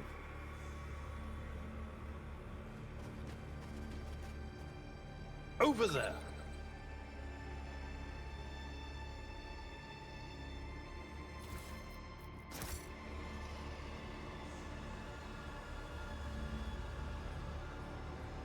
I won't tolerate weakness. What is this? Do I have to destroy that?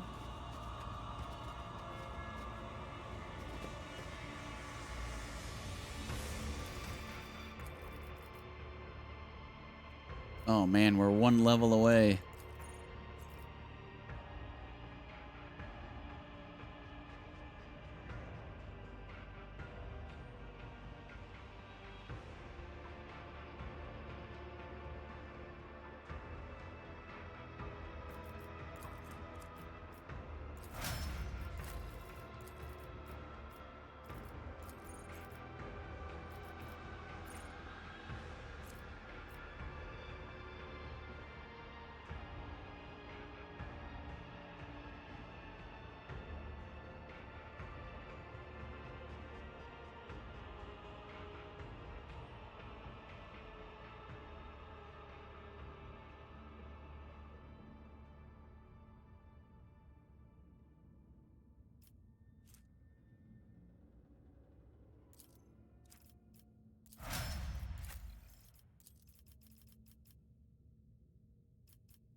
The Emperor sets my path.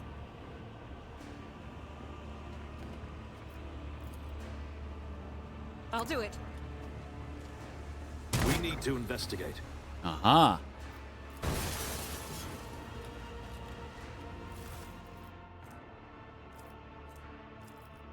That was interesting. I don't think I've ever seen that.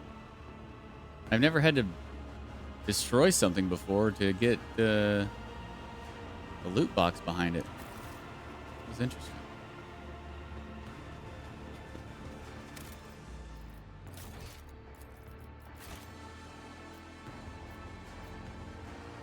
Victory awaits!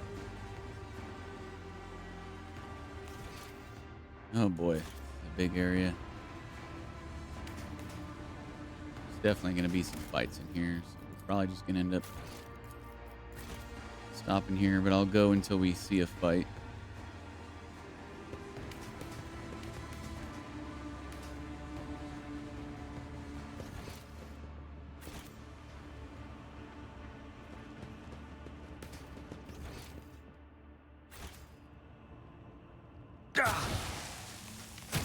A new challenge What for the me. hell? I've suffered worse. What the hell is going on? Pain cleanses the body. It's nothing.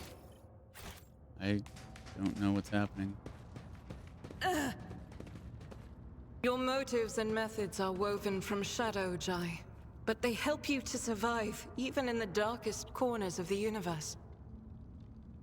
The only reason I survived this time is because one of the local freaks took a shine to my... Through my service.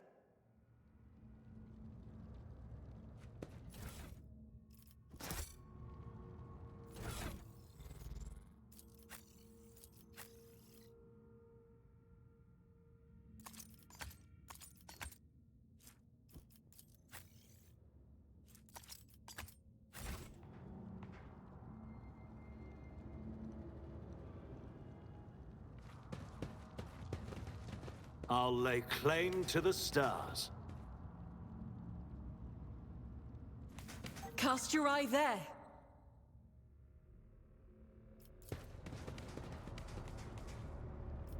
Ready as always. One and it's done. Attention to detail is the key to success. Let's make a deal.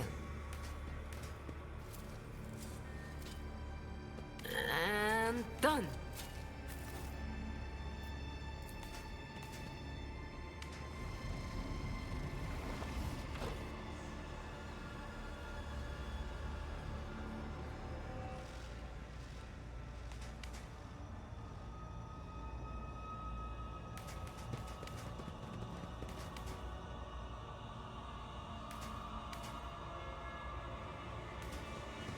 We should deal with this.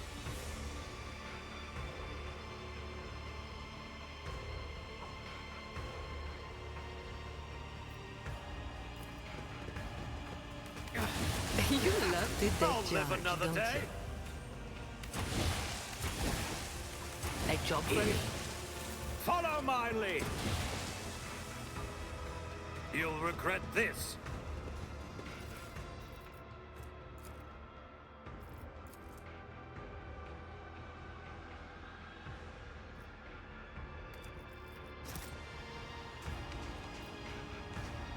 Halt! I noticed something.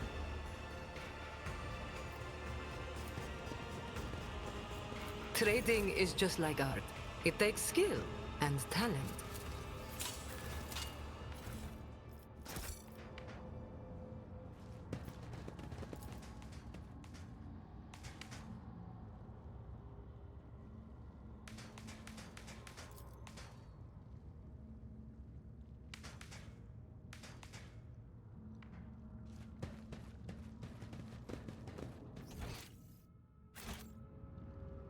I'm It's surprised about there aren't any time. enemies in here.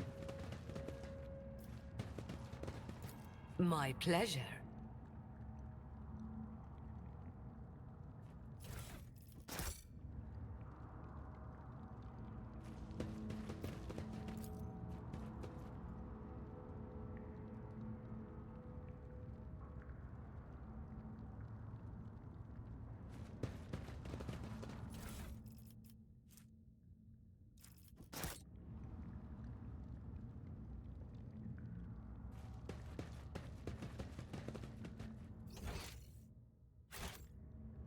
This ocular implant was a worthwhile investment.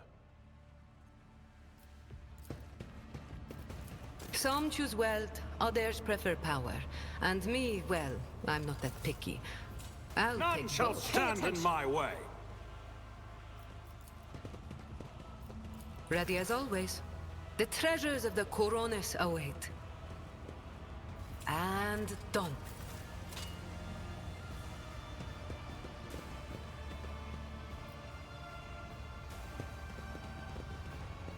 Oh shit. Here they are. Bloodthirsty experiment?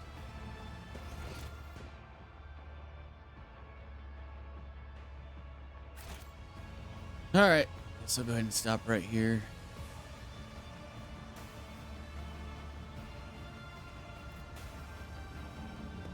And we'll pick up here tomorrow.